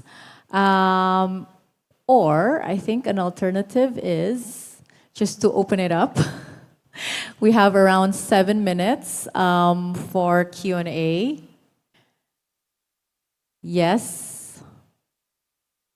Okay, let me see. If we can get the questions that are submitted, I'm going to just quickly check my phone whether they queue me some questions that have been submitted before I open it up to the floor. All right.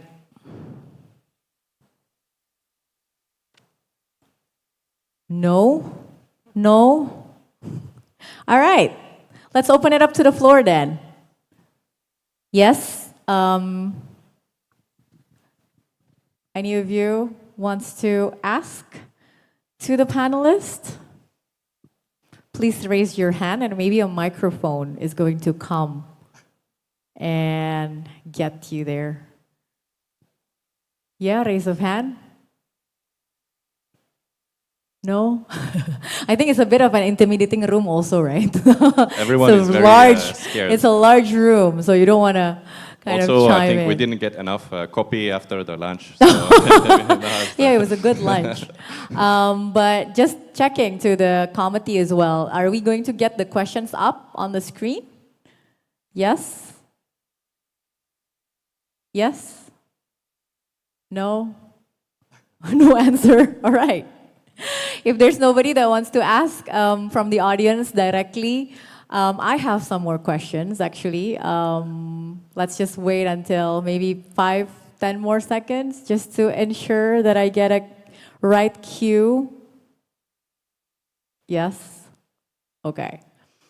All right, so just in case you want to ask questions, we still have time and you can raise your hand if you want. Yes, okay. So, we heard a lot about scalability and keeping things on the ground. But those are two, I think, polar opposites sometimes. It's like holding tension, right? You want to be intentional about everything, but you also want to make sure that it's scalable. So I think I'd like to allow all of the panelists to maybe wrap it up in terms of how do we hold this tension? How do we look at this as something that is scalable and makes us all excited about this is the future growth and the future economy, while at the same time really be hard on, consistent on maintaining who gets the benefit is the right ones. So maybe something on that as your closeout as well. Maybe starting with Amy. Thanks, and it's a great way to close because it's exactly things like the work that Indonesian ministries are doing to create enabling environments, as well as really holistic, comprehensive standards like the core carbon principles that that resolve what you call that tension between scale and really well-designed projects that take a moment at the stakeholder level. Because what we know is that if you can get enabling regulation and consistent, stable signals and well-designed projects, that finance, as Bjorn said, is ready to flow. Yeah? And so for me, it's really an exciting moment because we have that ability now to see the region thrive in really high integrity carbon projects. Thank you. I think the word to highlight there is high integrity. How do you maintain integrity? Because it's not only good for the projects, it's actually good for the community and nature. And well, it's good for the finance part as well. The price will be good. Helge, over to you. How do we hold this tension while be optimistic that we can actually do it? I'm definitely optimistic, and it's simply going to build on Amy, because Amy set the stage on what we need to do, and for finance, there's actually not necessarily a tension. So the things that we want to finance, whether it's the blue economy, the green economy, and so on, all unique projects where we need to do a lot of groundwork, which was very, very articulately covered here by my panelists. The investment opportunities, so we translate this into investment opportunities. We can standardize those such that not each and every time an investor goes to Indonesia and wants to invest, he needs to completely relook at this again. So it's not necessarily a tension. We just need to be smart how we translate all these unique products that we want to finance, projects, into rather standardized financing instruments. That's the whole magic, which we're also trying to accomplish with this Fast P in Singapore that I mentioned. Thank you. And I agree in terms of looking at it, not necessarily as tension, but actually as an opportunity to actually channel it right. So, because you've cued Jan and her extensive experience and also the explanation, what do you think? Can we hold this tension? Is there a tension or not really?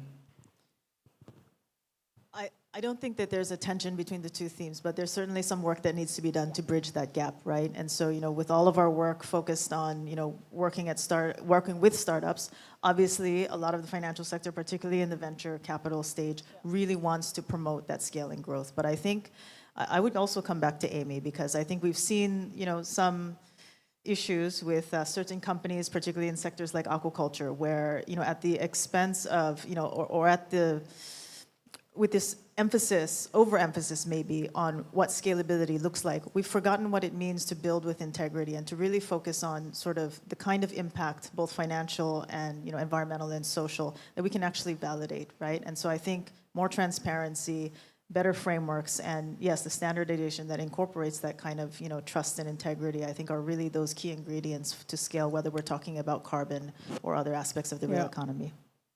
Thank you. In terms of looking at scalability and working at scale as two different things as well. Thank you for highlighting that. Kalafi, over to you.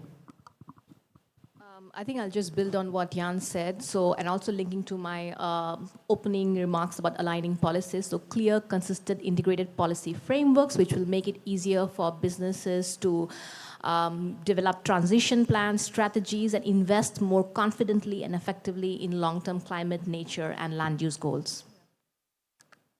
Thank you. Integrated but well-aligned policy. And Bjorn.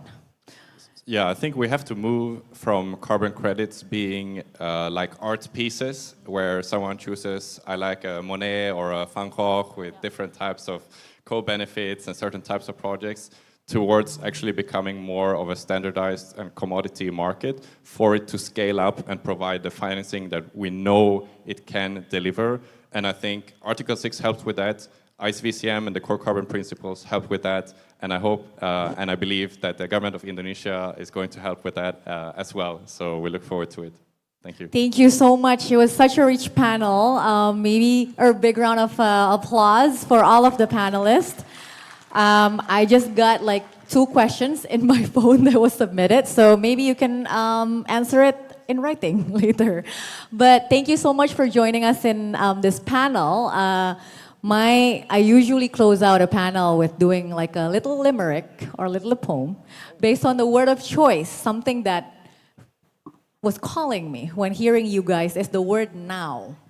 So it's not about the future, we're talking about what's happening right now, and it's already doable. So the N stands for nature should not be considered as bonus or co-benefit, but at the core of all of the solutions that we're trying to make, whether the color is blue or the color is green. The O stands for opportunities of integrating multi-stakeholders into the conversations from the get-go will allow you actually to build trust but maintain structure within. And the W stands for weaving the connectivity between working at scale with maintaining integrity benefits us all and should be the priority. So thank you so much for all panelists. My name is Gita Syahrani from the Earth-Centered Economy Coalition and Bless Indonesia. Over to the committee. Thank you. Thank you very much, Ms. Gita Syahrani, for leading this very insightful and fruitful discussion just now. For a photo opportunity, may I invite everyone to please move 1 or maybe 2 steps forward and take the center stage.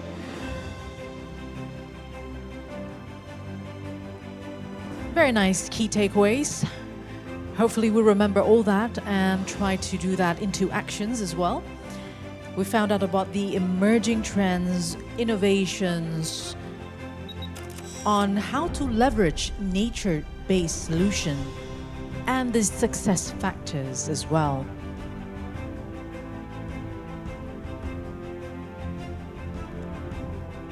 Once again, thank you very much, speakers. Thank you, moderator.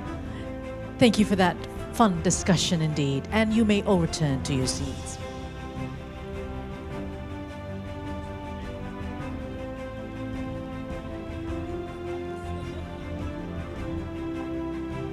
So just now we covered about the nature-based solution, and before, earlier today, we also talked about water, security and agriculture. And later on today, you might also find about discussions on unleashing the green electricity to capture the full potential of renewables. So what are the emerging trends in renewable adoption and the challenges as well as opportunities and enablers in scaling up renewable energy generation and improve transmission infrastructure? And that's going to happen today as well. So we do hope that you follow all of our programs until the end of today.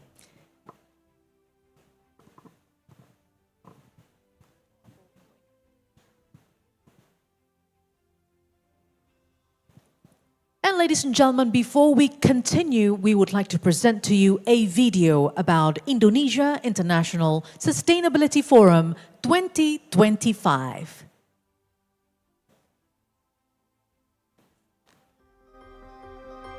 The world is evolving, bringing new challenges alongside new opportunities. With a growing population, the demand for food, water, energy, and meaningful employment continues to rise. As pressures on our planet increase, so does the shared responsibility to respond with urgency and cooperation. For many years, fossil fuels have been the foundation of our development.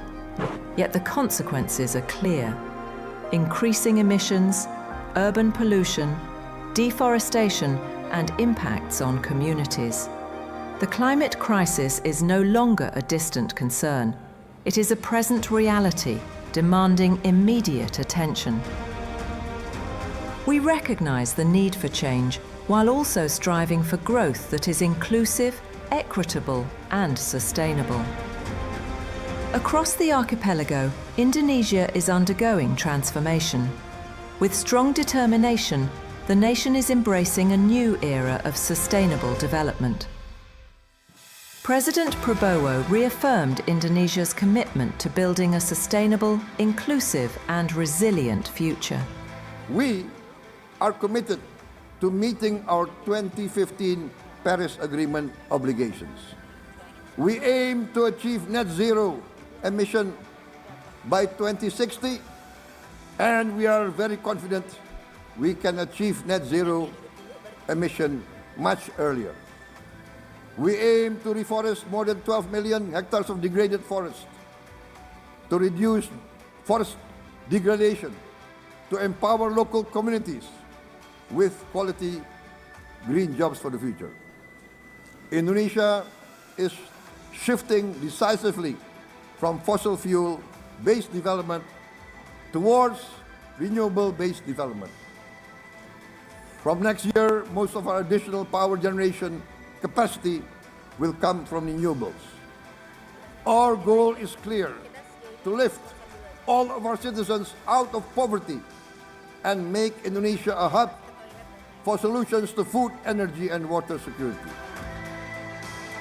This commitment is reflected here at the Indonesia International Sustainability Forum, where ideas grow into solutions and challenges become opportunities.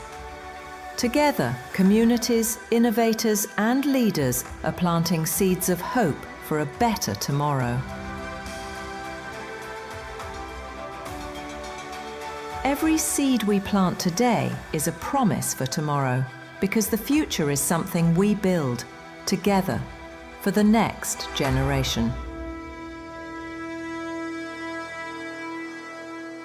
So, ladies and gentlemen, that was a video about Indonesia International Sustainability Forum. This year, it has been a forum to mark Indonesia's seriousness to forward with its sustainability agenda. And here, all of us are the stakeholders for that. So hopefully all discussions that are taking place in this room will not stay only as discussions, but will be put into actions. And this forum will not be successful without the help and supports from our sponsors. So as we gather here at ISF Forum 2025, we would like to take a moment to express our heartfelt appreciation to all our sponsors for their invaluable support and partnership in advancing the sustainability agenda. Our sincere gratitude goes to our platinum sponsors, Sinarmas and PT Pertamina Persero. Thank you very much for your support. And also, we extend our appreciation to our gold sponsor, PT Astra International Tbk. And next to our silver sponsors, Standard Chartered Bank, Lubrizol, Vale Base Metals, April Group, and PT Freeport Indonesia. Thank you for your continued commitment and collaboration. And of course, to our bronze sponsors, DBS Bank, PT BYD Motor Indonesia, PT Bank HSBC Indonesia, Siemens Energy, PT Bank Rakyat Indonesia Persero Tbk, Achwa Power Global Service LLC, PT Bank Mandiri Persero, Chandra Asri Pacific, PT Bank Negara Indonesia Persero, Mind ID, PT Medco Energi International Tbk, PT Alamitri Power Indonesia, PT TBS Energi Utama Tbk, and PT PLN Persero. So those are our bronze sponsors. And last, we thank you as well for the support from PT Pupuk Indonesia, Siam Cement Group, Mind ID, Bank Syariah Indonesia, Telkom Indonesia, Indonesia Financial Group, and Burrito Renewables Energy. So once again, we thank you for your trust and partnership in supporting Indonesia International Sustainability Forum 2025, a platform that brings together global leaders, innovators, and change makers to drive forward Indonesia's vision of a sustainable future.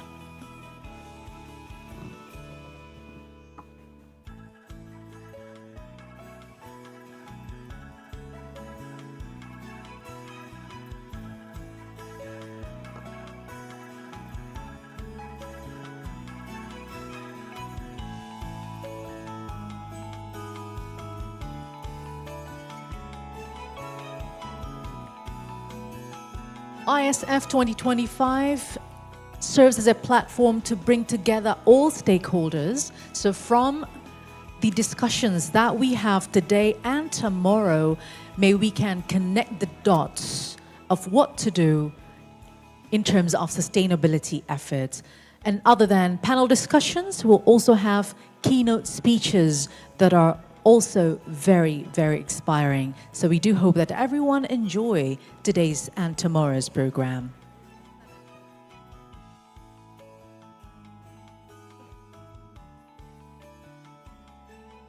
Ladies and gentlemen, a warm welcome to the Minister of Energy and Mineral Resources of the Republic of Indonesia. His Excellency Mr. Bahlil Lahadalia.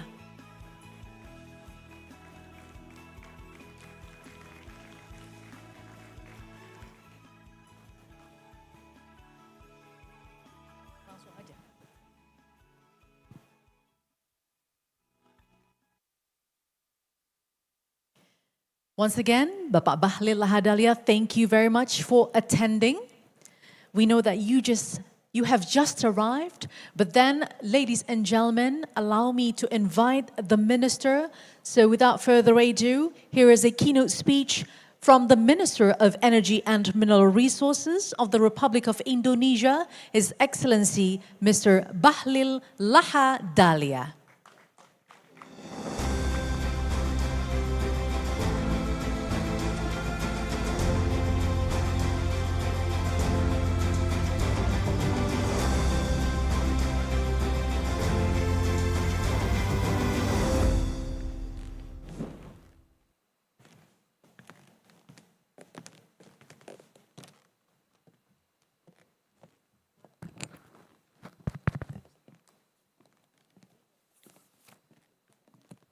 Selamat sore, Assalamualaikum warahmatullahi wabarakatuh. Shalom, Om Swastiastu, Namo Buddhaya, Salam Kebajikan. Yang saya hormati Pak Nurul, Deputi apa sekarang Pak Nurul? Deputi Promosi Kementerian Investasi, Bapak Ibu semua yang saya hormati, yang mohon maaf tidak sebut satu persatu. Pertama, saya ucapkan selamat atas terselenggaranya acara ini. Dulu waktu saya Menteri Investasi, kegiatan ini tidak ditangani oleh Kementerian Investasi. Masih di Menko dulu. Dan sekarang dilakukan oleh Kementerian Investasi. Dan itu cita-cita lama saya yang nggak pernah terwujud. Karena itu saya berikan apresiasi kepada Menteri Investasi sekarang, yang jauh lebih baik daripada saya, untuk membuat acara ini. Tapi saya melihat hari ini kalau kita bicara tentang energi baru terbarukan, transisi energi, 90% regulasi dan roadmap menuju ke sana kelihatannya ada di Kementerian SDM yang secara kebetulan menterinya saya sekarang.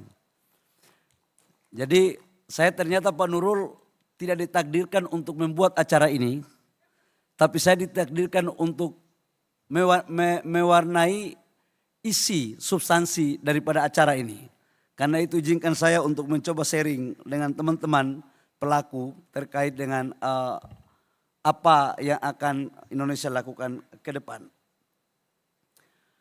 Kita mengerti betul bahwa kondisi global secara geopolitik dan geoekonomi sekarang dalam kondisi yang tidak menentu. Perang, mudah-mudahan kita doakan segera selesai di Timur Tengah. Itu perang agresi militer. Perang dagang, tidak ada satu pakar ekonomi pun yang dapat meramalkan kapan berakhir. Di saat bersamaan, banyak inkonsistensi negara-negara dalam menjaga komitmen, khususnya Paris Agreement tentang penurunan emisi dan transisi energi. Beberapa negara yang menginisiasi untuk membuat roadmap dunia menurunkan emisi dan kita memakai energi baru terbarukan, mulai sekarang rasanya ada yang semangat, tapi ada juga semangatnya udah mulai luntur. Karena mereka tahu betul tentang keunggulan komparatif daripada masing-masing negaranya. Bahkan Amerika yang salah satu negara menginisiasi untuk Paris Agreement itu mulai keluar. Kemarin kalau kita melihat Presiden Amerika di pidatonya di PBB, ya agak ragu juga saya terkait dengan kelanjutan daripada transisi energi. Tapi it's okay, itu global. Tetapi Presiden Prabowo di bawah pemerintahan sekarang akan konsisten untuk melanjutkan tentang transisi energi dan energi baru terbarukan. Bapak Ibu semua, menyangkut dengan energi baru terbarukan dan kedaulatan energi termasuk transisi energi, ini masuk dalam asta cita dari Bapak Presiden. Dan kami diperintahkan untuk mengawal. Dan kita tahu semua bahwa Indonesia sekarang dalam kondisi yang memakai fosil masih sangat banyak. Lifting minyak kami sekarang kurang lebih sekitar 580 ribu barel per day. Dan konsumsi kurang lebih sekitar 1,5 juta sampai 1,6 juta barel per day. Jadi kita masih impor 1 juta barel per day.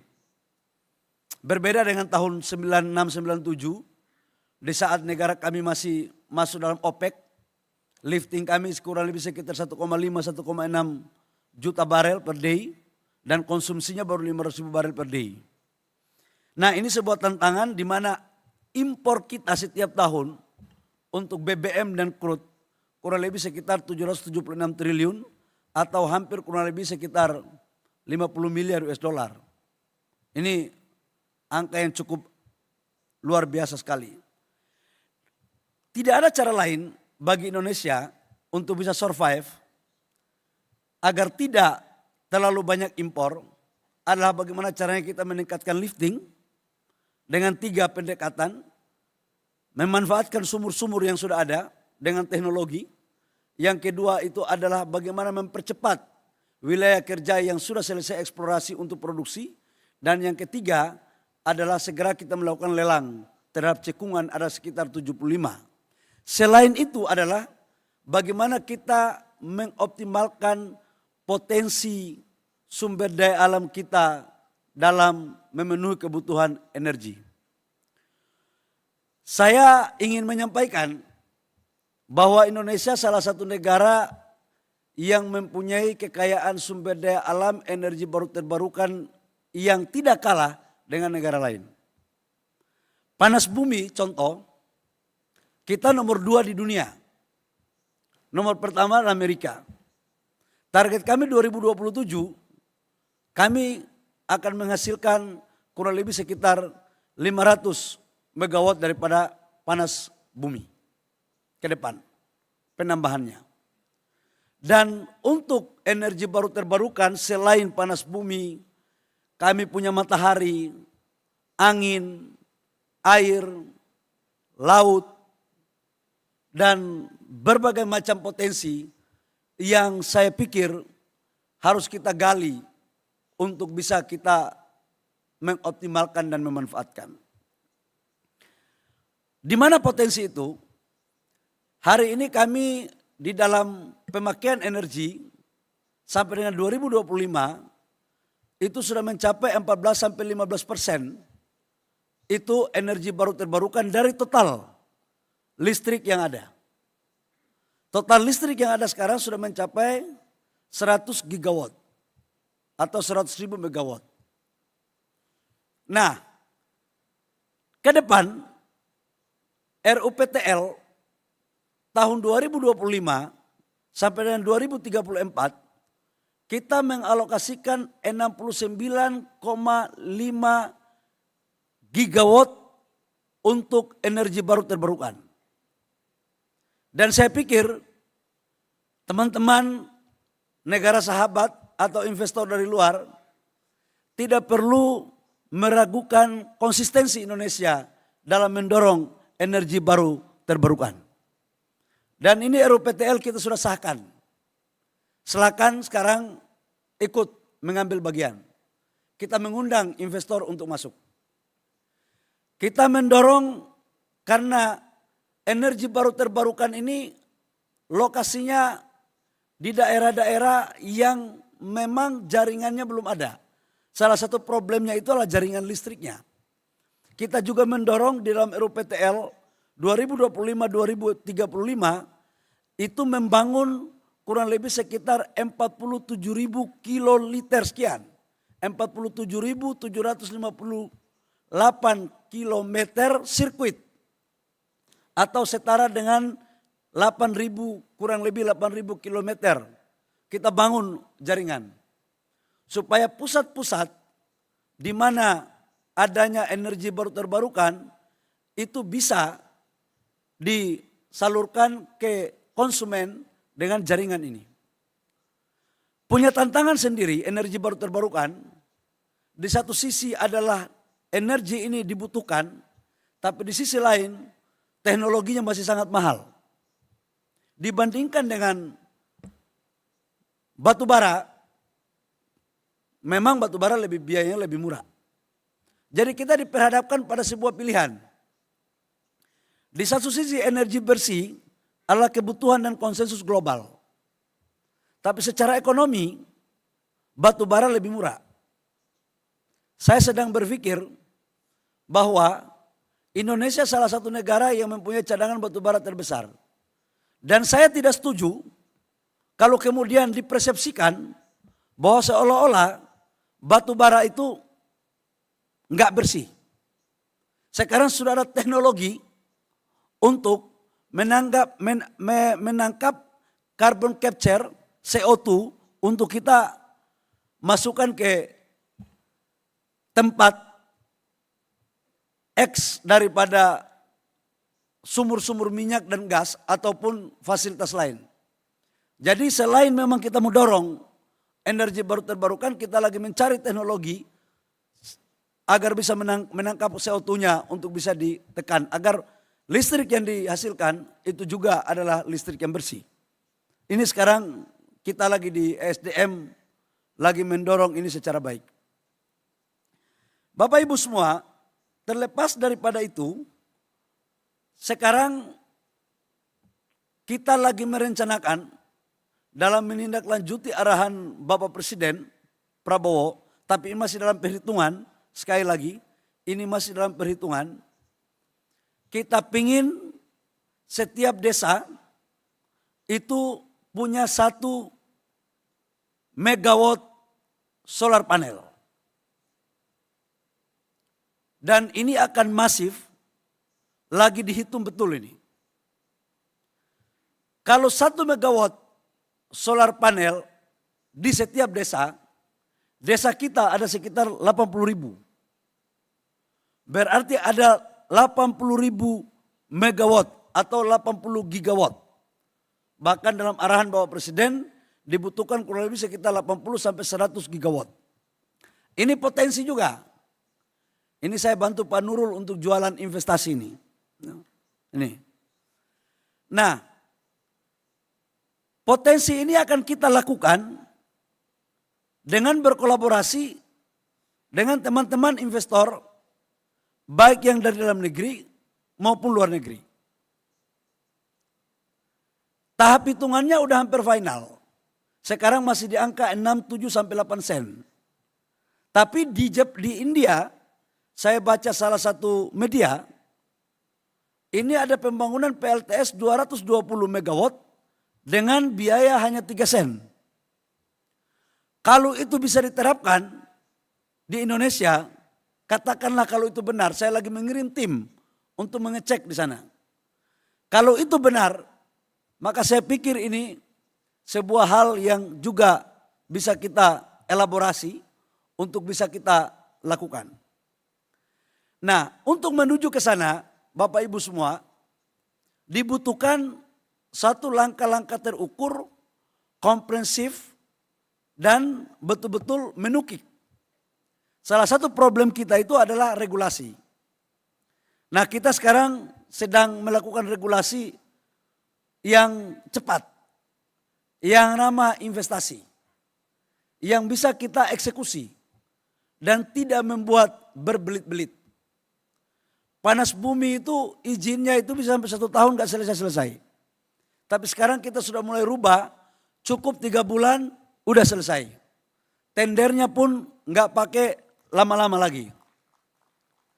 Jadi ini adalah bagian yang kita lakukan untuk merespon cepat terhadap apa yang bisa kita lakukan bersama.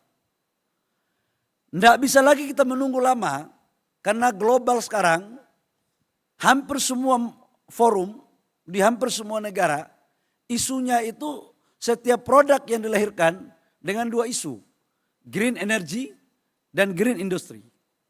Dan produk-produk yang dilahirkan dari energi baru terbarukan punya nilai jual di pasar yang jauh lebih tinggi ketimbang memakai fosil.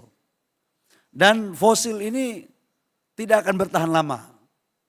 Tidak akan bertahan lama dan Indonesia berkomitmen untuk net zero emission pada tahun 2060. Dan ini sesuatu yang harus dilakukan. Nah, kaitannya dengan itu, kita juga membuka diri untuk melakukan ekspor listrik. Kemarin saya di Singapura sudah menandatangani MOU dengan kementerian di Singapura untuk melakukan ekspor listrik. Sudah barang tentu ekspor listrik ini saling menguntungkan. Jangan ada satu negara yang merasa lebih hebat daripada negara lain. Kita saling membutuhkan. Jangan ada satu dua pengusaha kongko-kongko, kong-kali-kong, kemudian mengatur negara lain. Tidak boleh. Saya sudah sampaikan kepada Singapura, saya kirim, kami siap pemerintah atas arahan Bapak Presiden mengirim energi baru terbarukan, tapi juga harus ada manfaat untuk Indonesia. Dan kita sudah tanda tangan MOU, kesepakatannya sebentar lagi terjadi. Kita akan bangun kawasan industri bersama di daerah Batam, Karimun, Bintang, dan kita ekspor listrik ke sana dengan saling menghargai izin dan regulasi di masing-masing negara dan harga. Jadi teman-teman pengusaha, saya menyampaikan agar masuklah ke loket yang pas. Kalau kepala sakit, kalau perut sakit, datang ke dokter umum. Kalau jantung sakit, datang ke dokter jantung. Jangan sakit kepala, datang ke yang bukan dokter ahlinya. Nah, itu nanti sesat jalan.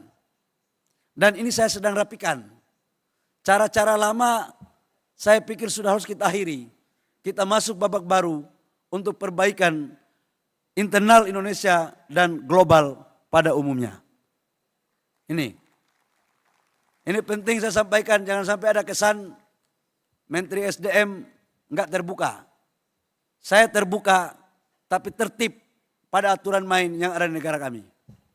Tertib pada regulasi. Jangan tidak berdasarkan regulasi. Saya pikir ini Bapak Ibu semua, peluangnya kita buka secara baik. Dan apa yang bisa kita lakukan bersama, kita lakukan. Dan yakinlah bahwa Indonesia akan terus konsisten untuk mendorong kepada energi baru terbarukan dengan penyesuaian terhadap berbagai regulasi untuk memudahkan agar apa yang direncanakan bisa dieksekusi secara baik. Demikian, terima kasih. Wabillahi taufiq wal hidayah. Wassalamualaikum warahmatullahi wabarakatuh. Shalom dan salam sejahtera untuk kita semua. Waalaikumsalam warahmatullahi wabarakatuh. Terima kasih banyak Bapak Bahlil Lahadalia, Menteri Energi dan Sumber Daya Mineral Republik Indonesia untuk keynote speech-nya yang memaparkan tadi bagaimana roadmap Indonesia ke depan sesuai dengan apa yang diaspirasikan oleh Presiden Prabowo Subianto. Indonesia is phasing out from fossil fuels into renewable energies, and it has been done in work. And also the Ministry of Energy and Mineral Resources has laid out its roadmap ahead as well. So thank you once again, Minister of Energy and Mineral Resources, Mr. Bahlil Lahadalia. We thank you as well for your support and presence in the forum of ISF 2025.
All right, ladies and gentlemen, I hope everyone is still in an uplifted mood and energy as well to continue with our next agenda. So the tone was set by the Minister of Energy and Mineral Resources, so it is very timely indeed when we talk about now unleashing green electricity, capturing the full potential of renewable energy topic. And for this, I would like to invite our moderator for the panel session. Let's invite him to the stage. Mr. Martin Santoso, Associate Partner, McKinsey & Company, to the stage with a big round of applause, ladies and gentlemen.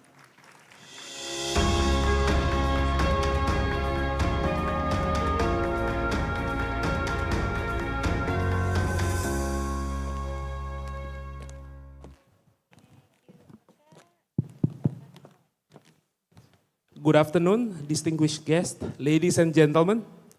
My name is Martin Santoso, Associate Partner from McKinsey & Company. We are honored again to be here as ISF Knowledge Partner for third year in a row. And I'm also personally excited to welcome you to this important panel on unleashing green electricity, capturing the full potential of renewable energy. Allow me to invite our panelists to the stage.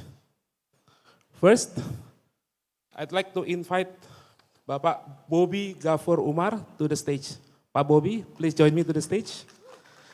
Pak Bobby is the Vice Chairman of Downstream Investment and Green Industry in Kadin.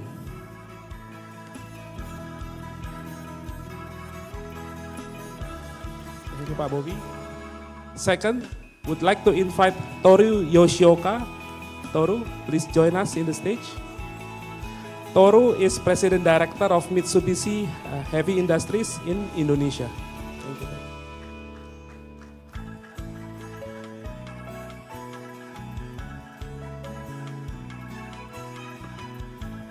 Third, would like to invite Pak Eka Satria to the stage. Pak Eka, please join us. Pak Eka is the President Director and CEO of PT Medco Energy International Tbk.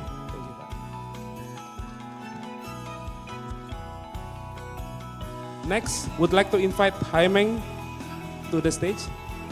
Haimeng Chang is the Chief Strategy and ESG Officer at Longi Green Energy.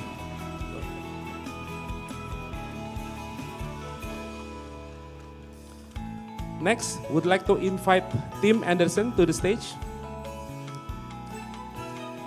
So Tim is the Indonesia CEO of Aqua Power and previously served as President Director for Sun Cable Indonesia from 2002 to 2004. Finally, would like to invite Su Eun Tan to the stage. Please join us, Su. Su Eun is the head of IEA Regional Cooperation Center in Singapore, the IEA's first office outside Paris. Thank you, Su. Thank you for joining us, panelists. So first, before we start the discussion, let me start by laying out the context a bit. So as we know, by now, actually globally, renewable has overtaken coal in terms of power generation capacity, right? And Indonesia, as per what has been explained by Pak Bahlil, also have great ambition in renewable. In the RUPTL, as Pak Bahlil said, going forward, more than half of the additional capacity is going to be from renewable. And we do have abundant resource in Indonesia, so the potential is huge. But then, as of now, renewable is still a small portion of the total Indonesia energy mix. So what we will discuss in this panel is mainly focusing on how to accelerate renewable adoption in Indonesia.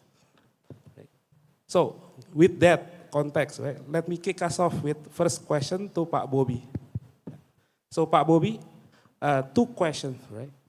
First, how can Indonesia government renewable energy transition program contribute to the 8% economic growth goal from the president?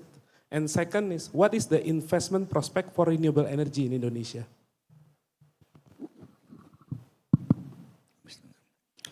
Thank you, distinguished guests, ladies and gentlemen. Pak Martin, your question is actually, I would like to start with a brief presentation and how we see the potential of the renewable energy as a driver of economic growth of Indonesia. As you know that the new government has a target to achieve economic growth of 8%.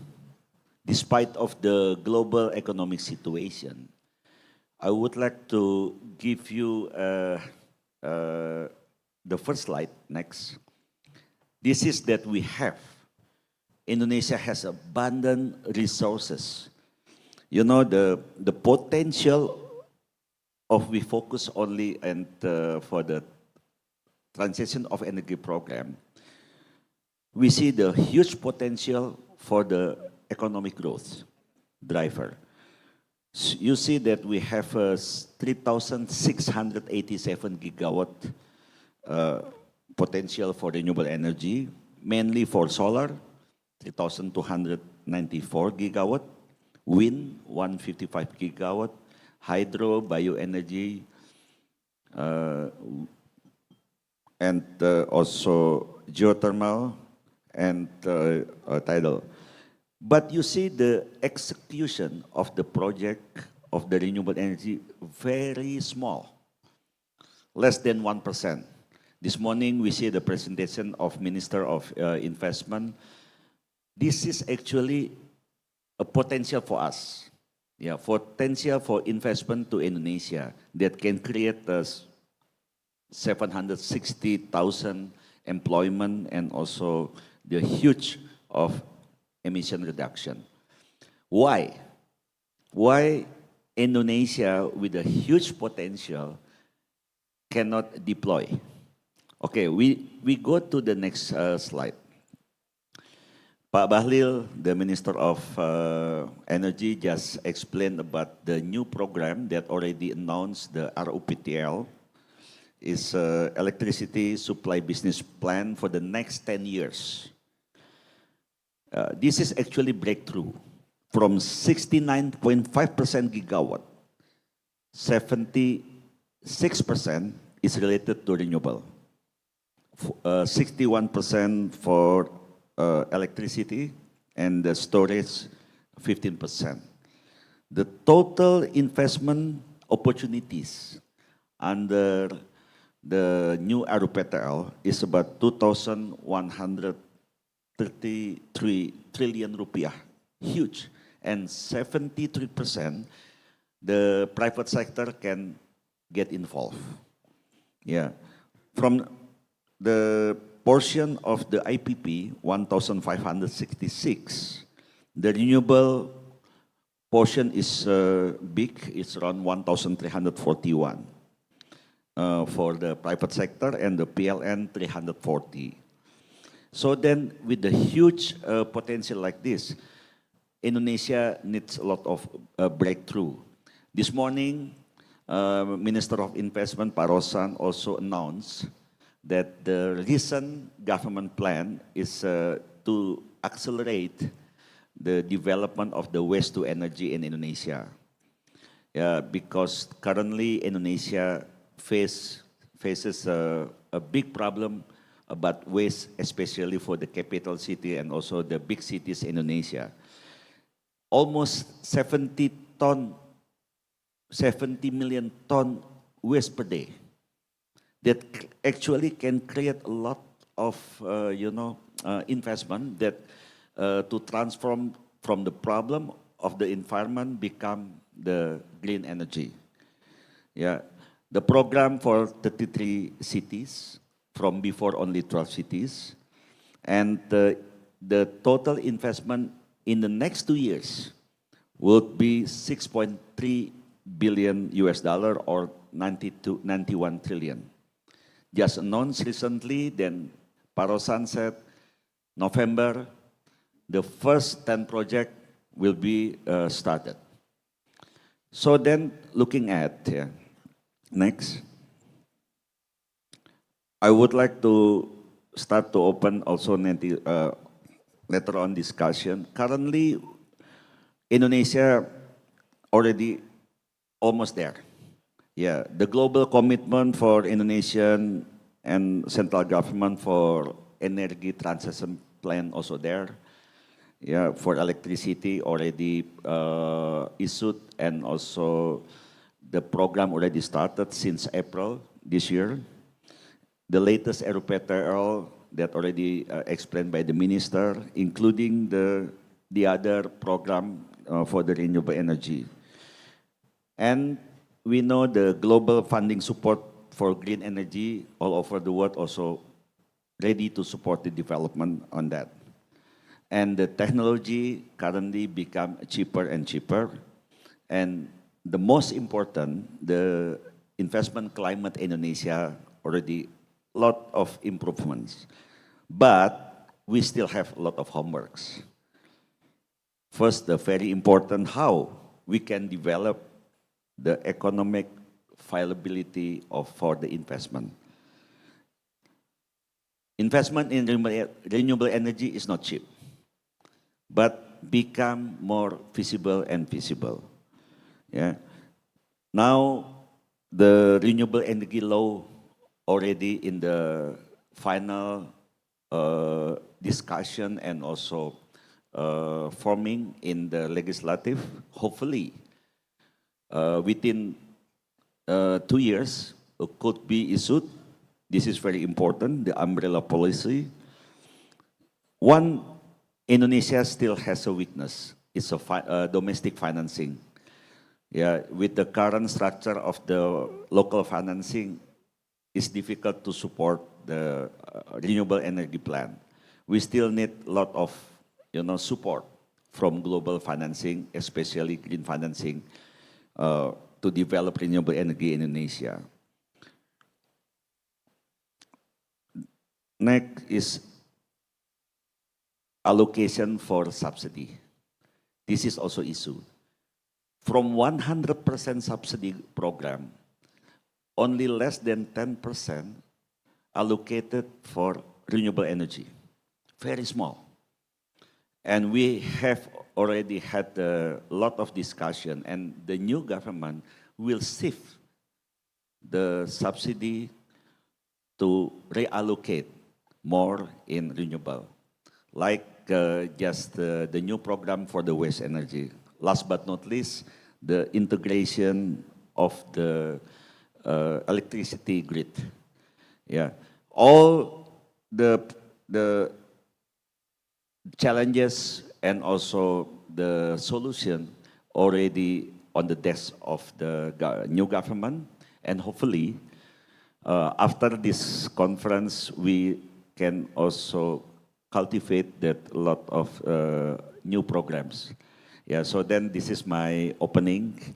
Yeah, hopefully with a lot of this potential, we can get a lot of investment also that can focus in renewable energy. Thank you. Thank you, Pak Bobi, for sharing the Indonesian context and also opportunities. Next, maybe we try to see from global examples, right? I would like to start from Haimeng here. Right. So Haimeng, as we know, China is one of the world's fastest growing market in terms of renewable. What are the lessons learned, right? Specifically, practices in policy, market, and deployment that you think can be replicated in this region, especially Indonesia? Thank you, Martin. And it's my privilege to be here to learn from the Indonesian market and also share some of the experiences from China and other markets in the world. I'm a Chief Strategy and ESG Officer of LONGi. So LONGi is the world's largest solar PV and also potentially hydrogen player in the world. So of all the solar installed in the world, roughly 27% use LONGi technology. So talking about China, so the solar development in China has been spectacular in the past 10 years. Last year, roughly the new installed capacity for solar is close to 300 gigawatt, which is roughly half of the global amount is 600 gigawatt, roughly. So China is half of that. There are many factors that build up to that scale. I'll talk about a couple that I think is critical, including maybe a story that captured the essence of the factors. So you know, in China, we also have a coal mining industry. And one of the provinces in Shanxi used to be half of the coal production in China. But over the years, many of the mines in Shanxi are depleted. So it creates a huge environmental issue, both in terms of landscaping, underground water, dust, and pollution. So in the northern part of Shanxi, there's a city called Datong. So Datong municipal government worked with the Energy Bureau, Minister of Energy essentially, at the central level, to launch a program that's called the Top Runner Program. That started in 2015, extended all the way to 2016 and 17, and eventually added more than 50 gigawatts of solar power just in that metropolitan area alone. So it completely reshaped the geological landscape. So if you have a chance to visit, so the success factor of that program is, one, to have a very stable scheme for feed-in tariff. So working with the policymakers centrally, so they would know for the next 10 years, 15 years, what is the feed-in tariff for the solar power generated. So that creates a very predictable finance model for the banks, right? So make the projects bankable. Second thing, the local government really put their weights behind the land acquisition, permitting, licensing, and all the process that's required to develop a project. So it makes very fast and very easy for the developers to start and launch projects. And the third thing is to have a incentive program that incentivize high efficiency technology. Basically, the Top Runner learns from actually the Japan, right? So name come from Japan. Basically, it means for this year, if you identify the most efficient technology, and the next year that will become like the baseline, right, for you to use. So it pushes the efficiency of the technology used in that. So, you know, I think in summary, very ambitious plan that has multiple benefits, not just in green power, but also local pollution, local community income. It actually creates income for local community, the landowners, the workers that actually lost their job because coal mining is depleted. So actually reskilling and creating new jobs for hundreds of thousands of people locally, and have a good coordination between the local government efforts and the central government policy, and also a very predictable feed-in tariff and finance model that can mobilize the banks, the bank loans to inject into those projects, and a very clear roadmap of technology progress that then create some competitive pressure for all the participants into that program to continue to improve efficiency and improve on the return of their investments.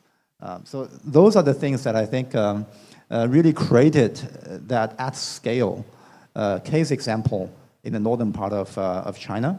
And I think it's quite replicable if you want to take that to some part of Indonesia and even to some other countries that has the ambition to create renewable energy complex at scale. Yeah. Thank you, Haimeng. I think those are very insightful, right? And some of the learnings indeed probably can be applied in Indonesia as well. And next, looking from the investment side, right? Next, we'll go to Tim. So we know Aqua Power has deployed capital in many geographies, right? So when you are entering a new market, right? For example, Indonesia or Southeast Asia, what are the key conditions that you look for before investing heavily in renewables? Thank you very much. Yes, so Aqua Power is operating in 13 or 14 countries, currently has 80 gigawatts under management or operation and a bit more contracted. And we would define ourselves as a hyper-accelerated developer. When you look at our growth trajectory, it has been very rapid, and that has been a function of several things which I'll discuss now, which answer your question. And that is, Aqua has been able to have very long-standing, deep partnerships with technology providers. Longi provide a lot of our technology, with the bankers and the finance ecosystem that needs to support the projects. But what we look for is projects of scale, because when you are talking about these types of technologies, particularly solar, the tariff can get very, very competitive with scale. And in we heard the Minister talking about even raising the point that coal is still cheaper than solar. We would disagree. There are so many projects that we're doing and others around the world which are so much cheaper than coal. You can build coal. So first point. But that's at scale. So we're looking for scale. We're looking for a supportive ecosystem from supply chain. So obviously being able to leverage up global partnerships from key suppliers and bring those to a market, have cost advantages. Alternatively, we know that many of those partners have operations or plans to build manufacturing in a country. So we know that in Indonesia. So what's the supply chain? How quickly can we bring that technology to close out projects? And then I guess the regulatory environment. How much certainty can we get around the permitting regime? And we would certainly welcome all of the points that various ministers have made today around greater certainty on permitting, streamlined processes, cutting down those times. They are significant because in our world, we are essentially competing internally for investment capital across our portfolio. So in the 7 years that we've been operating in Indonesia, some of our colleagues in other markets have brought on huge amounts of power relative to what we have done. And so the business looks at the environment globally and says, well, which are the markets that can grow in quickly and which are the ones that are a little difficult? So those three things, I guess, are the keys in terms of what we look for. Having said that, we're very bullish about Indonesia. The things that we've heard from various ministers, the initiatives of the new government, the power being concentrated in Danantara to be able to provide that certainty on those things that we talked about, I think cause for great optimism. And we're ready. And earlier in August, our chairman and global CEO came and signed a commitment with Danantara to unleash $10 billion of investment in these types of projects over the next 9 or 10 years. So we're looking forward to being able to cash in some of those promises on improved permitting, greater certainty around that, working with our global suppliers and financiers on unleashing those projects and bringing hyper-accelerated project development to Indonesia. Thank you, Tim. Very clear requirements on what you look for, right? Then maybe from market design and regulatory perspective, Sue, would like to get your perspective as well, right? On what shift in terms of market design or regulatory, you think, that will make the biggest difference in accelerating Indonesia's renewable transition? Thank you very much, and thank you for the opportunity for the International Energy Agency to present and be part of this panel. We have 32 member countries, mainly in Europe, North America, and in the Asia-Pacific region, it's Japan, Korea, Australia, and New Zealand. But we're also very fortunate because Indonesia has been an association member country for many years, and we have a deep and long-standing relationship with the people and the government here in Indonesia. So thank you for the opportunity. So maybe let me zoom out a little bit, and I want to continue Tim's theme of optimism. So we released a report at the end of September looking at the potential of solar and wind integration into Southeast Asia countries. And one of the key findings of that report was that there is 20 terawatts potential of solar and wind in Southeast Asia. What does that look like? That's roughly 55 times the total current generating capacity of the whole region. So the opportunity is huge. The question is, how do we unlock even a tiny amount of that opportunity to help the region, but also the countries in the region to have energy security and energy affordability? And you've heard already from a lot of the speakers about the issue of financing. How do we unlock low-cost finance? I do want to say this is not a problem just for Indonesia. We did our cost of capital observatory, which surveys and looks at what are the factors and what drives the difference between an investor making an investment decision in, say, Southeast Asia versus an economy, a developed economy. Now, that gap is 2 times. So it is 2 times more expensive from an investor's point of view to invest in Southeast Asia than in a developed economy. So the question is why? Now, it's a combination of perceived and actual risks. And particularly for this region, and it's a theme you've heard already, it's around that political and regulatory uncertainty and the need to have clear, stable frameworks. And why is that? The IEA always says the second golden rule for energy security is predictability. Energy investments, they're long-term, they're large. And an investor's not going to put their money in if they don't know when the money's going to come back, when are they going to make a return for it, and what's the value of that return that they're going to get back. So what are some of the practical things from a government's point of view that can be done? So you've had a good example from China. Let me give an example from India, because it's another close neighbor, another emerging economy in this region. So India currently is on track to deliver 345 gigawatts of solar between now and 2030. That's a lot of solar power coming on board. How have they been able to do that? It's 3 main things. Firstly, very clear leadership, political commitment that they want to do this. They want long-term renewable power to be a key part of the country's future. So Prime Minister Modi at COP21 said, by 2030, India will be 500 gigawatts non-fossil energy. He made that declaration very clearly. I think from Indonesia's perspective, what has been excellent to hear is you've had that very clear commitment, and the president has been clear about it very consistently since he's been elected. And then today, you've had every minister, again, very clearly reaffirming that commitment and that ambition, including, very pleasing to see, the 100 gigawatts of solar that Minister Bahlil just spoke about.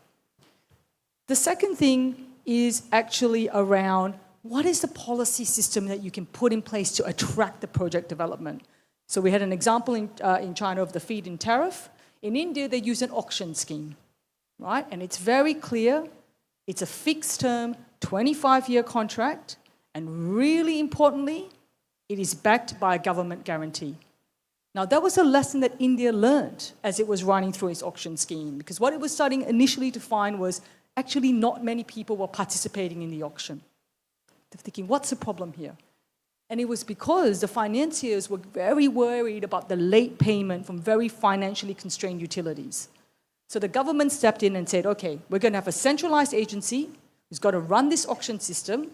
We're going to have no cap in terms of the bidding for what you can bid for it, and we're going to guarantee the payment.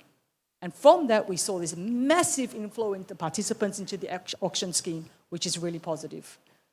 The other thing the government did was impose a renewable energy obligation on utilities. So some component of what you use as a utility has to come from renewable energy, and that really made a difference. The third and final thing that we saw, and again we've heard this from previous members of the panel, was the government dealt with the land access and the grid access issues. So they set up solar parks, so developers didn't have to worry about trying to do the land acquisition and the land access negotiation. The government just set up these solar parks, and that's where the solar is going to go. And they put in place green energy corridors, right? So that allows the building of the grids and the transmission that will be necessary to bring that renewables on board. So really practical ways that the Indian government has done that. So I think there is real opportunity here for Indonesia. Firstly, because you absolutely have the potential. Secondly, we've clearly heard the political will. It's been really uplifting, frankly, to hear that, and that's been really fantastic. And then I think the third thing is also we're seeing within ASEAN very clear cooperation. So the minister talked about the agreement that he signed with Minister Tan from Singapore about the renewable imports. But more broadly, I see all ASEAN ministers are working on the ASEAN power grid and the importance of trying to ensure energy security for all of the countries in this region. And I think that's an incredibly optimistic and positive note. Thank you. Thank you, Shu, for also sharing the India case, which is very interesting. And next, for Indonesia specific, maybe we go to Pak Eka. So Pak Eka, as we know, in the new RUPTL, IPP will play a big role in help to drive our energy sector goals. Yeah. So for your perspective as a renewable energy developer, what are the enablers that should be prioritized to accelerate investor confidence? Thank you, Martin. Good afternoon, everybody. Nice to be here to sharing these very important topics. So I think if you ask us, Medco, yeah, particular, we see this as basically opportunity, but also responsibilities. A little bit about our company. I think Medco is the Indonesia energy and natural resources company. We are working closely with governments and customer in providing energy solutions and also natural resources like copper, yeah, to the market to support energy transitions. We are producing 160,000 barrel, but we are also focusing on energy transitions, which is clean power, yeah. And we are doing also the mining, which is copper, which is important to the energy transitions, right? In power, I think we are very serious in developing the clean energy. We are targeting, at least by the next 3 or 4 years, we're going to reach 30% of our energy coming from renewable. So, coming back to your questions regarding RUPTL, Martin, Pak Bobby mentioned, I think very clearly, and I think Pak Bahlil also mentioned, Indonesia has huge potentials on renewable, 3,600 gigawatt. And at this moment, only 0.4% being used, right? So we see RUPTL basically as a clear signal, yeah, from the government, showing that Indonesia is turning ambition into implementation. But the question is how? And not only that, looking at the potential, I think Pak Bahlil mentioned this also, Indonesia could be one of the energy hub. I think last year in this forum, several players from Indonesia also signing a potential of us, Indonesia, exporting green renewable to our neighboring countries. And then Pak Anin also mentioned that this green potential actually could help Indonesia growing. I think he mentioned about one number, 4%. Because if you look at the numbers, I think we can easily understand just from the RUPTL alone, yeah, we're talking about a demand, yeah, or investment around 1,500 trillion, equivalent to 100 billion, which is need to come from the private sector. So it's basically there, so the demand is there. And not only that, from the regional demand, I think Singapore has clearly mentioned about their interest in Indonesia renewable. 3.9 gigawatt has been signed. If we going to convert that into PV, Pak, we are talking about around 30 gigawatt peak of, basically panel needed, And also probably more than 30 gigawatt hour of BSS or battery needed. So combined, both RUPTL and regional demand, this could help us. But as a local player, I think the question is that how are we going to realize it? Like Pak Prabowo said, we don't want to be omon-omon. I think based on our experience, I agree with our friend Su from IAE. I think at the end, number one is all about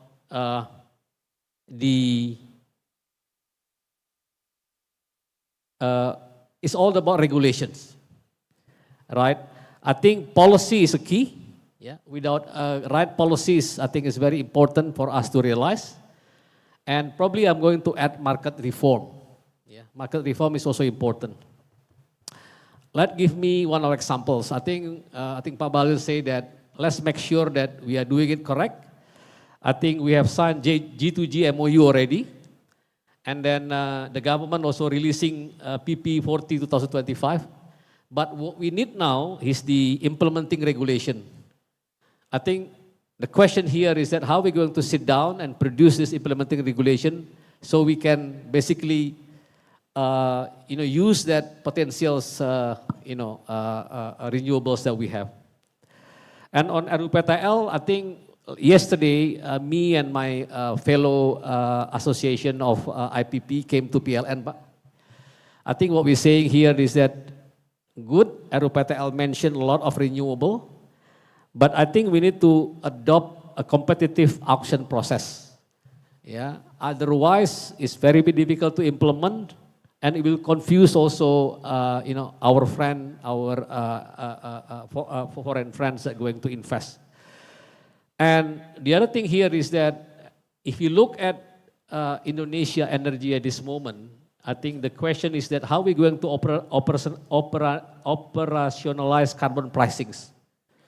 At this moment, between the others energy and then to the green energies, I think there is no differentiations. I think we need to do that. So I think in summaries, I think we need clarities, consistencies, and also credibilities, from us, from Indonesia, government, and also players, to make sure that we can deliver this. The other thing that I like to mention is about our readiness, grid and infrastructure readiness. I think everybody agree we need to improve expand also the grid.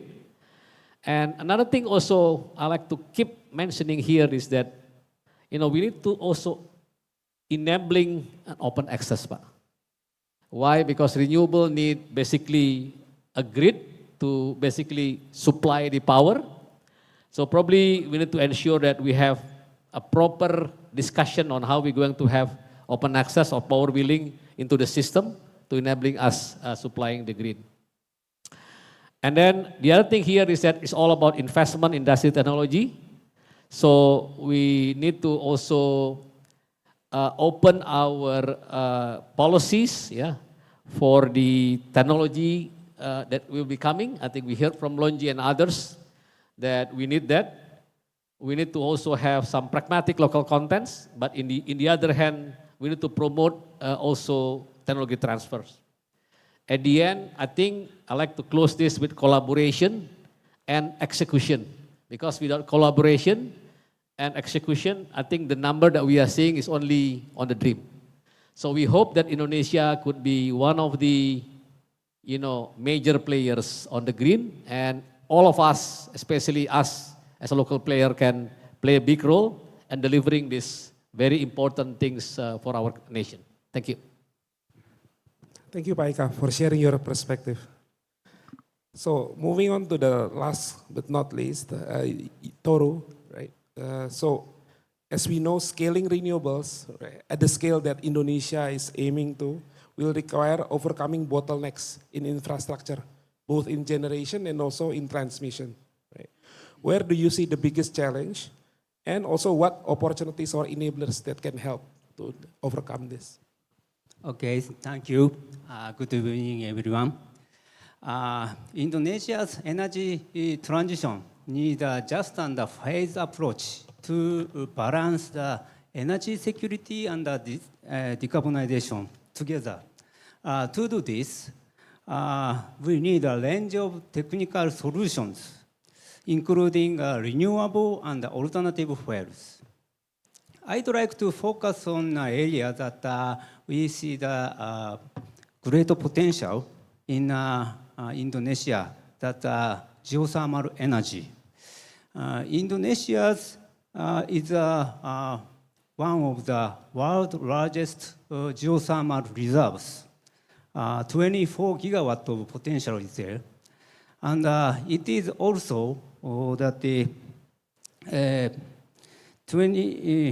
second largest geothermal electricity producer, with 2.7 gigawatt of installed capacity as of 2024. We are proud to be part of this progress. So far, we have delivered 6 units of geothermal power plant in Indonesia, 400 megawatt of output in total. In 2024, we have delivered retrofitting the Darajat geothermal power plant, Unit 3, Garut, West Java, with a more efficient and reliable steam turbine that increased the output from 121 megawatt to 129 megawatt. And also, we have supplied a 55 megawatt of Rumit-Barai Unit 2 geothermal power plant in Palembang to the Pertamina Geothermal Energy. Looking ahead, the Ministry of Energy and Mineral Resources has a plan to add a geothermal capacity by 5.2 gigawatt in coming 10 years. We are exploring how our advanced technology can support this growth. One of the promising technology is to add on organic ranking cycle systems, which is abbreviated as the ORC system. And our group company, Turboden, has a technology and fluent experience to support. ORC system can utilize brine water from the existing geothermal power plant, and which was usually returned to the underground, but this brine water to vaporize secondary organic fluid to drive a turbine and generate electricity. Such a kind of ORC system have not required to develop new drilling through getting some new steam. Therefore, such a kind of ORC system can less development risk and then shorten the construction period. And other than the geothermal, renewable energy like solar and wind also very important, but faces the issue of the intermittency. This is where alternative fuels like hydrogen can come into the help stabilize the grid and support the energy transition. We are partnering with a local partner to explore the alternative fuel like hydrogen, ammonia, and biomass to decarbonize the existing infrastructure.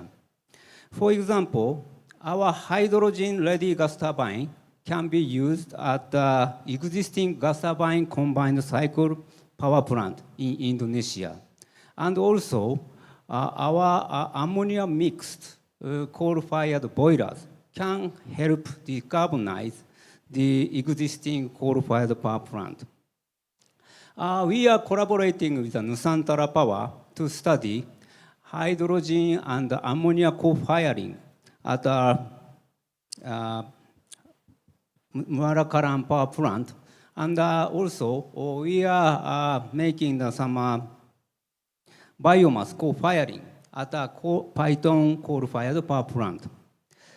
Such a kind of renewable and alternative fuels is at early stage to develop. Therefore, we need a further support in the terms of the policy and the investment.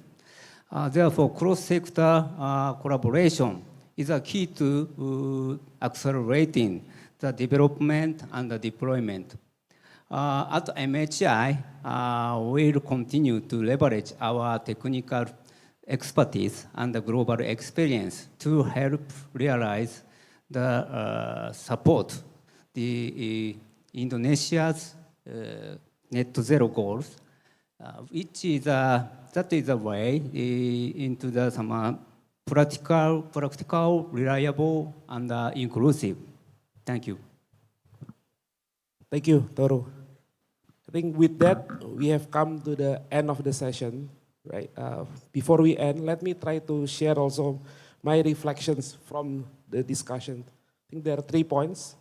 First, Indonesia has huge potential in renewable, and not just potential, but the ambition, right? And then second, from what we learned from the panel, there are several key enablers that we need to have to be able to realize this ambition, right? First and foremost, I think almost everyone here talks about the importance of policy regulation. Having clarity, having consistency and the right policy to enable this. Second, also right projects at scale right? With a clear path of bankability and commercial setup. And the third one also, the right collaborative ecosystem. We need to involve everyone here, right? The government, business, technology players, and so on, right? And therefore, the third point is that collaboration, very important to enable us to achieve this aspiration. So, thank you everyone for sharing the insights. One more. Pak Bobby, Okay. maybe you want to say something. I think one more very important I raised for this discussion from Shuren, how to unlock the value. Yeah, how to unlock, we can unlock the potentials. Big potential, but how to it is very important. Strong government support. Yeah, with the government support and commitment, the rest is easy. Yeah, like for example, how to reduce the cost of investment. One of the very important key is financial cost. During the Suharto era, the government give government guarantee and the financing easy.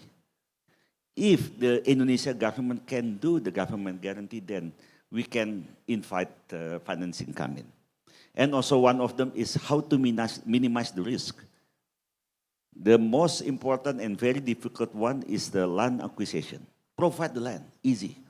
We just come and invest. Yeah, including like Pak Eka said, providing the integration of grid. And you can build a small, very fast. This is how to unlock government support. Thank you for sharing that, Pak Bobby. Okay, so thank you for all the panelists, and thank you also for all the audience that have come here, and have a great rest of afternoon. Thank you.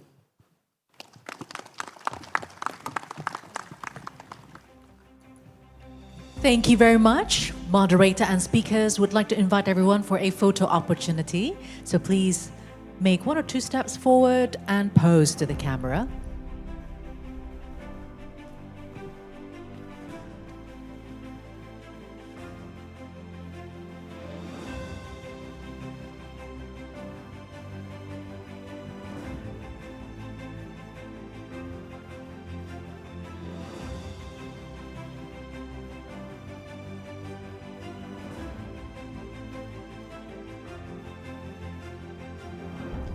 Once again, thank you, Mr. Martin Santoso, for leading the panel session and also speakers talking about unleashing green electricity, capturing the full potential of renewable energy. Some of the key takeaways are that it is definite Indonesia is full of potentials, but then we need the political power and also collaborations among other nations, especially in Southeast Asia. So thank you very much for all those messages and reminders. And now, ladies and gentlemen, we continue the agenda with an MOU signing session. The first MOU signing session is between Pupuk Indonesia and Aqua Power. MOU about strategic alliance for industrial decarbonization. So may we invite the respective representatives to please come forward. PT Pupuk Indonesia Persero, represented by Mr. Jamsaton Nababan, the Technical and Business Development Director. Please come forward. And from Aqua Power Company, please come forward Mr. Salman Barai, Vice President of Southeast Asia.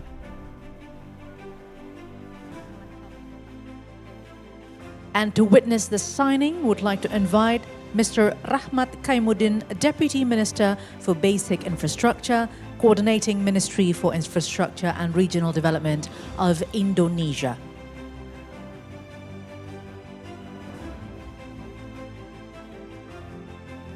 All right, signatories are ready to sign the document, so please proceed.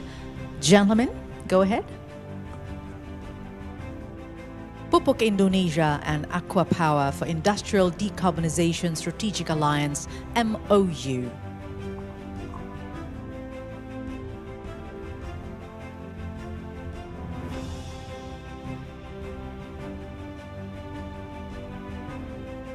And let's seize this moment with the documents signed, uphold and show them to the camera.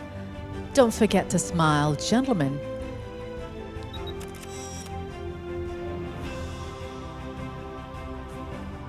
Thank you very much. Thank you, signatories. Thank you, Pak Rahmat Kaimuddin, to witness that as well.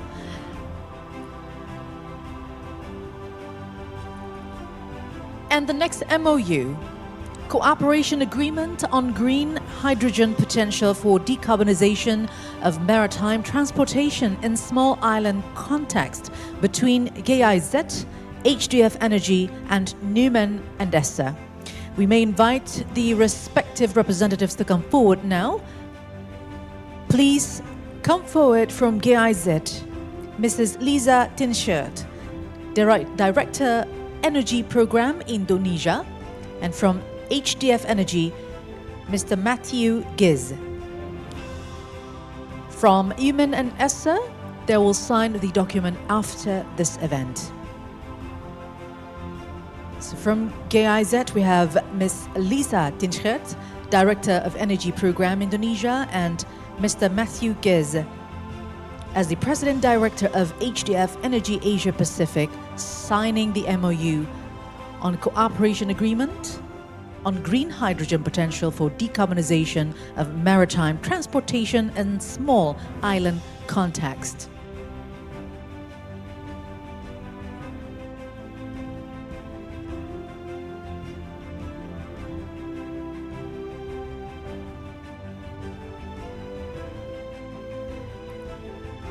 And once the agreement is signed, please show them to the camera as you smile, as well as a symbol of commitment to forego this MOU signed today.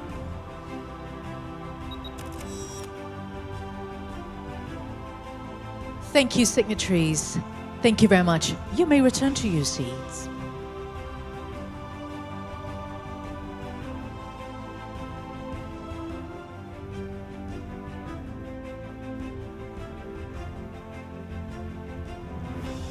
Indonesia has been very ambitious as well in net zero emission that is targeted to be obtained by the year 2060 or even sooner from there. So, ladies and gentlemen, the next keynote speech will be delivered by Miss Armida Ali Sjahbana, the Under Secretary General of the UN ESCAP, that will deliver a keynote on emission-free mobility, catalyzing the shift to green mobility. So without further ado, let's welcome her to the stage with a big round of applause. Thank you.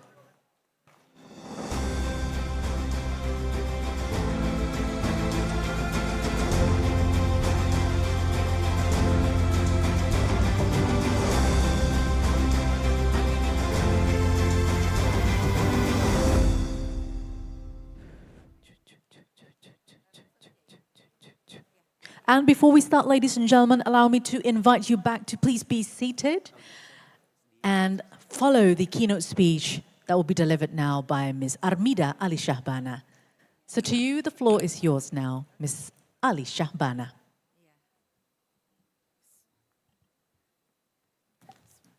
Assalamualaikum warahmatullahi wabarakatuh. Selamat sore, a very good afternoon, and very pleased to be here joining all of you, distinguished participants, ladies and gentlemen, colleagues and friends, teman-teman semua, Bapak Ibu yang saya hormati. It is my pleasure to address you at the Indonesian International Sustainability Forum 2025. I extend my sincerest appreciation to the government of Indonesia for hosting this significant event, which brings together a whole range of critical topics, from unleashing green electricity to financing sustainable growth. Today, as we convene for the session on emission-free mobility, we do so with a shared understanding that advancing sustainable and green transport is not only an urgent priority, but also a powerful driver in realizing the sustainable development globally as well as country level. The integration of the economic, social, and environmental pillars of sustainable development into the transport connectivity agenda in our region stems from the key enabling role transport plays in sustainable development. Transport brings us all together. It connects people to jobs, education, and healthcare, and allows communities to thrive. However, we cannot ignore that transport is also responsible for almost 1/4 of global energy-related greenhouse gas emission.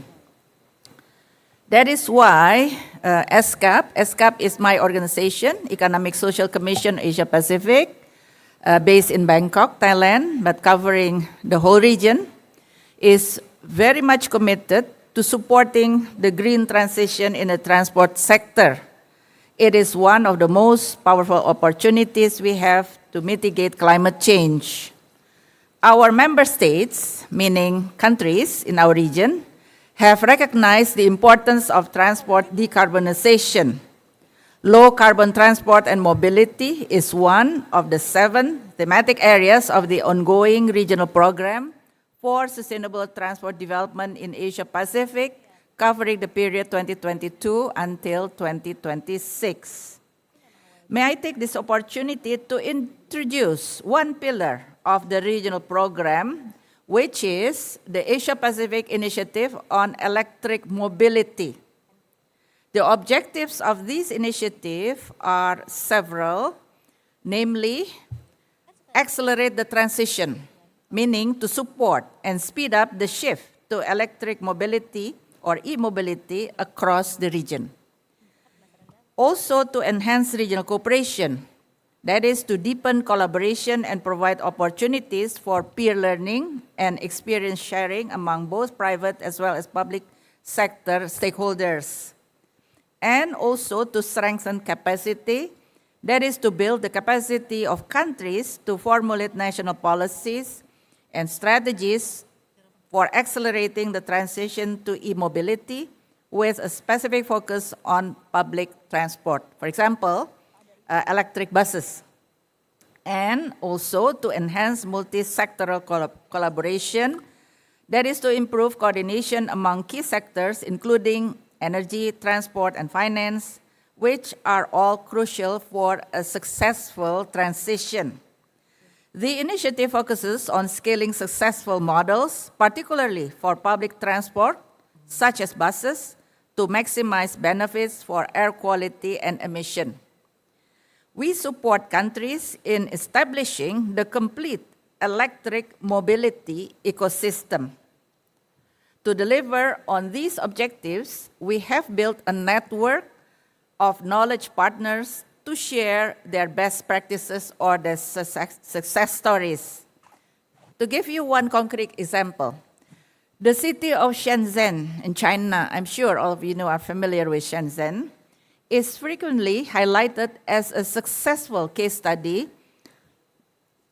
in large-scale electrification, as it was the first city worldwide to 100% electrify its public transport system. So not only buses, but the entire public transport system, including taxi and so on and so forth.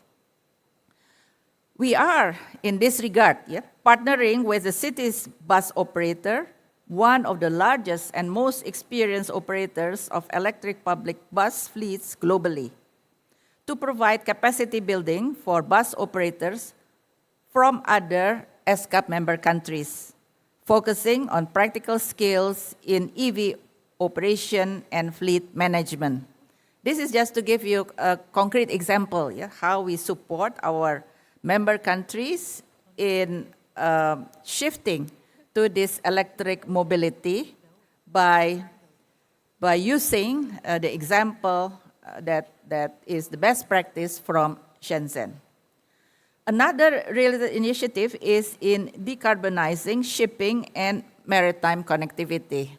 And I think this is also an important initiative that countries such as Indonesia would like to look at this initiative and how also to implement it.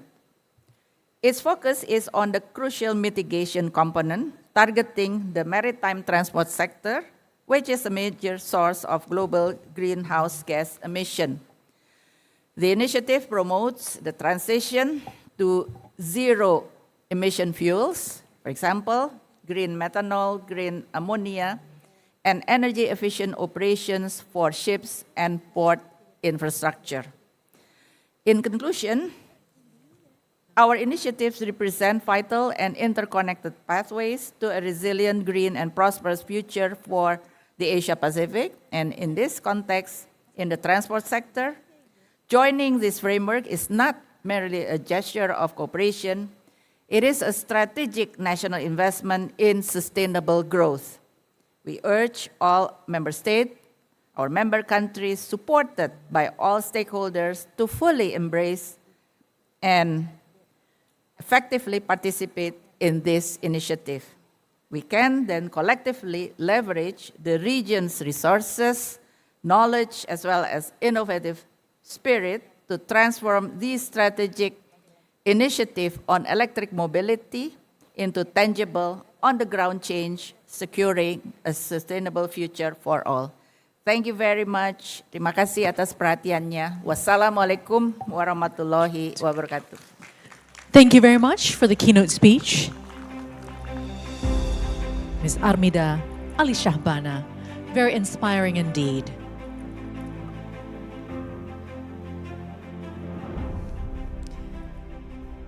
So that was a keynote speech on emission-free mobility, catalyzing the shift to green mobility by Ms. Armida Ali Sjahbana, the Undersecretary General of the UN ESCAP. Once again, thank you very much for speaking on this forum.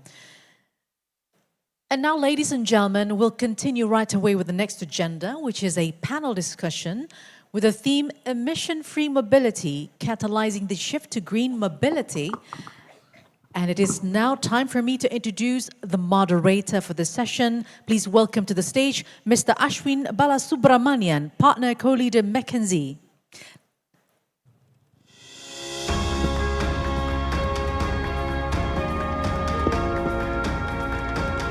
Let's give a big round of applause to our moderator.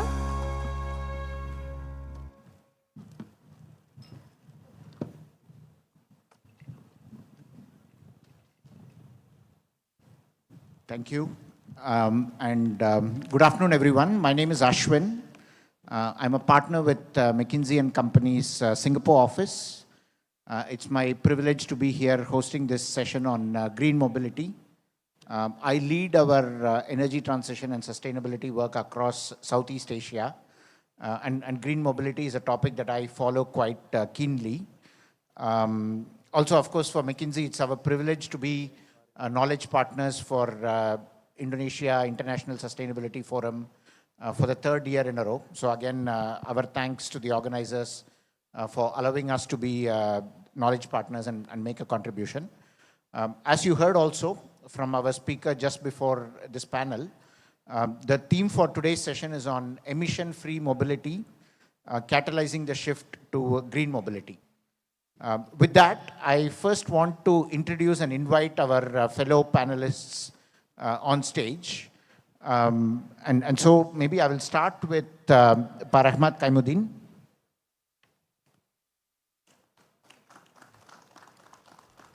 Pak Rahmat, please join us on stage. I think Pak Rahmat is not a stranger to most of us. He currently serves as the Deputy Coordinating Minister for Basic Infrastructure at the Coordinating Ministry for Infrastructure and Regional Development. In the field of sustainability and energy transition, Pak Rahmat is very passionate about this topic, and he's been entrusted as the head of the National Energy Transition Task Force Implementation Team for more than 2 years. And he's also the brains and the mind and the body behind this International Sustainability Forum since its conception. And he also has been serving as the lead negotiator in the past for Indonesia at JETP. Right? So thank you for joining us, Pak Rahmat. Next, I'd like to invite Tan Sri Michael Yeo, who's the founding president. Please join us on stage. He's the founding president for World Digital Chamber and KSI Strategic Institute for APAC. He has more than 4 decades of leadership across corporate boards, finance and public policy, and he's been a strong advocate for regional connectivity, which is particularly important as all of us get together here in Jakarta. Next, I'd like to invite Henry Liu, who's the Vice President APAC for Lubrizol Corporation. He leads regional strategy for advanced materials, lubricants, and additives that enable clean transportation solutions. He has more than 2 decades of experience in this sector, supporting innovations in battery performance, low emission fuels, among many other things. Thanks for joining us, Henry. Next, I'd like to invite Shantanu. Please join us on stage. Shantanu Jaswal is the head of India and Southeast Asia research at Bloomberg New Energy Finance, Bloomberg NEF, where he leads research and strategy on clean energy, mobility, and energy transition across the region. He also has expertise in decarbonization and renewables. Thanks for joining us, Shantanu. Last but not the least, Daud Joseph, please join us. He's the Director for Operations and Safety at Transjakarta. Joseph has been in this role for more than 2 years. He oversees daily transportation of 1.4 million passengers, more than 5,000 buses on more than 240 routes, very integral to how we all get around in Jakarta. So thank you for joining us, Joseph. It's my privilege to have our panelists on stage. Green mobility, as you all might know, has been picking up quite rapidly in our part of the world, in Southeast Asia. For example, if you just look outside Indonesia and Thailand, almost 12% of new vehicle registrations are battery electric vehicles. I come from Singapore. This was the first year where the leading model of car that was sold was an electric vehicle. And not a ICE vehicle. In many countries here, as well as in Indonesia, we still do encounter a number of challenges to rapid uptake, right? And I think it's a mission for all of us at this stage to talk about what does it take to debottleneck and accelerate this even faster. There is always a lot of discussion around total cost of ownership, right? Having the infrastructure available, right, whether it is for battery vehicles or for even biofuel-powered vehicles. This is also a very important topic for Indonesia. We are, of course, one of the leading resource holders for a number of battery minerals. So getting the electric mobility space right is also a great way to make our country prosperous, right, and create high-quality growth in the country, right? We do have natural endowment in biofuels, which also makes it very important, right? So what I'd like to do, and here you can also see a very good mix between local and global, between public and private sector, right? Very clearly, this space requires a lot of collaboration, right, across these different parties to really scale up this game, right? So I'll start with maybe, Parahmat, this is a topic very close to your heart, right? And you've spent a lot of time thinking through what can the public sector do, right, to nudge and open up the space for the private sector to really activate, scaling up in this green mobility space, right? So could you tell us a little bit how you think about the role of policies and incentives to really not just kickstart, but also keep the momentum going in this fast-moving space? Maybe let's start with that, Parahmat. Yeah, thank you, Ashwin, my fellow panelists, and all the people. Basically, let me quickly explain the background of Indonesian policy on green mobility. What is the impetus? Why this is important for us? So let me explain quickly on our energy sector. Indonesia is a country that actually export energy in terms of barrel of oil equivalent more than what we use domestically. So that is one. However, we still import quite significant amount of energy as well. And most of the energy that we import is actually oil. And most of that oil is being used for transportation. So if we want to do, we want to have energy sovereignty like our president wants to do, we need to think about this. How we need to shift from using imported oil into something that we do domestically, that we have domestically. The other thing is, of course, this moral imperative of climate change. Another one will be air quality issue. And all typically is caused by combustion engine tailpipes. At least in Jakarta, that is the case. Because we have done quite a lot of studies in Jakarta. So we see green mobility, especially electric mobility, is one stone that can kill multiple birds.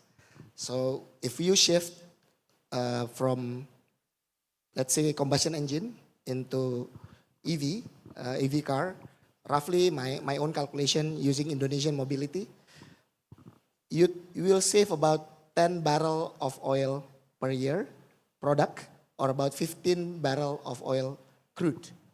So that will save you some money or some fiscal space on import.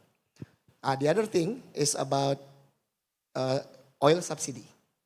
Indonesian government spend quite significant amount to subsidize fossil, especially on gasoline and diesel. Of course, it's a very sensitive topic. If you stop immediately, then people typically will not be very happy.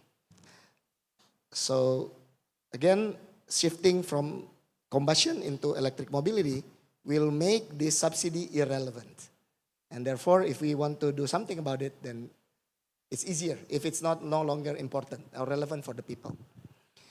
Okay, so, but what to do? Today, our vehicle market is about 1 million car a year, between 800 to 1 million a year for four-wheelers, and about, say, 6 to 7 million for two-wheelers.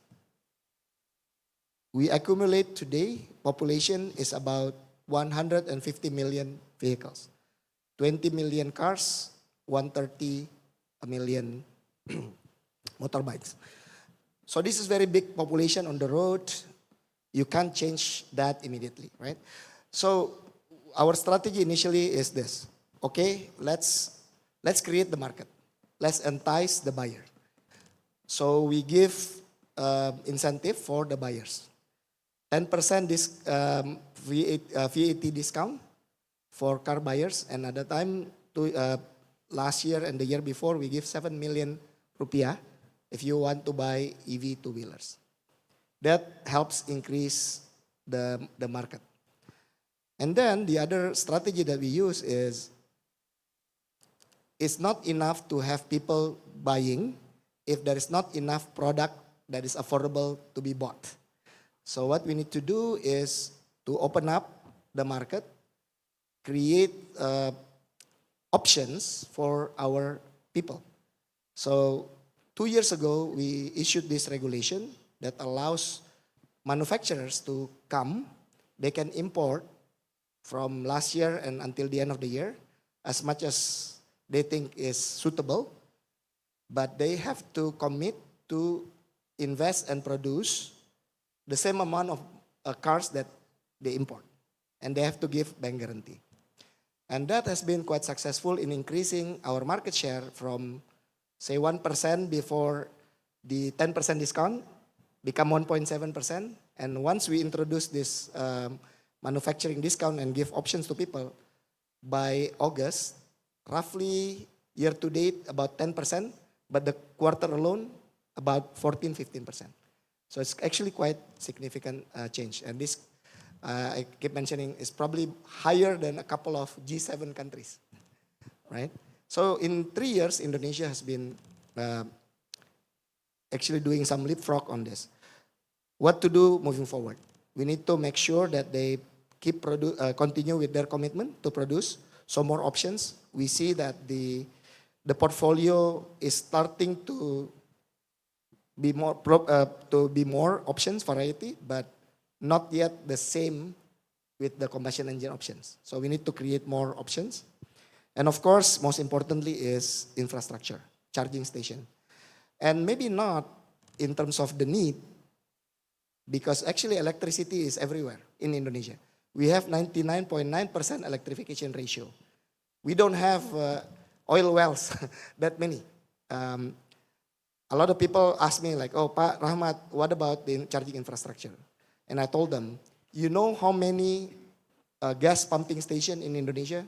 It's about less than 8,000. But you know how many charging stations in Indonesia? Around 4,000. Even though the car on the road is only 120,000. And there is 20 million cars and 130 million motorbike on the road. So the ratio is actually not that bad. But of course, this is about perception as well. So we need to do a lot of that. And we need to continue to build more confidence to the people. So those are the key things that we are working on today. Thank you very much, Pak Rahmat. What I hear from you very clearly is that the narrative, the underlying narrative is very, very important, right? Good energy transition policy also needs to be good fiscal policy, good energy security policy, but also good economic policy, right? So trying to find a win-win across each of these dimensions is what makes good policy that will accelerate this going forward, right? It's a very clear message. Maybe I'll invite Tansri Michael here to weigh in on the same topic, right? You have a vantage point even beyond Indonesia, right? What does successful policy look like, right? Who has gotten it right? What have you seen really work, right? And what can we learn from that, right? It'll be great to hear your views on that. Thank you. I think at the outset, it would be useful for us to take note of the core drivers for green mobility, and that would include rising fuel costs, the growing environmental awareness, and a general broader push for sustainable transport. But we need to take note also of challenges that Pak Rahmat has identified earlier, the limited availability of charging stations. There is also the element that higher upfront costs of EVs may put off some early adopters. The impact of hot climate on EV battery performance is another issue that we need to address. Hence, building a competitive EV ecosystem, we need supportive policies and incentives. If I may, I would like to summarize very quickly what I think can be 10 key points that we should perhaps take into account in developing the broad ecosystem. Number one, I think different countries here need to develop a national blueprint or a master plan for low carbon mobility. Indonesia has done that. In Malaysia, we're trying to do that. Then secondly, implement tax exemption on import duty and road tax for EVs. In Malaysia, that has been going on for the last 2 years. I hope today's budget that our finance minister will present will extend that exemption for another year. 3, provide grants to encourage larger installation of charging infrastructure in both commercial and residential areas. 4, making it mandatory for installation of charging stations in all new property development projects. 5, accelerate infrastructure deployment and fast-track approval for charging stations installation. I think that has to cut through some of the local council municipality delays in approving the installation of charging stations. Create green financing schemes to make EV ownership more affordable. 7, run public awareness campaigns to highlight the total cost of benefits of EVs. Because sometimes people look at it from the 2-3 year angle. We have to look at the total time frame of you owning a EV and look at the total cost benefit analysis. 8, prioritize development of charging infrastructure along major highways.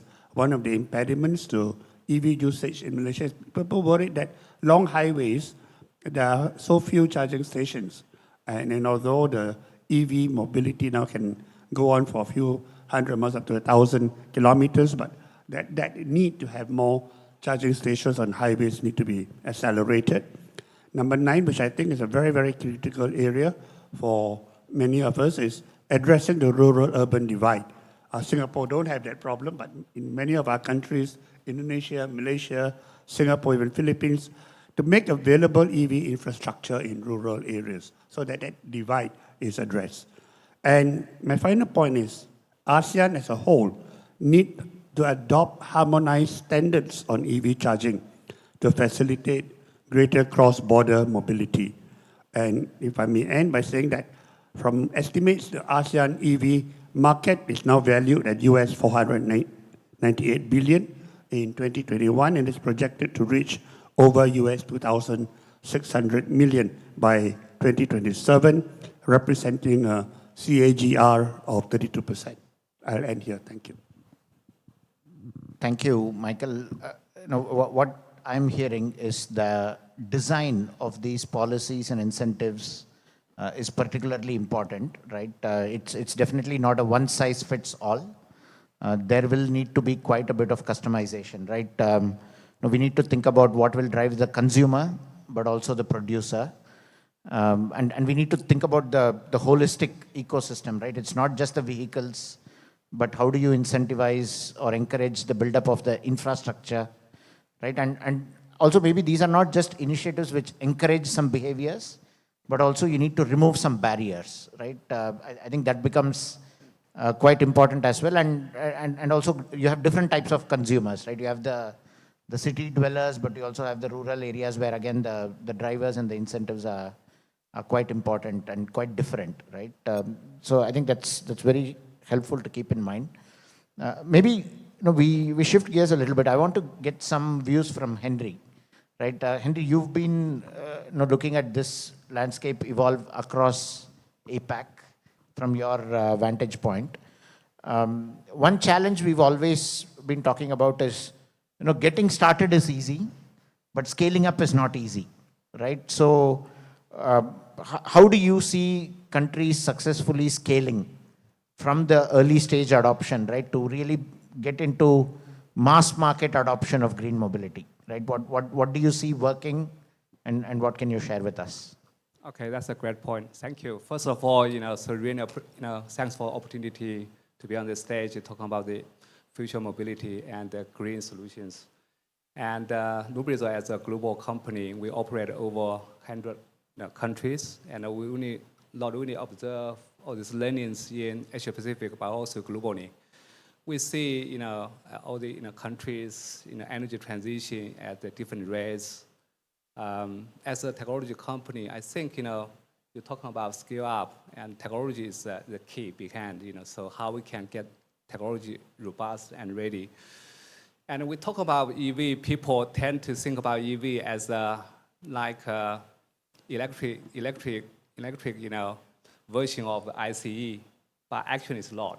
It's actually totally different, fundamentally, different machine there. So for us to think about, such as, from transmission to, thermal management, and also the infrastructure, and also some people talking about their, the perception, the future customers, they are thinking, right? So there's a lot of things for us to think about, not only just for the government, private sectors, and also the people operate in the industry. So that's a very important part.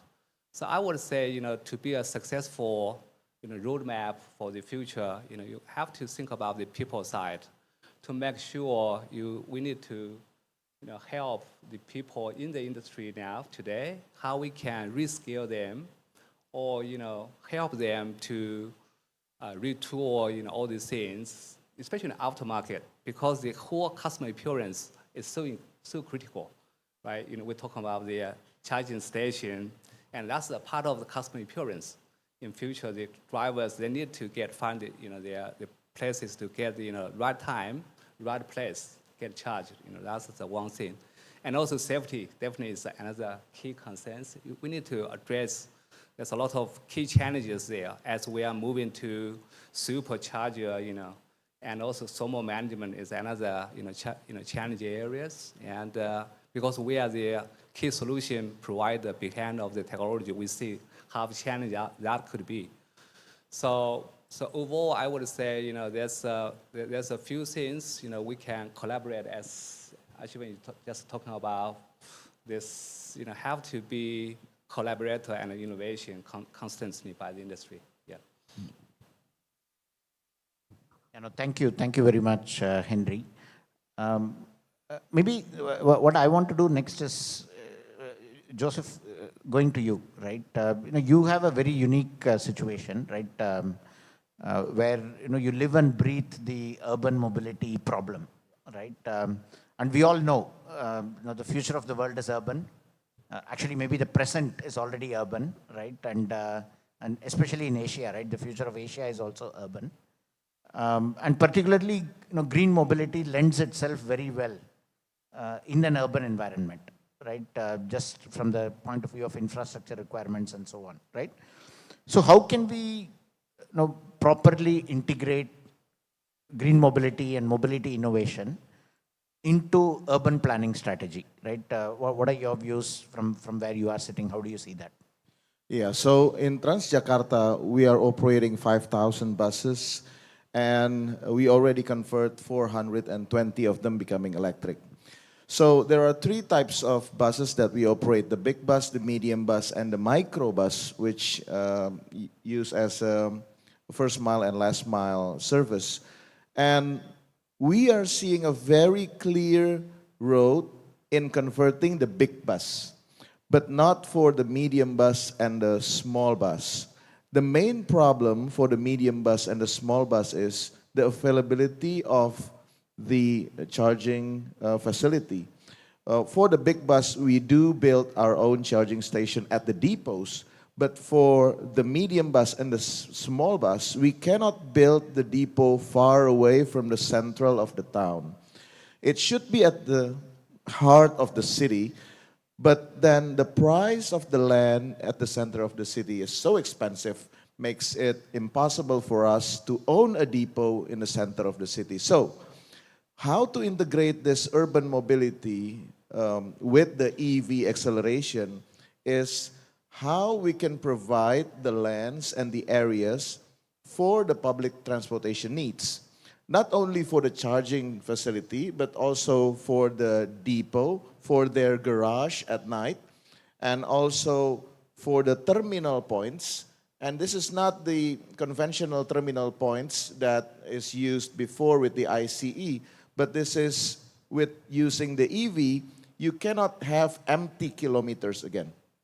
You used to allow empty kilometers for the buses to go refill the gas tank and then you go back to the terminal. But now you don't have that luxury anymore, because having a bigger battery capacity will increase and add the number of price of the bus.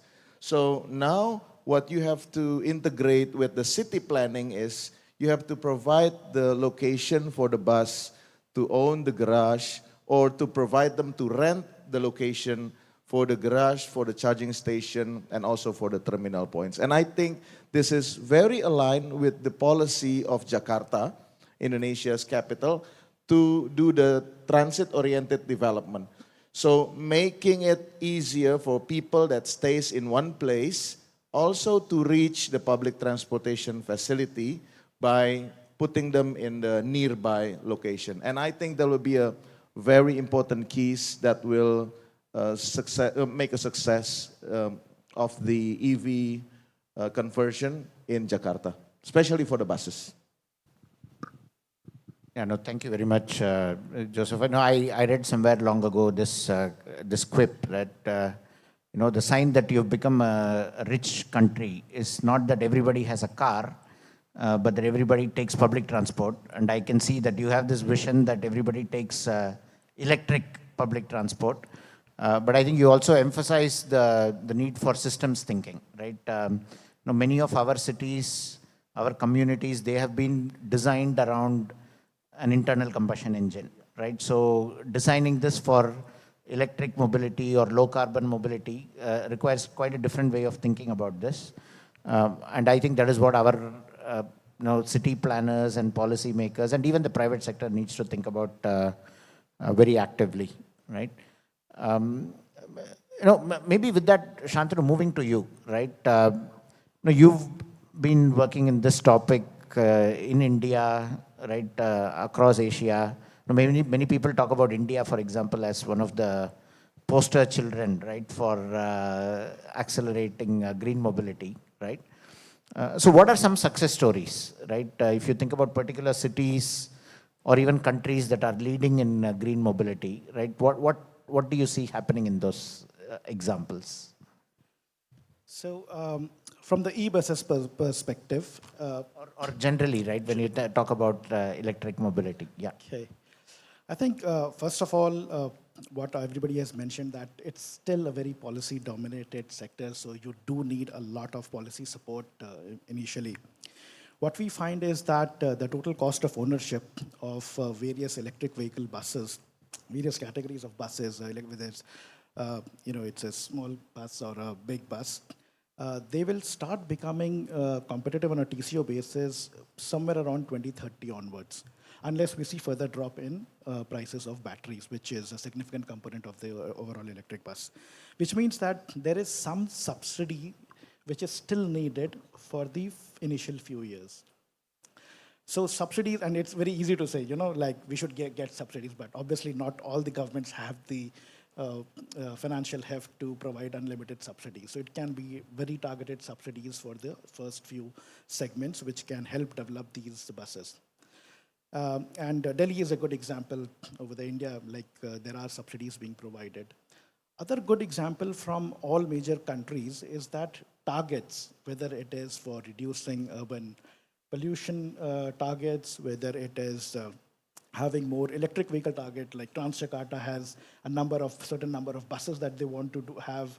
China, in particularly, in their 14th five-year plan, they have mentioned that all urban buses, not all, sorry, 72% of all urban buses should be electric by the end of this year. And those kinds of strong, hard-hitting targets, they also help accelerate the deployment of e-buses. Otherwise, without strong political will, it becomes still quite difficult. Then there is also a vehicle scrappage policy that China is actually doing right now, wherein they are helping existing buses, which are closer to the end of their life, to be replaced with electric vehicles. So that also is something that is that has made China one of the biggest markets for electric buses, all kind of electric vehicles, So we start with policies, then have hard-hitting targets, and then we have some of the other support mechanisms like these.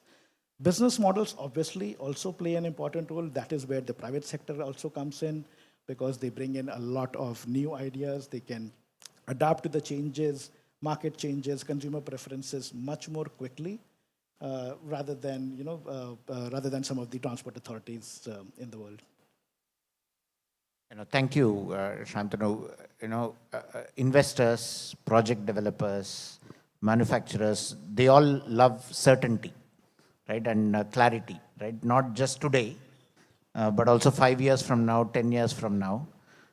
So I think providing that clarity in terms of the milestones we want to achieve, or even direct or indirect targets that we will aim for, I think has a big power in actually making this momentum really become in this momentum becoming realized, right? So I think you make a very important point there. Maybe I'll ask the same question also to Michael, right?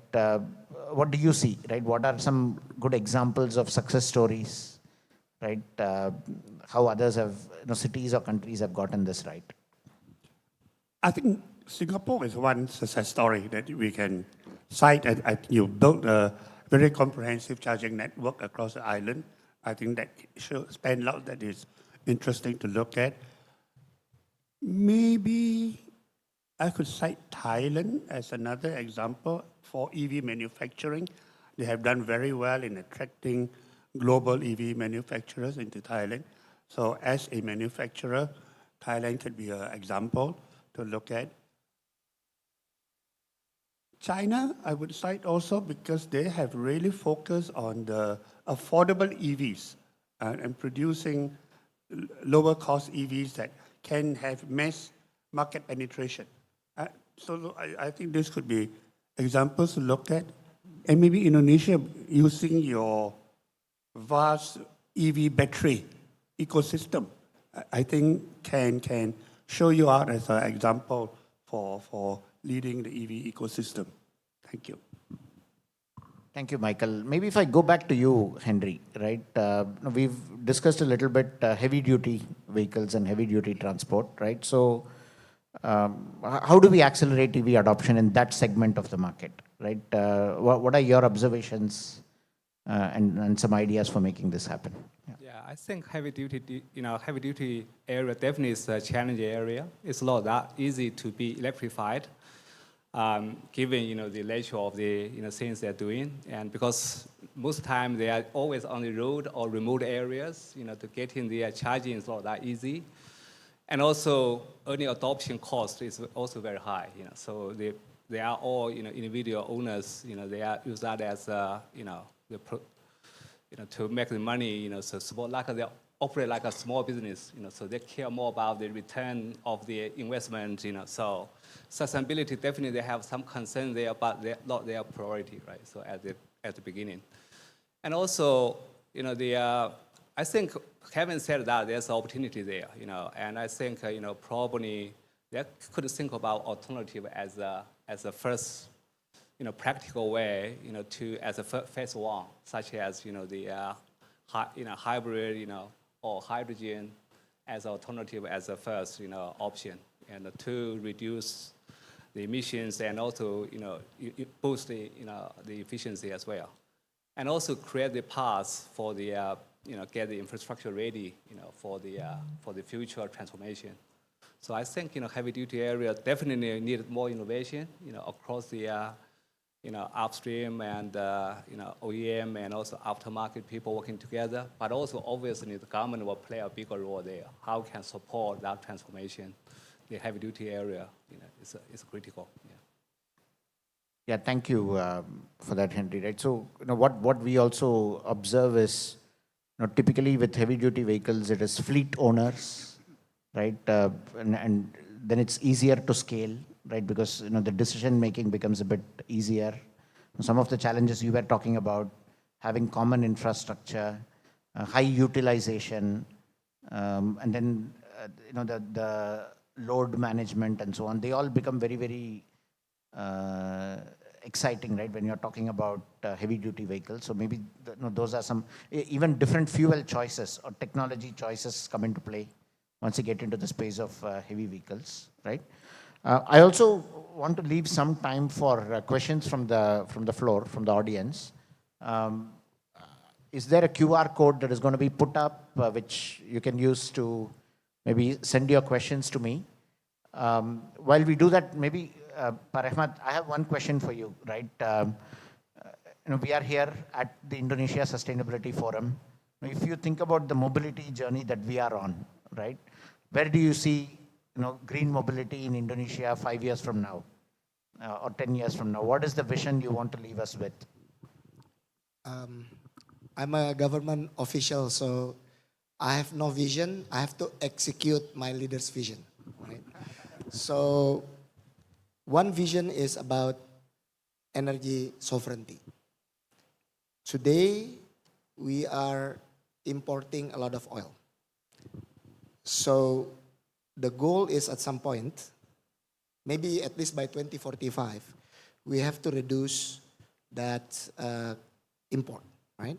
The other vision is that by 2045, we want to reach very high economic situation between, say, $15,000 to $30,000 GDP per capita. I've run some numbers. If we are $20,000 GDP, in 2045, Indonesia will have 320 million people by then, and we'll be like Japan today. There are roughly going to be 160 million cars from 20 to 160. Let's assume no more motorbikes. If we stay in combustion engine scenario, then we will need a lot of oil.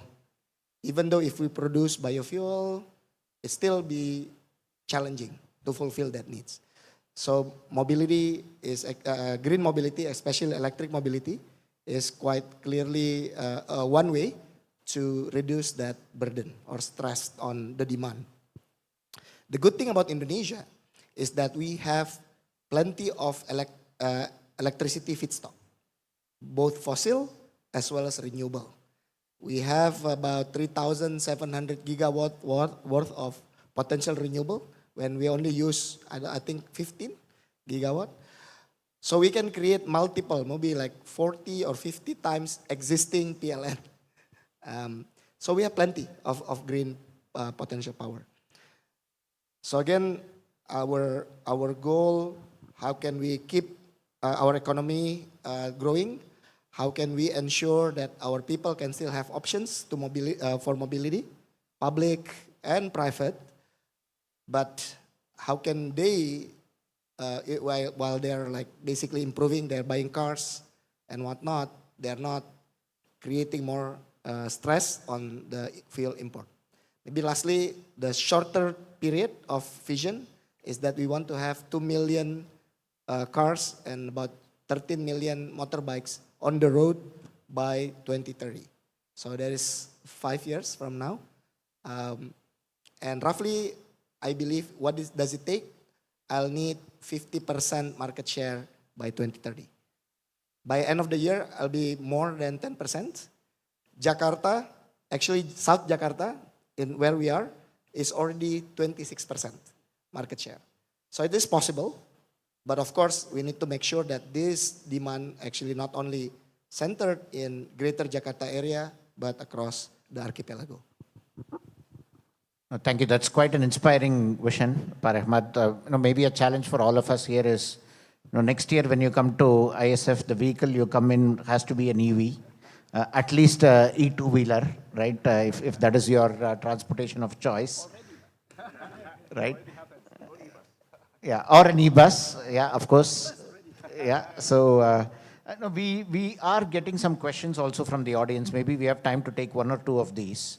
Henry, there is a question for you directly, right? So it says, how can the private sector help to advance green mobility, right? So as a private sector player, what do you see the role that you can play to accelerate green mobility? Definitely, I think private sector is the driving forces behind, not only just, from a technology point of view, but also really because any transformation, you need push and pull.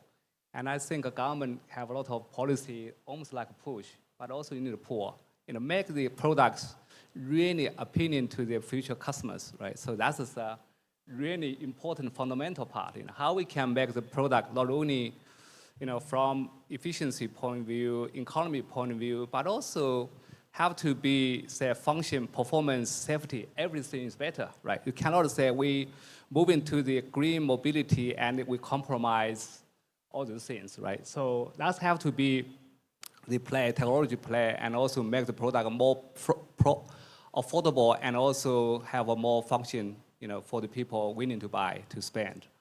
And that's a choice, give the customer the future, a choice, right? So that's the thing, private sector can do more there.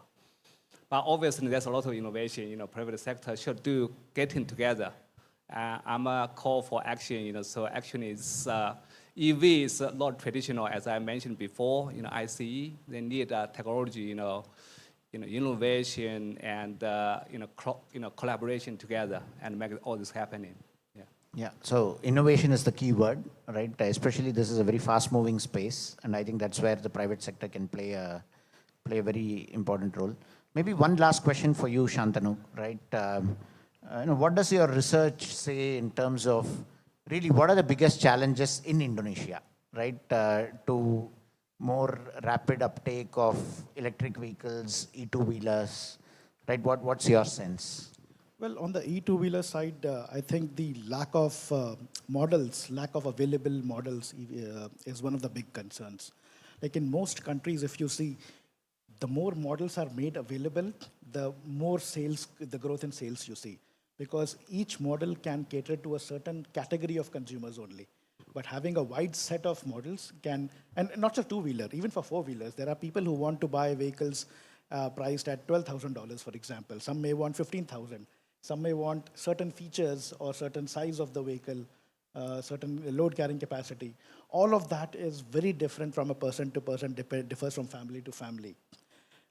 or whether you're young or old, that also plays a key role. So having more models would be something that would definitely help scaling up of electrification of vehicles across all categories. One of the big challenges, apart from charging, I'm not going over there, it's already talked about quite a bit.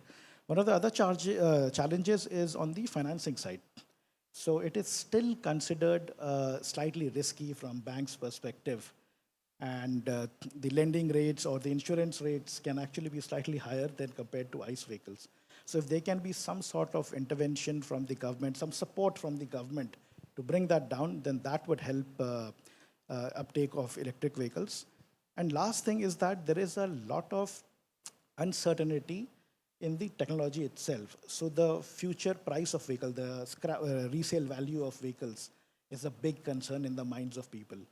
There have been business models or suggestions about business models like, okay, after, let's say, 10 years of your usage of vehicle, any category, whether it's a car or a bus or a truck, you could use the battery for grid scale applications. But are the grid scale guys ready to use this battery? Because they don't know to what level of the battery has degraded and how it will retain the charge, how much it will retain the charge. So that, I think, is also a big unknown at the moment. So hopefully we'll get to learn from other countries. Indonesia can look at other countries and learn from it. Makes sense. I think, we should probably think about this tipping point where this market reaches a critical mass, after which there is more consumer interest. So the manufacturers also have the confidence to offer more choice, which then automatically catalyzes more consumer interest, and then it becomes a virtuous cycle, which is kind of self-fulfilling, right? So we probably will be close to that point in Indonesia, hopefully soon, and then it becomes unstoppable. I think the point you make on financing is a very important one, right? Especially with the battery part of the vehicle and how the life cycle is different from how people are used to thinking about vehicles in general. In many of our consumer families, the vehicle is seen as an asset, right? But that equation gets changed a little bit in their mind, at least, right? The moment a battery gets involved. So again, how do you think about innovative financing models and even ownership models, right? That will accelerate some of this becomes quite important. I can see we are also getting close to time. So, I think we've had a very, very interesting discussion. I'm sure you can also catch the panelists around the venue later if you have other questions. I've taken away a few important points, right? So one is, if I may use that pun a little bit, the direction of travel is very clear, right? We are getting started, but clearly there is opportunity, right? There is momentum, but there is also a clear logic, like you laid out, right, Parehmat? It makes sense from so many different angles that it just doesn't feel like we shouldn't believe in this, right? So I think we are getting to that tipping point. It's very important to keep the consumer in mind, but it is also very important to keep the producers and the infrastructure developers in mind, right? I think how our city planners and our urban planners think about this, given that we are making a very systemic change to how we move people and goods, I think is also going to be quite critical, right, as to how this evolves. I guess we are not alone, right?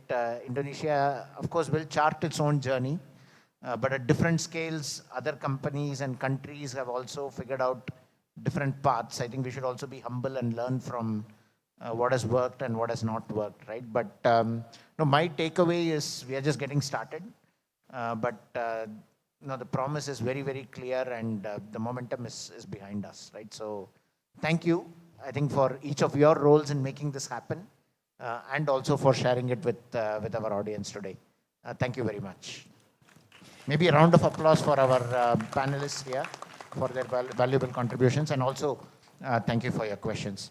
I think I will ask the host to guide us here. Do we have a group photo now? Yes, please do so. So once again, thank you very much, speakers, and also moderator, Mr. Bala Subramanian, for leading this discussion. And let's have a picture together, gentlemen. Face the camera and don't forget to smile. This is our last panel discussion of the day. touching on the topic of emission-free mobility, catalyzing the shift to green mobility. A lot of best practices and experiences shared as well, and the plan for Indonesia.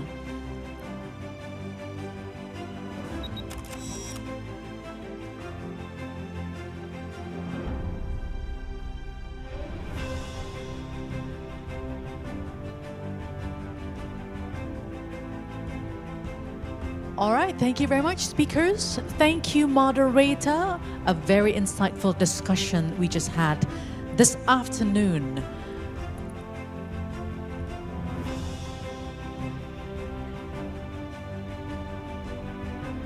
Ladies and gentlemen, don't go anywhere yet.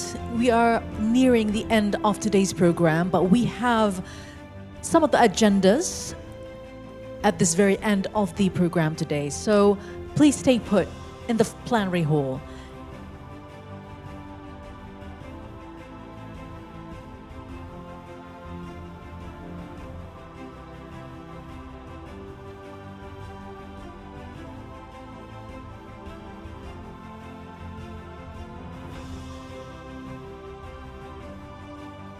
And would like to also remind you to please remain seated as we continue with the next agenda.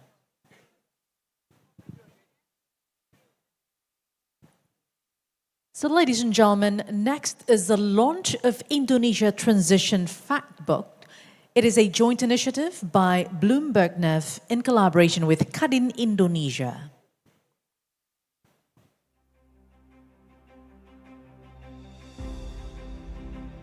A launch of Indonesia Transition Fact Book. So this fact book has a description of Indonesia's net zero transformation that presents a $3.8 trillion investment opportunity through to 2050.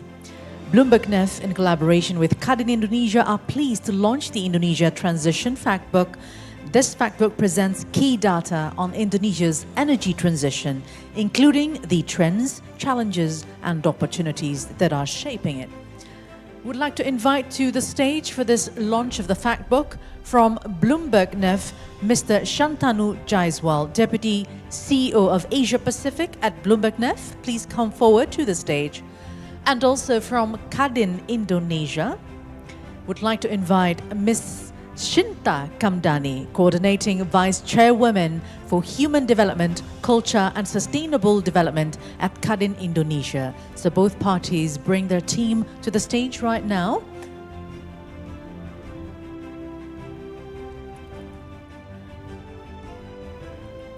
I would like to invite everyone to have a picture together in this very important moment and to also show the fact book to the cameras.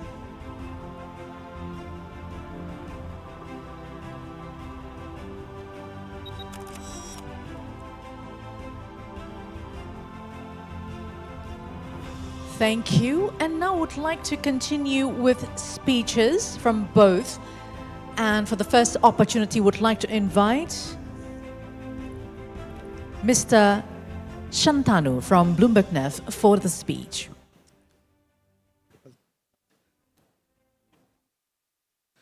Thank you very much, organizers. First of all, I would like to take this opportunity to thank Kadin. Like, I'm really excited about this partnership that we have kicked off with Kadin Indonesia and the Kadin Global Engagement Office. This fact book that we have released just today, just right now, it's actually a brainchild of Pak Hashim and Pak Anindya, who's not here right now. But we met in New York 6 months back in April, and Pak Hashim's idea was that there are a lot of areas, plenty of areas where Indonesia is actually leading or amongst the leaders in energy transition. And a lot of people don't realize that, and we don't celebrate those wins. So the idea was that why don't we create a fact book which highlights those items where Indonesia either has a leadership position or has big potential to attract investments. And I'm really pleased that both with under the guidance of Pak Hashim, Pak Anindya, and with the support of Kadin, we are able to produce this report. I really hope that this report will serve as a barometer for understanding what exactly are the potential opportunities in Indonesia. There are plenty of opportunities. Energy transition is more than $3 trillion of opportunity in Indonesia if you are thinking about net zero targets across all various segments of the economy. And I sincerely hope that this report can bring more eyeballs of not just foreign but even domestic lenders and financiers into the energy transition segment, and that we can get more out of it, and more dollars can flow into the country in the coming few years. Thank you very much. Again, thank you, Kadin. Thank you very much. Thank you, Mr. Shantanu. And next would like to invite Ibu Shinta Kamdani from Kadin, Indonesia. Thank you very much, and thank you, Bloomberg, NEF. This journey started since B20 2022, and it's been 3 years now. And we have actually produced in B20 a legacy called Carbon Center of Excellence. And since then, our knowledge hub of Carbon Center of Excellence has really been able to gain a lot of membership and producing a lot of public knowledge, so that members and public can really understand what carbon is all about. And I think now with Bloomberg NEF, as mentioned, we have launched a very important Indonesian transition fact book. And we talk a lot about energy transition, but I think one thing about Bloomberg NEF is put the data in this book. So I think this will be important for all players, and we hope with this partnership and we continue to bring the development of energy transition and carbon market of Indonesia globally. Thank you very much. Thank you very much, Ibu Shinta Kamdani. Once again, congratulations on the launch of Indonesia Transition Fact Book. Thank you. You may all return to your seats. So, Indonesia Transition Fact Book, a very, very useful fact book that consists key data on Indonesia's energy transition, including the trends, challenges, opportunities that are shaping it. And it is Indonesia's net zero transformation that presents a $3.8 trillion investment opportunity through to 2050. Bloomberg NEF, in collaboration with Kadin Indonesia, launched that fact book, and hopefully this one can be a barometer for investment opportunities that lies in Indonesia. And ladies and gentlemen, talking about decarbonization, one of the most effective technologies used are actually CCS and CCUS. So now, ladies and gentlemen, strategic collaboration between Energi Mega Persada EMP and PEMA for Indonesia's low carbon future, carbon capture storage CCS and carbon capture utilization storage CCUS roadmap of Block Arun is actually on the way. And so for this, to get more information about it, I would like to invite to the stage Mr. Tri Firmanto, Director, Chief Operation Asset B, PT Energi Mega Persada Tbk, to the stage.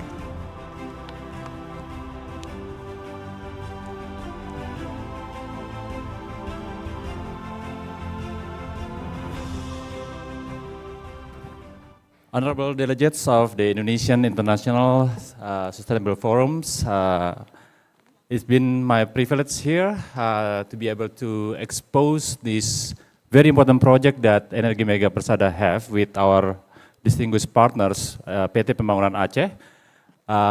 For all of you to see, basically we would like to showcase the real project of carbon captures that with the real aim of reducing the carbon emissions that will hopefully be executed in the very near futures. EMP, we are EMP. EMP has 13 blocks, 13 working area, 12 is Indonesia, 12 in Indonesia, and 1 in Mozambique, Africa. And you can see the next slide, please. Yeah, these are our assets in both in Indonesia and also in one in Mozambique, Africa. But I want you guys to focus in one of our particular assets in the Aceh province, which is the B block. This asset, next slide. This asset was operated within the joint ventures with the local government's states-owned company called PT Pembangunan Aceh, PT PEMA, and we create a joint company called PEMA Global Energy that operate this B block. And within this block, it has been recognized that Arun field is one of the key potential for carbon storage that up to 500 million ton of CO2 capacity that can be utilized. And this is very important figures because it actually can basically absorb all the carbon emission of Singapore for the next 15 to 16 years, and also be a potential of a regional hub for CO2 in the very near futures. But near futures is a very relative terms, ladies and gentlemen. For us, EMP and PEMA with PGE, we have established a roadmap that can be utilized and can be used as maybe a blueprint for all the CO2 project, CCS project in Indonesia, which we have started this year in the May 2025. Even we already have an MOU in place with Pupuk Indonesia back in July 2025, which enabled the local emitters close to our operating area to be able to inject their CO2 as soon as possible. Within the regulation framework and also within the milestone that being helped by the local government, by the governor of Aceh himself, we are aiming that 2026, the POD will be in place and the execution of the project will be ongoing from 2026 until our targeted first injection will be began of CO2 will begin in 2030. I think we'll showcase one videos regarding about the exposures of the Arun CCS project. Thank you very much for your time and consideration.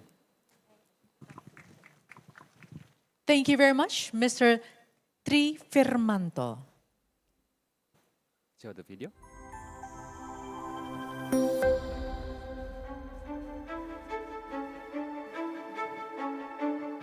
Sejak alih kelola wilayah kerja B di Aceh Utara pada Mei 2021, PT PEMA Global Energy atau PGE memiliki komitmen kuat untuk berkontribusi di industri hulu minyak dan gas bumi di Provinsi Aceh, serta berperan penting dalam menunjang ketahanan energi nasional.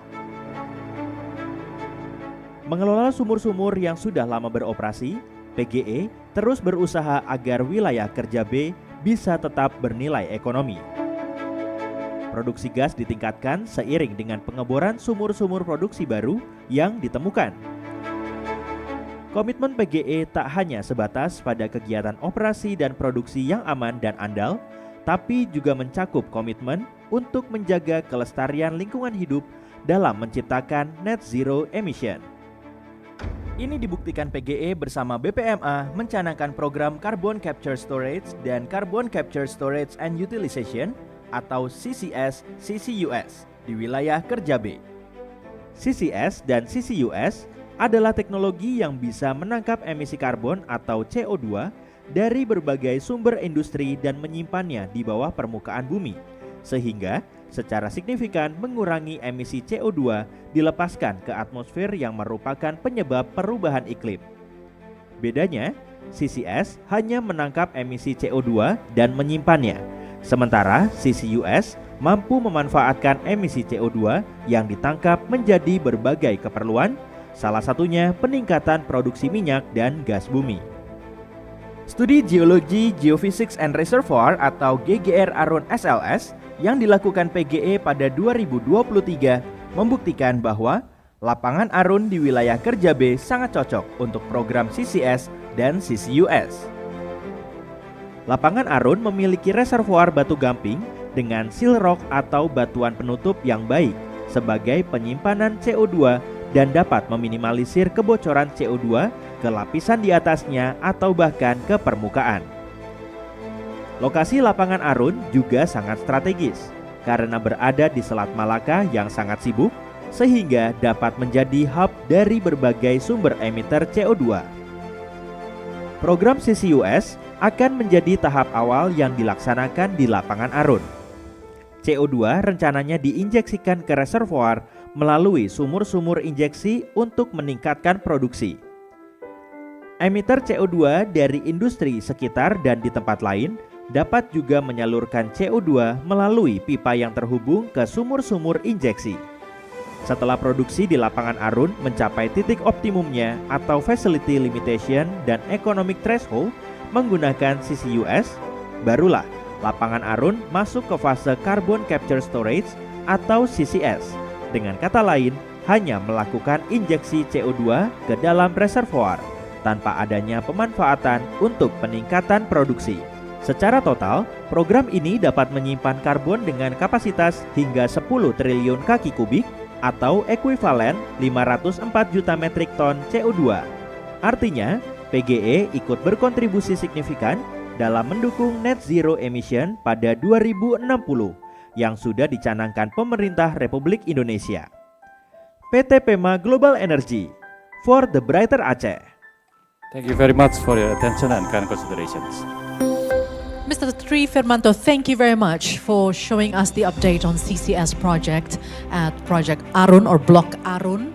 And Indonesia actually plans to become the hub of CCS, not only in the neighboring countries, but in Asia Pacific.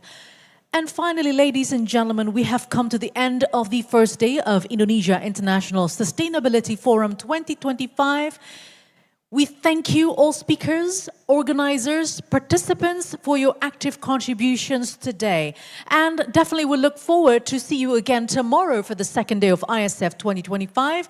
We will start at 9:30 a.m. tomorrow morning. Thank you very much for today and hoping to see you tomorrow, and have a pleasant evening, ladies and gentlemen. Thank you. Wassalamualaikum warahmatullahi wabarakatuh.